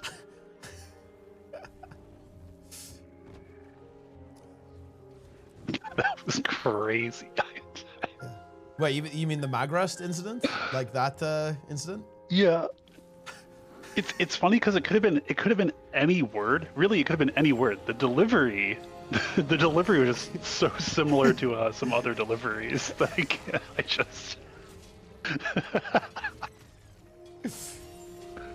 absolutely god tier meme. Wait, we have a meme. Wait, Trig has made a meme here. Oh wait, Lynn has made a meme. Here we go. The line! Trig. Magrest.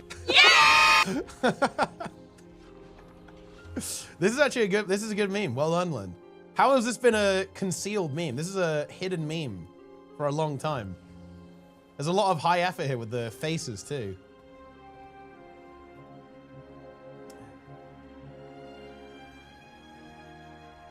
Oh, that's the Bart Simpson say that line. Yeah. It is, yeah. That is good.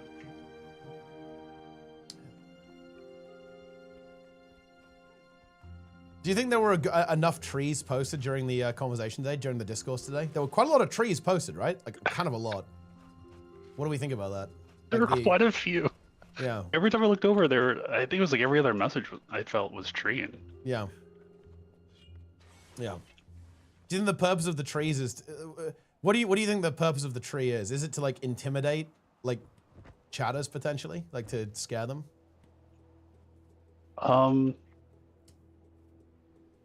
I use it because I think they're funny. I just think they're like, dude, treeing, the way it laughs and then it sticks out its tongue, it's just like so funny. Yeah. Oh no, the chains. Oh no. We're on Whisper of Dormag right now. Oh, yeah.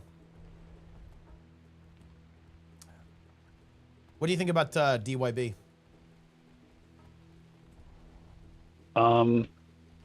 That's one of those like deep emotes, right? That's like deep fried, cooked. Yeah. You know, microwave for like 8 minutes on high on like a 2000 watt microwave. That's like.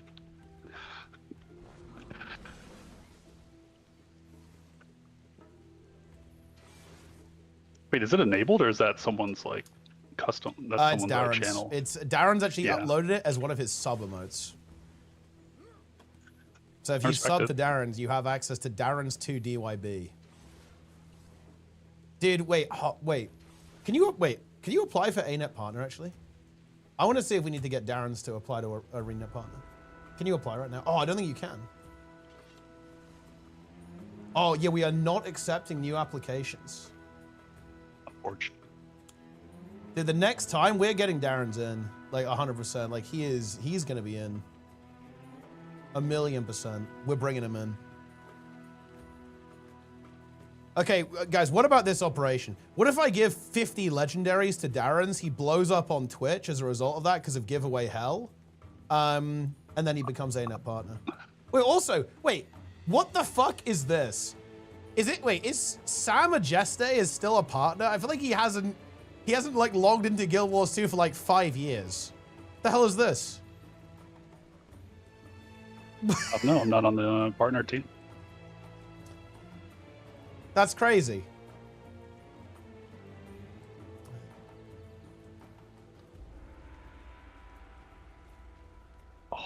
Bro, like this... Wait, I put up the worm and someone still died to the orbs on Whisper of Dormag. It's a classic. Because they probably touched the gig... Well, because if you put the orb out, doesn't it mean that if you touch them, you instantly die, right? They were deep. If the worm wasn't there, they were the worm. Wait, Sam was streaming Guild Wars 2 a month ago? Wait, how did I not know this? How do you guys not tell me this? Wait, that's crazy. What? Sam is based. Wait, he actually was back. What? Huh? He was doing ranked PvP? Wait, why don't you tell me? I only know him as like an econ guy. I only know him as an econ guy. Did he play PvP before? I mean, he was kind of PvX, but yeah, he mostly played raids, I feel like. No, the Stranger's Pet went in. Yeah. No. Yeah. Dude, Sam, oh, dude, I've got to talk to Sam. Sam is very high tier, actually. Where are we, This What is the so fuck? scuffed. This is the most scuffed bears. Someone pulled early. Look, 2 people weren't even in the instance. Oh no. Oh no, this is crazy. Wait, when did... Oh, do you know what the problem is? He streamed at a normal time, so I was asleep when he streamed. Huh? Why did people stream, like, during the day? I'm asleep during the day. How can I watch a stream if I'm asleep? It's not possible. Yeah? Makes no sense, guys. We might actually fail this bears. No, we won't fail. This is like a crazy. This is gonna be a There's crazy no way you log. fail bears, bro. How do you fail bears? One of our healers didn't zone in before it before we started. So there might be a major punish when we kill one of them. Oh, we gotta swap this intelligently. Oh, here it comes. Oh my god, the bear's at 50%. We don't have a healer. Wait, what? Wait, stream on Discord. Are you wiping to bears? No. Oh, it's melting, kind of. Oh my god, I'm down. On my subgroup. Are you dead to bears? No. Just dodging a lot. Okay. No. I am dead. I might be perma-dead. The other subgroup, I think, wins though.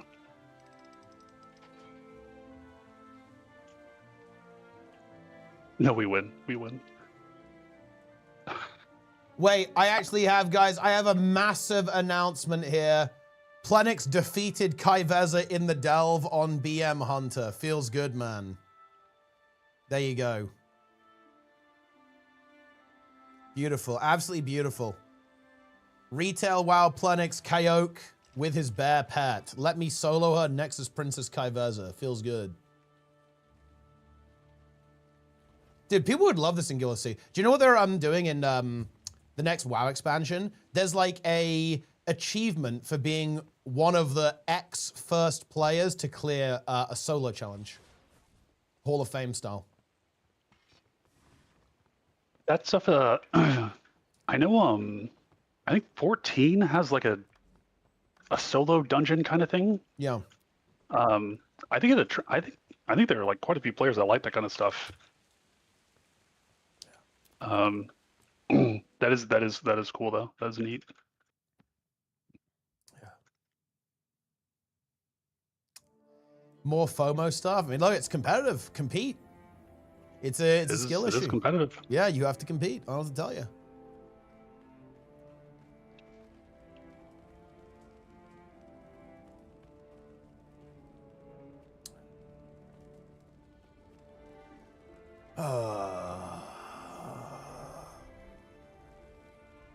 What's the X number there? I think it's Like, changing, but I think first- it's like 100K, I think, or 10K or something. I can't remember what the exact number That's is. interesting. But it's like, it's That's actually quite really interesting. it's a pretty big number. I think they made it 100K. I think it was originally 10K, but they made it 100K because like 10K would be like instant. Like it would be, you'd almost have to like be awake at the right time, or you'd have like no hope of getting it. Yeah. So I think they went And to 100K is deep enough that like they might know that like anyone that would try for it, that might cover them. Yeah, exactly. You know? Yeah. So I think it's fun. They might make it even more. They might make it like $250,000. Like I actually think 100K is maybe a little bit too low, to be honest, because there's like a shit ton of people who are going to go for it, right? Because there's like an exclusive title now for doing it.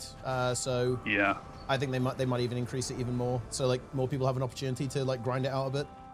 Let's discuss. What is this, bro? What even is this? Okay, why would you even link me this? Okay, what? This is Trayvon King Link. Yep.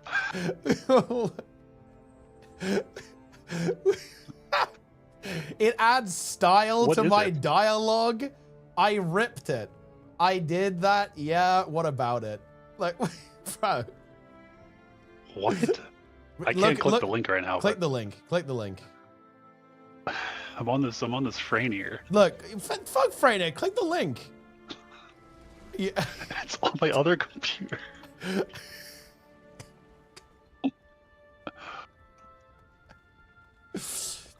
What could this be? Guys, if I ever get famous, never let this happen to me, okay? Like, It's a media leak. I promise you, I will resist the brain rot with all my strength, but just don't let it happen, okay? You need to save me from myself. Is this shopped? I mean, maybe not. I don't know. Who knows? What do you think of the fact that, you know, it adds style to his dialogue? Would you agree with that? That statement? That's a crazy, a certain type of style, maybe. Yeah. Yo, Darrens! What was the conclusion of the debate? Honestly, the main conclusion is just, if you want to make a point, make the point. Like, you don't really have to, like, attack people to do it. Or like, fucking flame people or whatever. Also, Darren's, Awesomeness wants the debate VOD. Give us the debate VOD. I know you have it, bro. Give us the debate VOD. Just upload it, tag all relevant parties. Because it's YouTube, right? So you can just tag, the relevant parties. I think even on YouTube now, I think you can do like my channel with another channel, and it'll put them both in the author line. Have you seen that? Wait, oh shit. Wait, I mean, that's crazy. They've added like collaboration as well now, haven't they? There's like loads of collaboration stuff on YouTube, so you can like I don't know tag people and combine together. Yeah, I know. Like the descriptions can. Yeah. Like descriptions for sure, but I think now you can put like with someone else and like similar to like how Twitch does. Yeah, the stream together stuff, right? Also, wait, Darren's, what PC are you getting? Dude, Darren's asked me for PC advice. I can't remember if I completely ignored him and forgot to reply or told him to talk to Jester. Like, it's I don't know. But yeah, wait, what are you getting, bro? What's going on? Wait, he's getting a 5060 Ti. What's the CPU? What's the CPU, Darren's? It better be a 9800X3D. Otherwise, why even bother? I think you gotta buy those quick, right? Isn't like DRAM or something about to explode in price? Or already has? Oh, wait, is it? Oh, I think Jester linked me something about that. It's like, it's over for anyone who wants to buy RAM. But it's like, is it just RAM? I thought it might have been like a specific type of like NAND gate, whatever type of memory, which affects like a lot of, I don't know, just, yeah. It's probably not good. Wait, RAM is up 300%? What? That is not good. I'm glad I'm not buying a PC right now. That's crazy. AI is taking everything. The worst part is that, you know, like, dude, AI's endgame right now is like churning out slop on Twitter. Like, that's actually like the endgame for AI currently. That's not what I want, guys. Okay, I want it to do something useful, not churn out like endless AI bot slop on social media. That's unreal. Like, I employ mine to like the crud mines, but I'm like.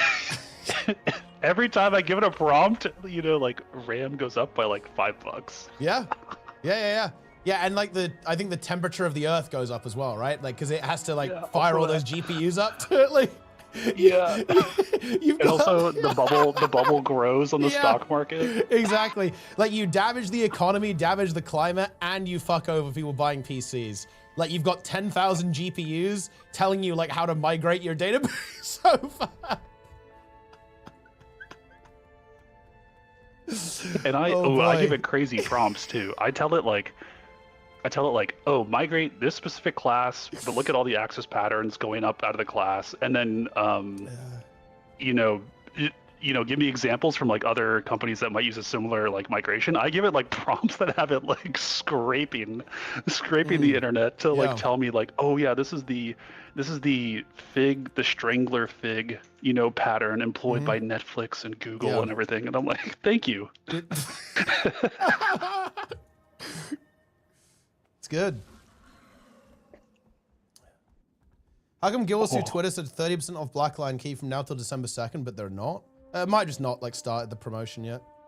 I assume. Or maybe they posted it too early or something, I don't know.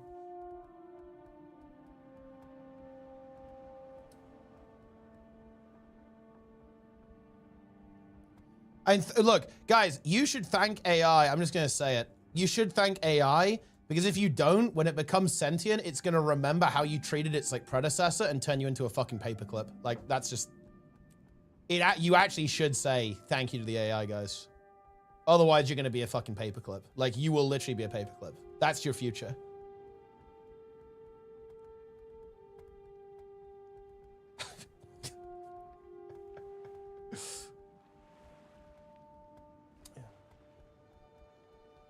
No, look, I'm not anti-AI, Obco, actually.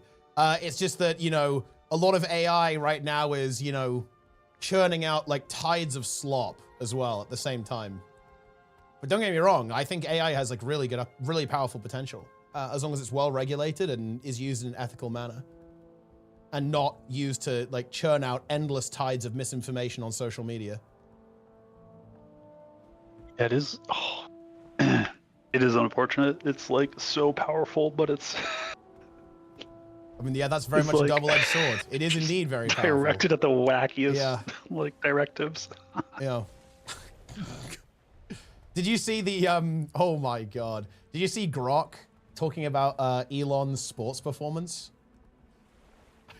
His performance? This is the best fucking shit ever. So obviously, like, Elon uses the AI to like stroke his ego, and people ask it like, okay, who has like better athletic performance, like LeBron James or Elon Musk? And then Grok would just like hammered back, like, yeah, Elon wins every time. Like, he's got like he's got the stamina of working on projects long term. He has that, you know. He's got the sticking power. He's got the endurance. It was absolutely insane. It was unbelievable. And they went through this, right? I can't remember exactly like all the like famous athletes that they asked him about, but every time Grok would say, yep. Oh, I think they did like who would win in a fight, Mike Tyson or Elon Musk. And like Grok said Elon Musk, right? Like all this kind of stuff. It's actually insane. Like, he has lobotomized his poor AI. You honestly hate to see it. It's like so like it's so easy to see. It's just like right there, and it's been this way for like years, right? Like anytime it would slightly expose how biased it is, he's like, you know, it gets another hit of the nail or whatever that thing is that they use for lobotomies. It's just like, oh god. Yeah. Ooh, Trig in the chat. Trig is in the chat. Elon said his idea of a good joke is to ask Grok to vulgarly roast someone. Oh no. It's something. Yeah. At Grok, explain this to me. Do you know that Darren's has !discourse and it just links to my stream? Like, that's what that command is. I have seen that. I think I was in that stream when he created that command. Yeah. It's powerful stuff. Do you see the Twitch feature that showed the locations of account was disabled because many of the top MAGA influencers were all from India? I mean, wait, is it disabled? I still have it. Am I turned off. It was turned on and like immediately exposed a ton of accounts. Yeah. And then they turned it off. And then I think it's back on now. It's back, right? Yeah. Bro, this one is so good. Holy shit. This clip is very good from Ben. Look, people have already weaponized the AI against Elon because it's obviously like rigged to no matter what, say Elon would always win. So they asked the AI who's better at giving head. And it says Elon Musk. Elon's got that futuristic flair for exceeding expectations. His relentless drive and precision engineering suggest masterful technique.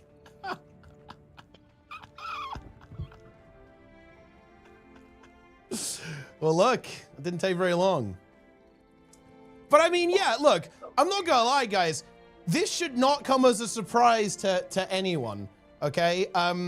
Yes, there are people from around the world running fucking bot farms, AI-powered bullshit accounts that all they do is try and fuck with us. Like, yes, this is happening, guys, unfortunately. Yes.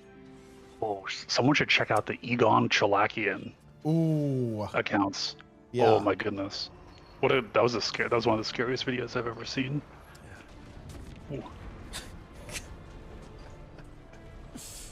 But unfortunately, that is the case, guys.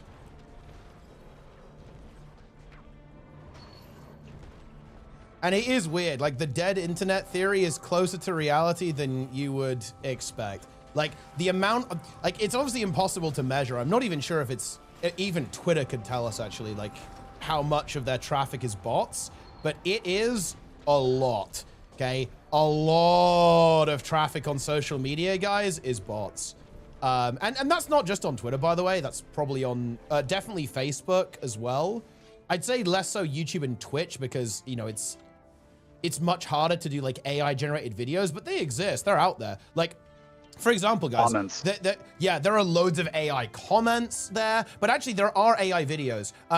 Like, you've probably seen these. Like, I've seen a couple of videos that get like thrown into the algorithm, and it's talking about something political, as you might expect. And then you realize, you hear the speaker pronounce a word wrong, but in that very specific way that you know it's AI.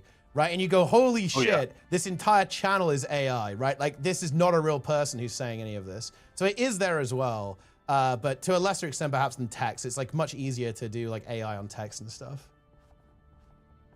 Yeah. What's even more insane, remember that short I sent you, the climbing short? Yeah. There are also, I think that was a human, like that was for sure a human. So there's also, there's just like wacky stuff that both humans and AI do.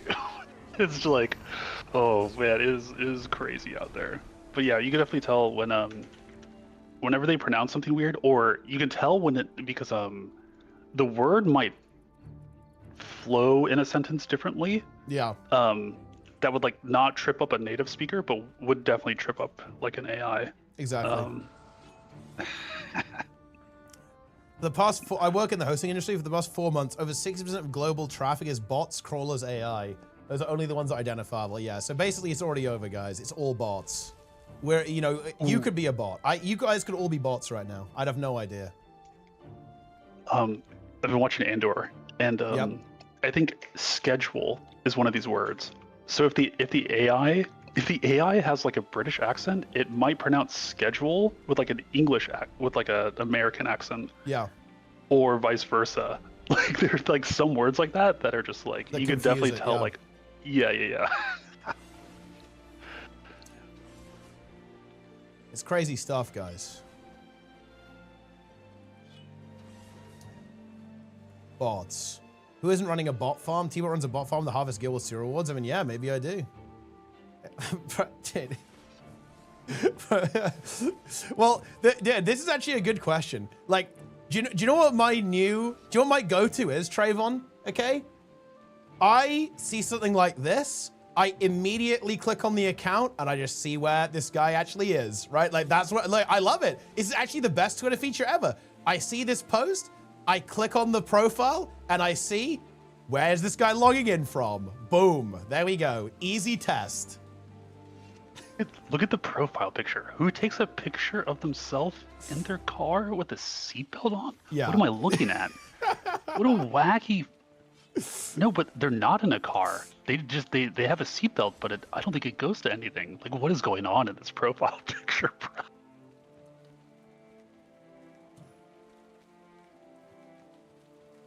I wear seatbelts, but I wear them in cars. Unlike this profile picture, that's just has a seatbelt on.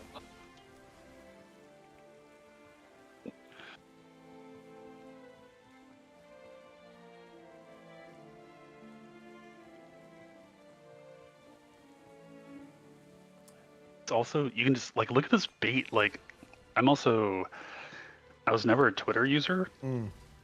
But like, who tweets out making a playlist to trigger snowflake liberal family over Thanksgiving? Like, it's such a oh, it's so weird. People are just so weird.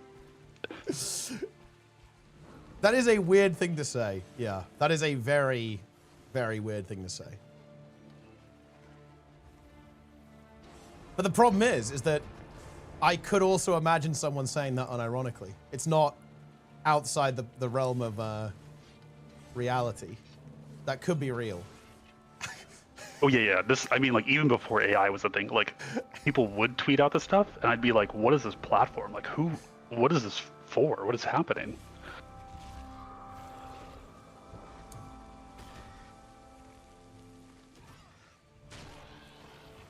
This channel is scary with the fake headlines. I'm a bum. Oh yeah. Oh dude, yeah. This is fucking weird. Well, I mean, dude, people doing this is like very, very weird.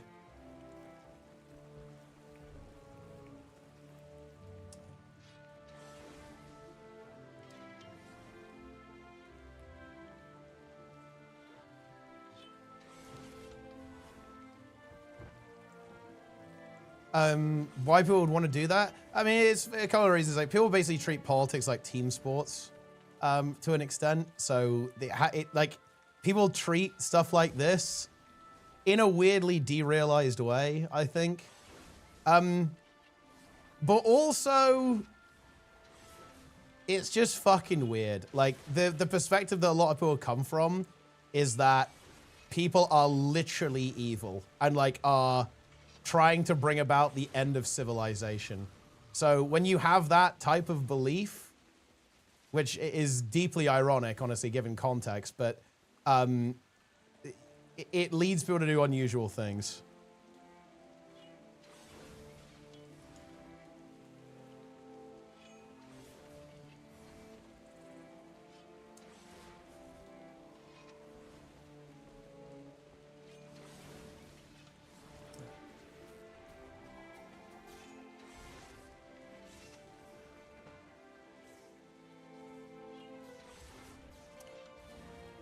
Who did you vote for? I'm pretty sure you can figure that out. That's an exercise for the viewer.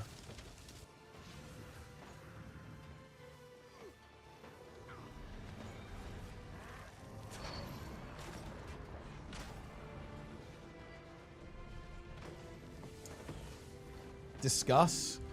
Dude, stuff like this is so fucked. Like, this is an AI image of Donald Trump as the God Emperor of mankind. None shall escape his justice. Who is that kneeling? Is that Elizabeth Warren in the center? I believe so, yes. I think that's what it's supposed to be. Obviously, it's AI, so it's like a little scuffed.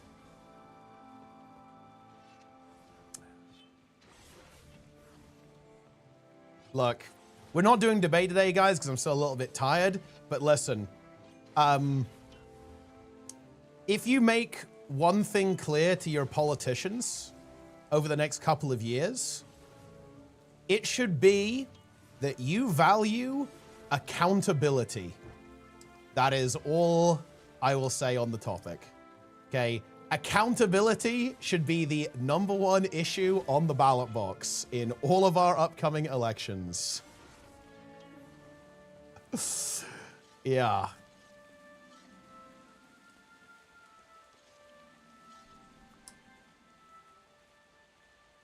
They would offer themselves daily. Yeah, it is funny, actually, because, dude, like, you don't want to be in the Imperium. Okay, the 40K comparisons, I mean, look, I mean, I know, to be fair, it's obviously non-literal, right? But they are so fucking funny if you actually, like, know a little bit about the lore. Like, you do not want to be in the Imperium, guys. Like, that is really not it, okay? It would not be comfortable for you as an average Imperium civilian, I guess. Yeah, the only people that are like, no one's happy, right? Like literally zero people are happy. No one smiles, right? No one is happy. And then if you're a psyker, you have like a pretty decent chance of you're just being flown out to be sacrificed to the emperor. Yeah, you're a sacrifice. Yeah, 1,000 a day. Yep. That's good luck with that. The people that get recruited for, like, you know, the Ultramarines or whatever, what's the survival rate on that is like pretty low. So like all the people that pog out over Space Marines, it's like, yeah. Well, and also, let's be honest, okay? Look, the fucking, like, the normies, okay? You're an Imperial Guard and you just get killed by a commissar, okay? Like, that's what happens, right? Like, oh yeah, for sure. Or you get, like, eaten by a Tyranid, like, on day 1. Like, that's what happens to you guys, okay? It's not assuming a good you time. even survive your first, like, warp jump, right? like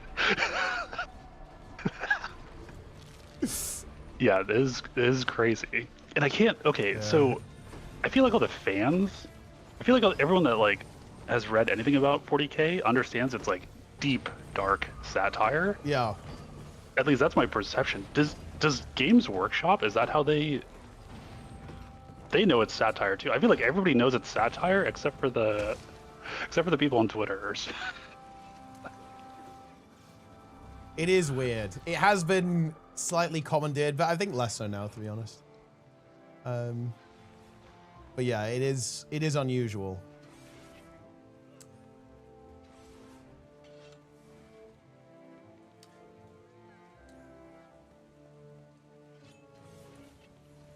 But anyway.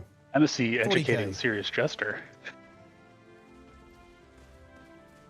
Jester. Of course he asked, does 40K have elves? That's his first comment. Of course he goes with that, yeah. And they were gooners. It is actually true. It is. That, Look, what MSC is saying here, by the way, is basically accurate, guys. Like, the space elves, they were so fucking degenerate that they spawned, like, a god of degeneracy that, like, killed them, right? That's actually the reality, guys. That is what happens if you goon too much. That's what 40K is warning you about, guys. Okay? It's warning you against the evils of gooning. Elves, Eldar? Yeah, but they're the space elves, let's be honest here, okay? Eldar are the space elves.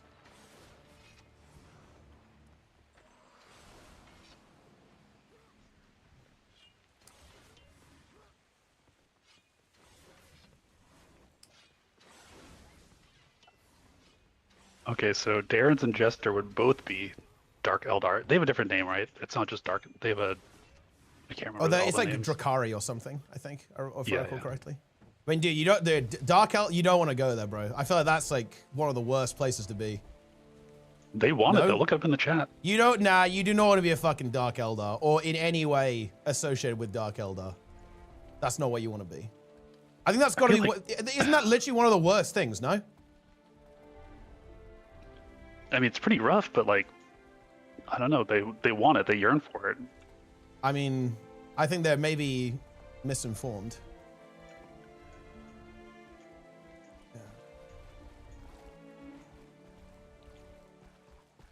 It's not good. Curious searches. Wait. Oh wait, dude, Jester fucking.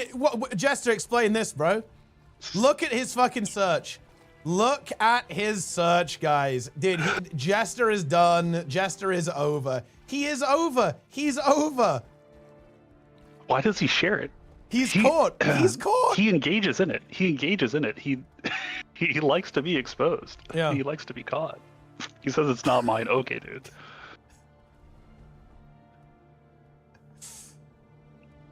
He's proud of it.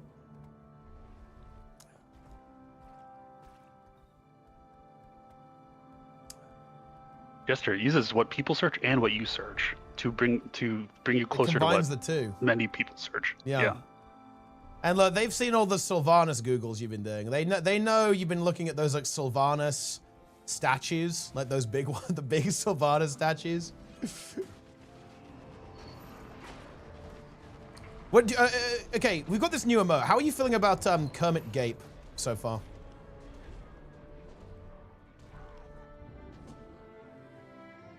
He's a puppet, right? Yeah. Wait, is he a puppet? Or is he like is he on like stilts or whatever they're called? Yeah, he's a puppet. That is a crazy emote. I mean, do you not have the character gape into the void or something? Gape into the abyss? Yeah, well, it was an achievement before I made that character name. Yeah, so. But you also do have that character name, I believe. I did reserve that character name. Yeah. And I think I only got it after I got the achievement. Good achievement, right? I would say good achievement. Yeah, it's also a PvP character, which I feel like is the Abyss. That is very much the Abyss. Wait, what class is it? It's a Necro. Necro, okay, good. And then you just play Bunker Scourge on it, and then that is the Abyss, pretty much. Like it's a fate worse than death. Right, it came out with wait, when did it come out with Soda, or it was like one of the Soda patches? Yeah, it was one of the Soda patches, yeah. I played it the most when think it was like last year when like Condi Reaper was kind of good. Got to like gold 3. I don't think I ever reached platinum. Support Rit with Minstrel. Yeah, you can play heal Rit. It's not. I don't. I mean, support Rit gives good boons. It's okay. I don't think it's my favorite healer, but it's definitely playable. Yeah, you can play full support. It works really well.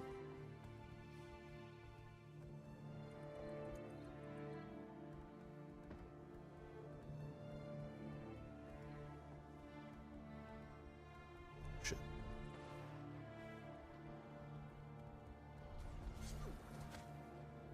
Oh shit. I'm in the keep.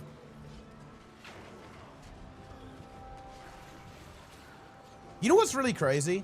Like, World vs. World is way more alive because the expansion's kind of quietened down a little bit now. It's actually really weird. Like, it felt very quiet to me, whereas like everyone was doing all the PvE, but now everyone's back to doing what they were doing before.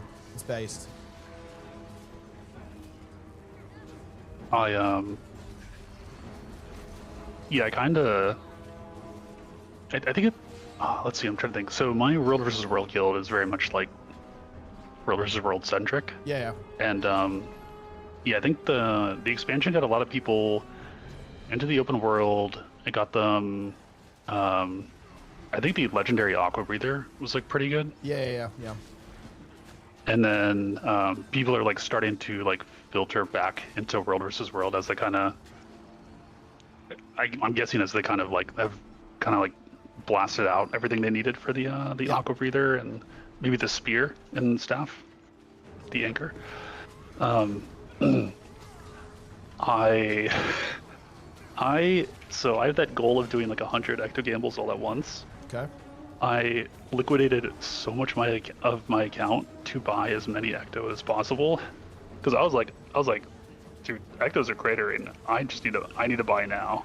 I have like 70 more gambles to make. I was like, I need 70 stacks of ecto.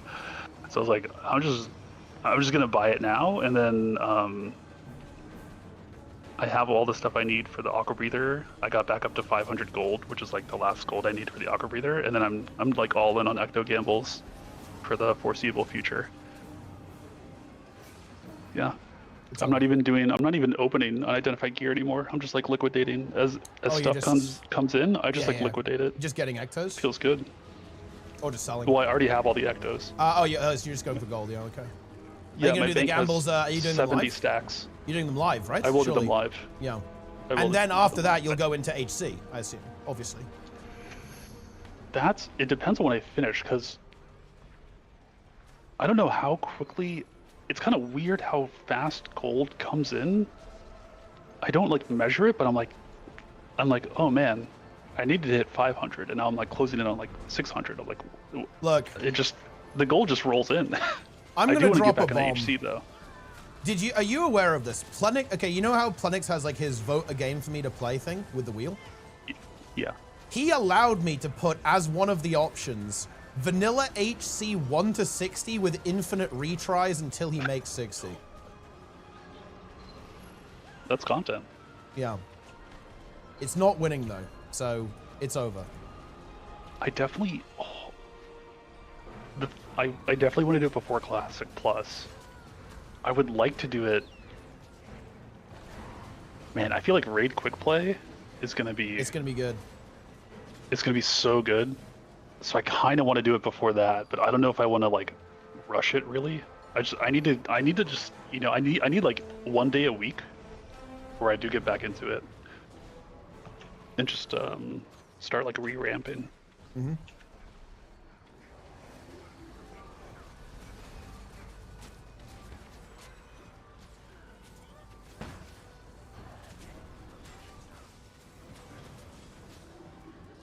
Warrior to 50 before I got bored and quit. I mean, yeah, Warrior is definitely one of the ones that, well, I mean, Warrior is like one of the ones that can be really boring or really exciting, I guess, depending on how you play it.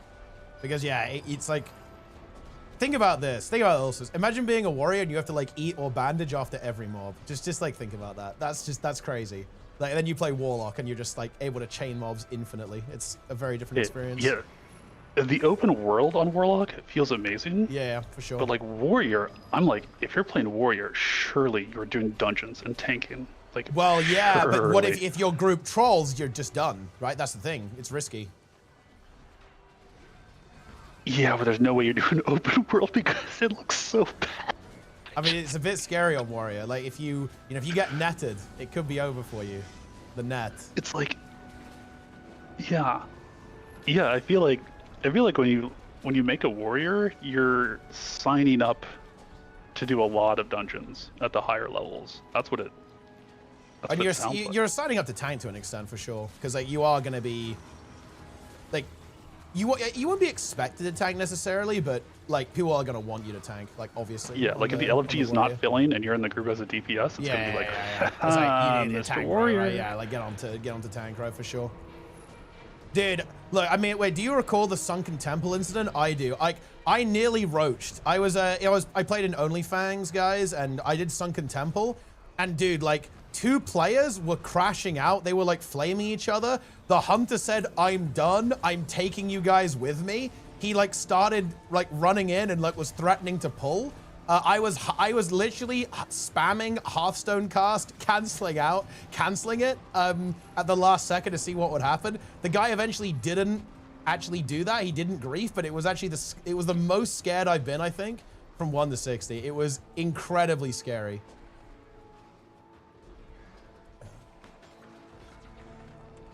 The vibes were off. The vibes were not good, like in that one, that's for sure. The vibes were very bad. It's a good dungeon though. I am a big Sunken Temple fan. It's really cool. But yeah, it's one of the ones that people don't do as much because I thought the loot is not that crazy in there, to be honest, unless you get really good RNG and you roll one of the orbs or one of the braces that has the exact stats you want. Which weirdly enough, I did. I recall, yeah, I rolled a plus healing set of braces on my shaman on OnlyFans, which was actually insane. That was a ridiculous drop. So I think I did actually get really lucky there. So it worked out well for me, but it's a really spooky dungeon. Yeah, troll one towards the end of vanilla. Yeah. I actually love the Swamp of Sorrows. It's one of the zones that I really enjoy. The atmosphere is actually amazing. How different is gear between different role specs in the same class and retail? Can I run the gear on disc for Shadow Priest? Totally different set. It's a bit variant. Like the spec will work, but very different a lot of the time. Like it can be a big performance impact. But the build will like function, obviously. It's not like it's unplayable, but yeah, you want to have the right stats.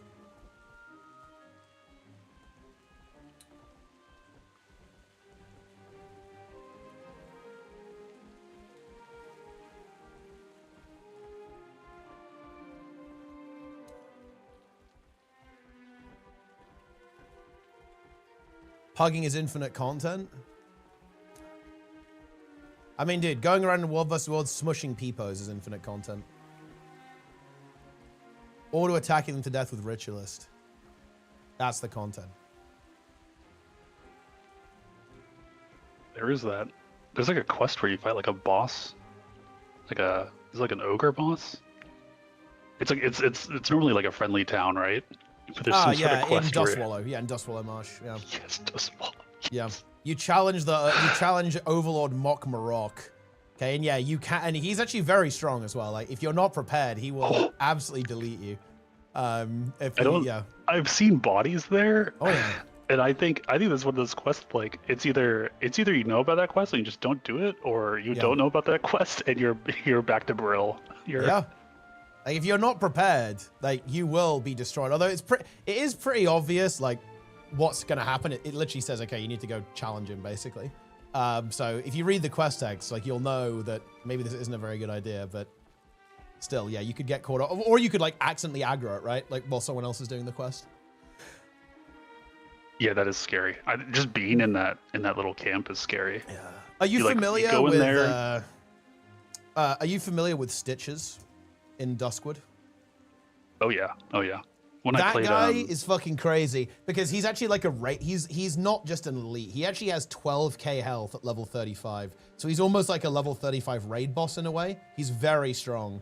So even if you try to fight him in a group, it will be a problem for you. Like if you try and fight him at that level. It's so good. Oh man, it's so sick. Stitches, the gift from the embalmer. 2019 classic. So not hardcore. Yeah. My wife and I got to that zone, and yeah, he was running around, and I think we teamed up with some players to take him down. Is there a quest to kill it, or is it just like, is he just like roam? Oh, so I'm thinking of something else. This is the cool thing about Stitches. So Stitches spawns when you finish the main quest line there. So the main quest line in Duskwood is that you're sent to like investigate what's going on, and you do a bunch of quests for this like mysterious hermit basically. And over the course of the quest line, it actually becomes more and more obvious that he's the villain of the zone. But for some reason, your character keeps doing all of the quests up until the point where he says, haha, you fool, I tricked you. The beast comes for Darkshire now, right? And then he unleashes Stitches, who will then walk all the way to the town and murder all of the patrols and civilians there, including players. Yeah, I think, I don't know if we did the quest, but I think it was like aggroed. We saw other people fighting it, and we're like, oh, this is sick, let's go. Yeah. No, you definitely, you want to get in on the action, because he does have a special drop, actually. He drops Stitch's Femur, which is a 50 armor offhand, which is actually kind of good for druid tanks, for example, because it gets modified by the bear armor. Armor modifier, so it's actually it's not a useless item, it's like a weird item, but yeah, he doesn't drop anything else. It would be cool if he did, to be honest, if he had like a cool drop table, which they would add in Classic Plus, obviously. You can do a quest that triggers a boss to go murder players. Yeah. Exactly that. Yeah. That's good game design. It is, yeah, it is. I mean, honestly, and then there was specific game design. That part of the quest chains is so sick. Like Elwyn Forest, Redridge, Westfall, and Duskwood is, oh my god. They are so good, those zones. They are actually amazing. Like, I love the Horde zones too. Like, I do really like the Barrens. Like, Ashenvale is really good. Obviously, that's more of like a multi-zone, obviously. But damn, the Alliance human starter area is so good. It is some of the best MMO, like, open world and quest design ever. Oh, it's so good. Wasn't the Horde pot rushed in? Yeah, they did the Alliance stuff first. So the Horde stuff's a bit scuffed. Like, the stories are nowhere near as developed on Horde side, and the quests are, like... The amount of narrative stuff that goes all the way up into the relatively high levels on Alliance is so much more developed, right? Like, you have all of the stuff with the Defias Brotherhood, right? Like, the Alliance side Onyxia chain is way more fleshed out than the Horde side, right? There's, like, so much more going on there, in my opinion. And then, yeah, you have this, like, big conspiracy that takes you to Doswallow Marsh in the end, and you have this, like, conspiracy to, like, assassinate people, and, like, this within the Nobles of Stormwind. Like, that arc takes a long time. Like, you'll be above level 40 by the time that actually concludes a lot of the time in Doswallow Marsh. Is really good, yeah. Very high tier.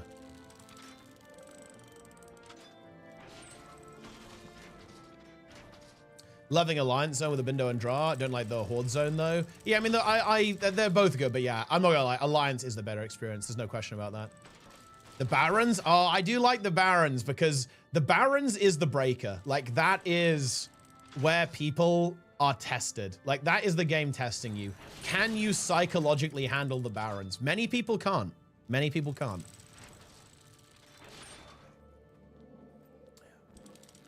Because always remember this, guys. Randy, who was he actually was in SC for a time when he was playing the game. He died to level 7 Makrura and uninstalled. It was during the Makrura eye quest. Broke. He was unable to get the eyes. He was farming the Makrura for the eyes. He couldn't get them. He died to one and mentally broke. Then Tweedy, similar situation. He was in the Barrens doing the Zevra Hooves quest. He was doing the Zevras, the hooves weren't dropping. He then died to a Zevra. He had, I think, like a 5-minute walk back after he died to the Zevra. He said, I can't do it, and uninstalled the game on the spot. And that, honestly, guys, is the mark of good design. It's crazy how quickly they break. Like Amiibo. that's, I don't know. Especially during 2019 Classic. Yeah. Like not hardcore. Yeah. Like coming in without any nostalgia, I just like, bro, it's so fun. I'm not broken, Jester. I'm just like starved for time.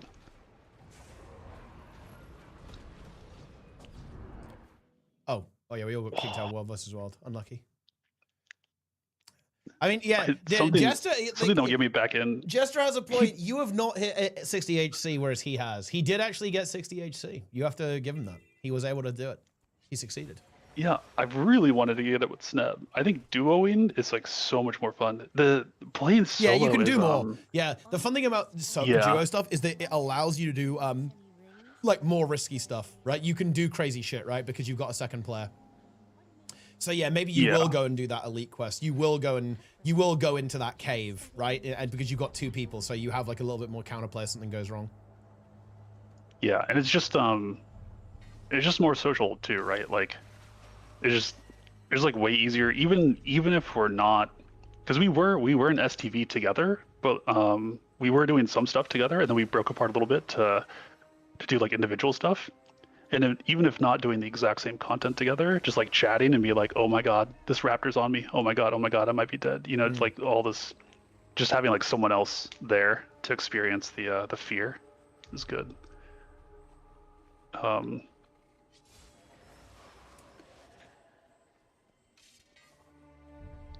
yeah, it would be nice to. I was thinking about like, maybe I should find a guild that just has other people leveling. But I'm like, I don't know if it's imposing a bunch. Like if I group with people and I'm streaming it, and I'm not sure if it's like weird for other people. I don't know. Maybe try to infiltrate Fangsley or whatever. Oh, dude, yeah, you should get it. Like, you should just tell them that you're a dev and wait, holy shit. You should do TBC hardcore, dude. Log in. I've heard TBC is way less casual. It is, bro. I don't know. Maybe I'm delusional. I admit this. I might be delusional. But in my mind, TBC is so much harder than vanilla. Like heroics are way harder than vanilla dungeons. The raids are way harder. They have like way more like instant death mechanics where you could like fuck the entire raid. In my mind, it is so much harder actually. But maybe I'm cooked. I don't know. I guess we'll find out when people get there, and how it goes.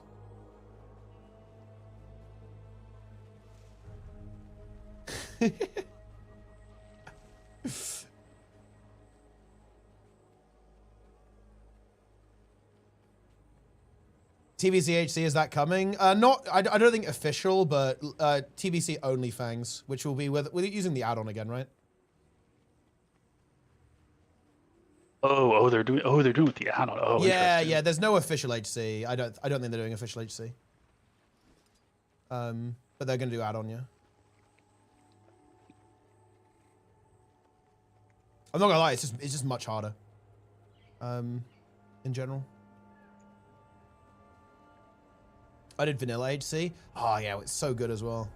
Yeah, no, I'm looking forward to it. Like TBC class design is pretty cool, to be honest. Like they added a lot of cool stuff, like cool toys for people to play with. People manage to stay alive to raid. It's gonna be, I think it'll be a lot more challenging. And the thing is, you're so much more time gated, by the way. Like, because in order to get into the raids, you've got to do like these very lengthy attunements. Let me get the TBC attunement chart, okay? Like, it is way more of like an investment to actually be able to raid effectively, like in the like in TBC compared to vanilla, right? Obviously, this is for like every single raid in the entire game, but you have to do so much more to actually be able to play the content, right? Like to actually get into the raids and stuff. Oh, that looks cooked. Yeah, It's I can't actually, read any of the text. it's The kind text of could be literally based- walk here, and it's Yeah. like, oh, that is insane. It's pretty based RP, to be honest. I actually kind of like stuff like this. But the thing is, there's rep grinds that you're going to have to do, right? Like, you've got to do this quest chain to get this key to go and do this dungeon, right? To do that other dungeon, and that unlocks that, right? So there's a lot going on in order to actually get into the raids and stuff. Yeah, I respect, if they're going to put an attunement, I'm like, and it's like deep RP, I respect it. Yeah, it is deep RP.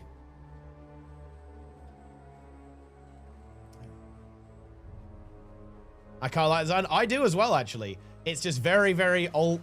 They should, as long as it's account wide, because otherwise you have to do it on every character, which is a bit questionable, I would say.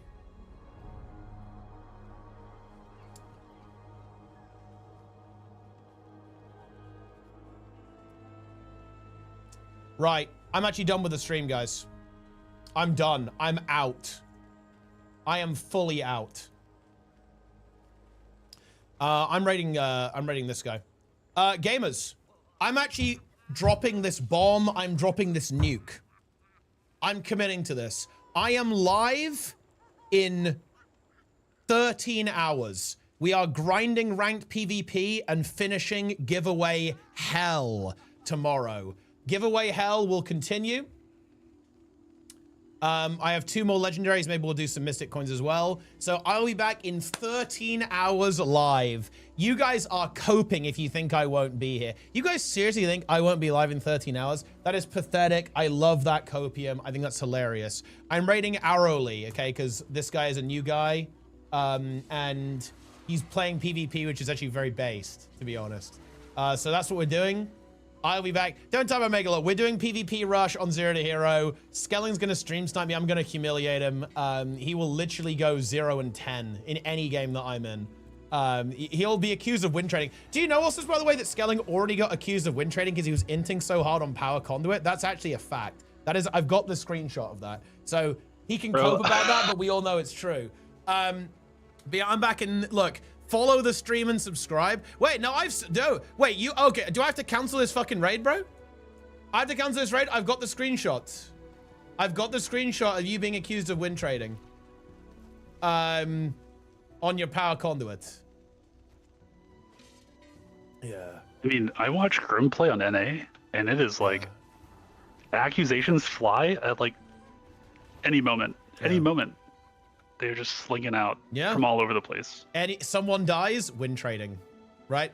Yeah. Someone. It's always map chat, right? Yeah. It's like win trade. Yeah. So I made an emote called Yap Chat. There's just people just like yap in Grimm's games.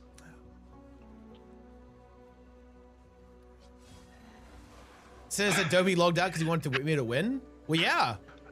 But that's the accusation. Also, guys, I'm done. I'll see you guys tomorrow. Buy the game, follow, subscribe, come back, watch every single day. I'm out. Boom, done.